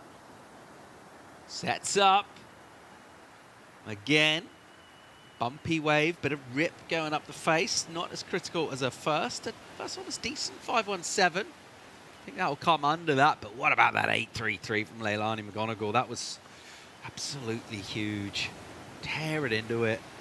Yeah, the audacity to push that hard on the finish. Yes. She couldn't help herself. It was almost silly to do so once such good work had happened, but it definitely pushed that score up from a 7 to an 8.33. I think the judges appreciated that she didn't play it safe and she just threw herself at that last section looking for another opportunity. A 5-6-7 drop for Portugal, for Teresa on that wave. So this heat, all three of the big names already getting scores. Oh, look at this. It's like Teresa. Look at this left for Bonvalo of Portugal. First rapid. Oh, no. She's down, and that is sort of unforgivable, really, because she's going to need big numbers in this. It's already, you can see the standards really high. The scores are high for the likes of this woman, McGonigal. She's gone excellent. And she'll tag again, almost pokes the nose because the section's so steep. She's good enough to ride out. Hard to get the two in that short, tight space, but she managed it. 14 on the clock here, a great heat to wrap up the day. Let's hear from the winner of the last heat with Rachel. Thank you so much, Isadora. Congratulations on your last heat win. Now, you're only 16 years old, right? So you've competed also in the juniors here last year. Talk to me about how it feels competing from juniors to opens. Dice que felicitaciones por tu hit, que todavía sigue siendo junior, que se siente competir siendo junior en los Open. Bueno, se siente bacán competir con los más adultos porque uno va impulsando su nivel y siempre una gran oportunidad competir en eventos de Open. She said that she's very happy to the opportunity to compete with the Opens, and yeah, she's very stoked to that. So having heat experience here at La Bocana and El Sunzal before in previous years, what is something you learned previously that you're using now in your competition? Anteriormente, cuando competiste en el Sunzal y La Bocana, ¿qué es lo que aprendiste compitiendo, como la experiencia de competir las dos olas? Aprendí que un error te cuesta el hit y que todas tienen un muy buen nivel, entonces siempre tienes que mostrar lo mejor de ti y darlo todo en cada hit. She said that every mistake you got the lost the hit, and you got I don't know how to say it. That he's very happy with the win on this heat. Oh, that's perfect. Thank you so much. You guys are doing a great job. Now, is there anything you'd like to say back in español to Chile? Bueno, eso sí lo entendí. Quiero dejarle un gran saludo a toda la gente de Iquique que me está viendo y apoyando, y sobre todo a toda la gente de Chile que también está apoyando a todos nosotros de los chilenos que estamos aquí compitiendo, y mandarle un gran abrazo a mi tati que siempre me está viendo en el en vivo, apoyándome siempre, a mi hermanita que esta vez se quedó allá en Chile, a mi papá, a mi profe El Vile que siempre me está mandando tips, y a todos mis sponsors. Muchas gracias. Y al tío Raúl también. ¡Viva Chile! ¡Viva Chile! Love that energy. Isadora Bulto. Amazing performance from Amar. You can see how much it means. She's absolutely delighted. Thanks, Rachel. What a heat we're witnessing, though, in the water. All sorts going down. Hammer time from Chelsea to Wax. Once again, big belts on the backhand from her. We got McGonigal is just tearing into it out here. I mean, it's relentless. She's already got that 5-5 as the backup, but good chance of that being improved upon. She just smashed the left again. And then also Chelsea's wave in the interview was two massive turns on a big face. Teresa Bonvalo is going to be in a lot of trouble after this when those scores drop. What a heat we're seeing. Just all of this energy is just hitting this set up sweetly. All right, another chance for Teresa. Portugal drives with that clean style. Almost a replay of what happened on a previous wave. I mean, it wasn't a replay, that was live action, but it's just the same bog on a turn, which she's so good at those carving forehand wraps. That's her stock in trade, you know? Yeah, feels a little bit rattled out there. Here's the one we saw. Judges, 6-8-3 for this one, Paulie. First turn, beautiful. Second turn, sick. Throws great spray. She puts that 6-8-3 with the 5-1-7. Here's our heat leader. Snapped beautifully, great style, throw the arms, seamless connections, turn into one turn into the next, into the third one. And holding stranglehold. 6.5 drops for that wave there. So an 8.33 and a 6.5 for the heat leader. What does Teresa need? A 6.34. So, you know, the 5.67 still has her in it. Yeah, it's brilliant surfing from McGonigal, isn't it, really? You see, it's been one of our big talking points. How do you respond to disappointment of going to rapid charge? And it's obvious. If it was anger that was what she's turned that into really positive energy out on the water. She's kind of stored that up, and she said, I've got something to say still in this competition. She has torn to 14.83. We've only just passed the halfway mark in this heat.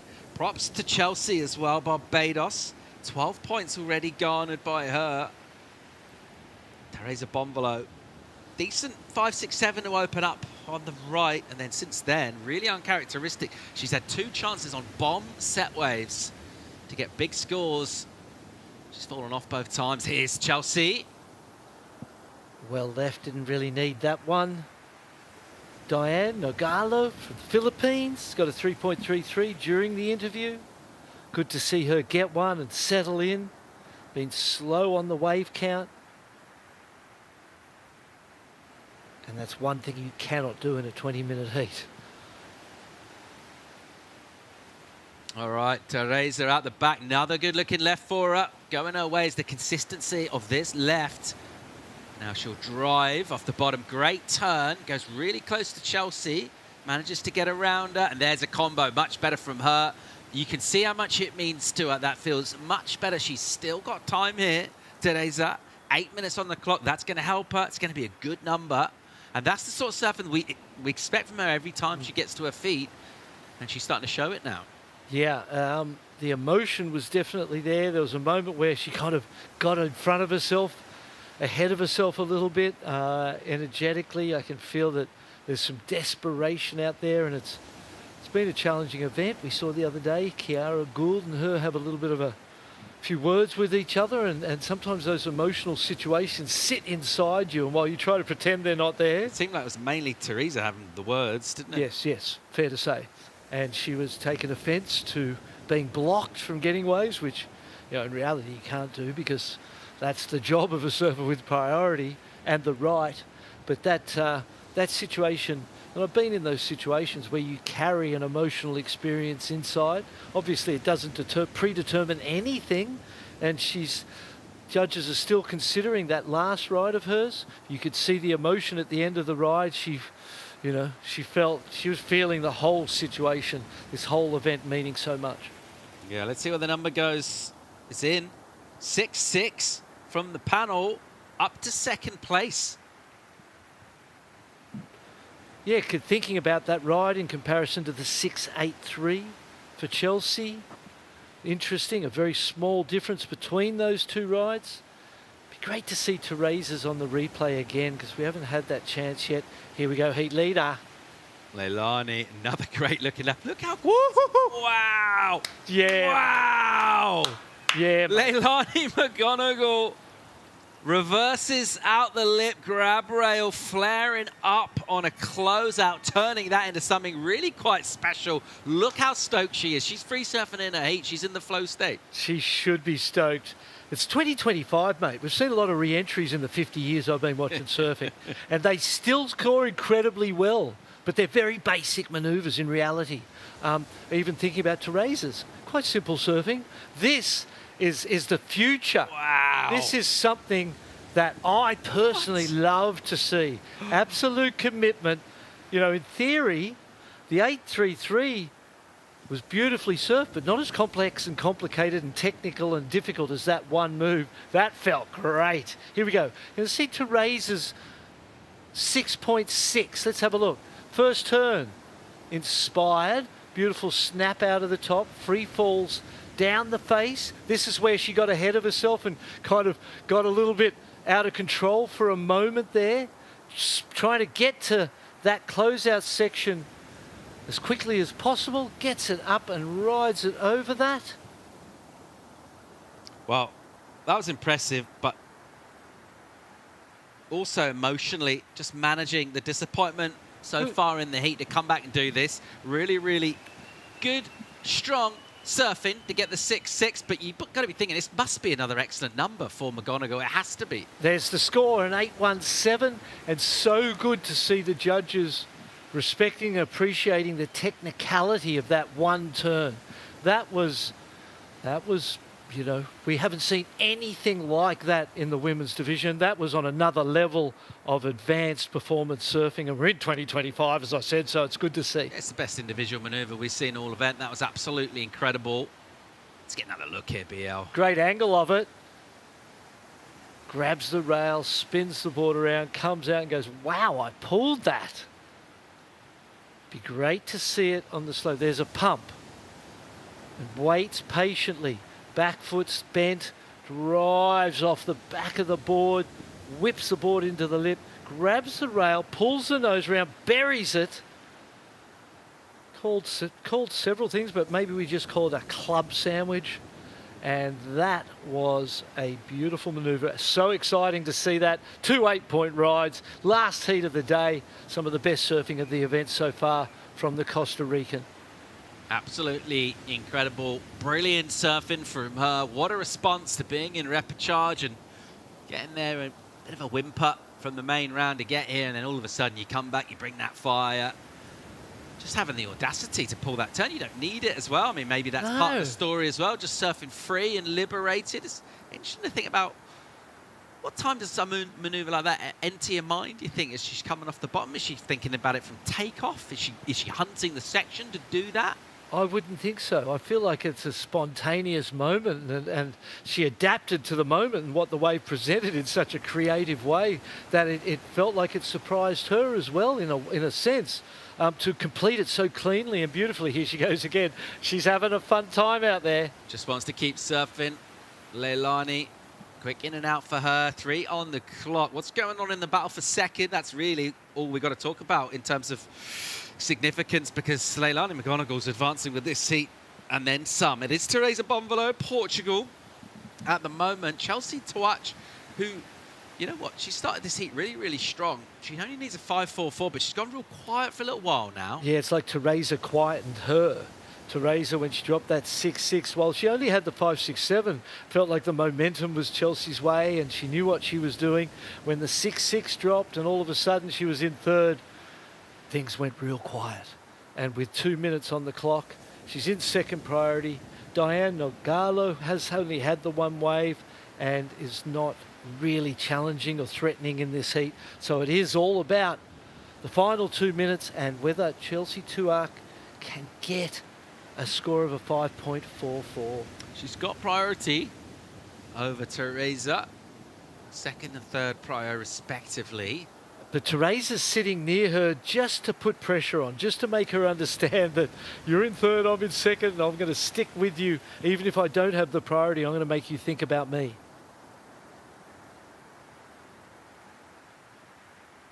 Nervous moments for the squads watching on. 90 seconds here. We're going to get more waves ridden. Some energy outside. Just starting to show itself. Not major sets that we can see as yet. Let's see if Barbados and Chelsea can find a way to go at that 5.4. She's already bettered that. And I suppose for Teresa, it was the attack on that first turn on the second left. And there was, Chelsea was below her paddling out. And it inspired her. It really, you could see that she just gave it a little bit more because that moment, it called for it. Sets on the outside, 50 seconds. I think a chance will arrive. Leilani just wants to surf more. She misses that one. Fourth priority, doesn't matter. Chelsea. There are waves outside, 40 on the clock. There is some. But they're a long way out, are they? Yeah, it's 30, it's half a minute to go. There is something out the back, whether it gets here or not. This will be agonizing. Oh, here's an inside right, doubling up. Will Chelsea get? No, she's not far enough in. Oh, here comes a wave. 15 seconds. Think it's going to get here in time, just about. Chelsea, well, everyone heading towards it. Here's an opportunity for Barbados It will be Chelsea to watch. Oh, the door open. 5-4-4, last second. The pressure. Teresa Bombola played that like a professional. Team Barbados devastated to see that go down. She may even have been after the horn. It's quite hard to tell. It was within the last second at best whether she got up. It's all inconsequential anyway. It was a fall. The wave didn't actually offer all of that much, but you got to say, who won the day today? Hats off to Leilani McGonigal, Costa Rica. Not only did she get the win, she went and then just absolutely blazed. She tore this place apart. Yeah, she surfed as good as we've seen, better than anyone we've seen surf. A couple of 8s to get through. It was an amazing performance. Both the goofy footers, Teresa Bombola as well, surfed an uneasy heat for the first half and then got her head together into the right place, got the final score she needed, 6.6, went into an advancing position and the opportunities didn't present and then the pressure did. And we saw, unfortunately for Barbados and the Philippines, lost to the event Chelsea Tuak and Diane Nogalo. Congratulations on their performances in the event to this point in time. But the Goofies took that one. There's something you get to do on the high tide as well. It's come pretty much all the way in, which is always nice. So much better. Yeah. And then, yeah, she could just soak this moment in. She's earned this. Really well deserved. Keep. Oh, look. The existing status quo of Costa Rican surfing and the future sharing a moment of embrace. Beautiful thing. Michaela's going to be a superstar of the future and with inspiration like Leilani McGonigal. Costa Rica in good shape for the future. What a day of competition here. Day 5 of the ISA World Surfing Games. And it didn't disappoint towards the end of the action as well. An entertaining, thrilling heat. We'll hear from the woman of the moment, Leilani McGonigal, soon enough. In the meantime, let's remind ourselves of what went down today. We're going to have a look at some highlights of another big, big day. And the waves absolutely delivering for us. Oh, I can't wait to see this, Paulie. It's going to be action-packed. See, told you. Eden Waller straight out of the box. Clean conditions this morning, but just pumping in terms of the energy from the ocean, and then the surfers matching that. And you can see you come down for your heat and you're wondering what it's going to be like. As soon as all of our surfers can see that energy, it's easy for them to get fired up to go out and compete. Alonso Correa there. Jean Carlos Gonzalez from Panama. Morgan Siblick. It was just an incredible day of surfing. Oliver Zeitz. And then action down at El Sunzal as well going on. Oh, Jorgen Cusino. He is a monster. Got to watch out for him in this event. One of the standouts. And there was perhaps the standout maneuver of the event so far. Costa Rica in our last heat of the day.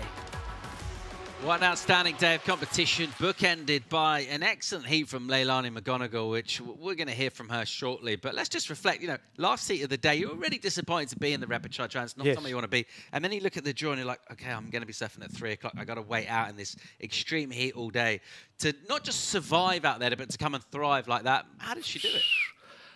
Out of the heart, out of the passion for surfing. This is what they want to do. They want to be here. They want to be in those situations. Obviously, you don't want to be in that repechage round, but if you are, you've got to treat it positive, believe in your future, and just keep going for it. And she put on one of the best performances we've seen from her, and in this event, that was the best performance of the day for the women. So big signs for Costa Rica. It's been a recurring theme as well. I mean, we're just going to keep saying it because we can't believe the energy, the consistency, the swell of this place all day. And to have, you know, we look at on the highlights there, we saw huge scores coming down at the start of the day when it's really clean and a favourable tide. But to have excellent scores throughout the day, to have that scoring potential throughout all of that time has been absolutely incredible to see. You know what? Rather than us talk about it, let's go and hear for insights fresh from the lineup. Leilani McGonigal, Team Costa Rica, is with Rachel Tilley. Thank you so much, you guys. Leilani really saved the best for last. Now, with that last heat, you just scored not only the top 2 scoring waves for the entire day out of the women, but also the highest heat total for the women of today. I mean, talk to me about how you're feeling right now. Oh, I'm just really happy I finally got to get like waves that allowed me to do my surfing. I feel like I kind of had scrappy moments and have just been like struggling to find my rhythm, and I really just wanted to do good surfing, and I knew that the girls in that heat are like really, really good, so I just wanted to go out with a fight if that's how it had to go, and I'm thankful to keep going for another day. Well, I mean, yeah, like you said, you had a tough heat. So how do you keep that calm and composure going into that? Because to get 2 excellent scores like that, you need to be like not just surfing safe, but really putting it all out there. How do you do that under that type of pressure? Well, I feel like I had a few heats that I was just frustrated when I came in because I felt like my surfing really wasn't getting showcased. So I kind of just left aside the part of trying to surf a smart heat and getting through, and just really wanted to push my surfing and give myself the opportunity to do that. So I'm just thankful that we have such amazing women in our field that will push us to like go to the next level. And honestly, just watching the girls on my team, they're like the young up and comers. I'm just so proud of them, and they're going for it. So I have to go for it too, and show them that no matter what level you get to, you have to keep doing, keep going, and keep stepping up. Oh, wow. Well, so beautifully said. I'm going to have you look at the screen here. This is one of your 8s. Talk me through this one. I think this is my first 8. Honestly, I was really nervous, and I almost fell at the end. But I was just really stoked I finally got one of those beautiful Bocana waves that I could go up into lip at. And my coach has been telling me I need to just like go straight up, show them what I do at home, which is a left point break. So that's kind of what I try to do on that wave.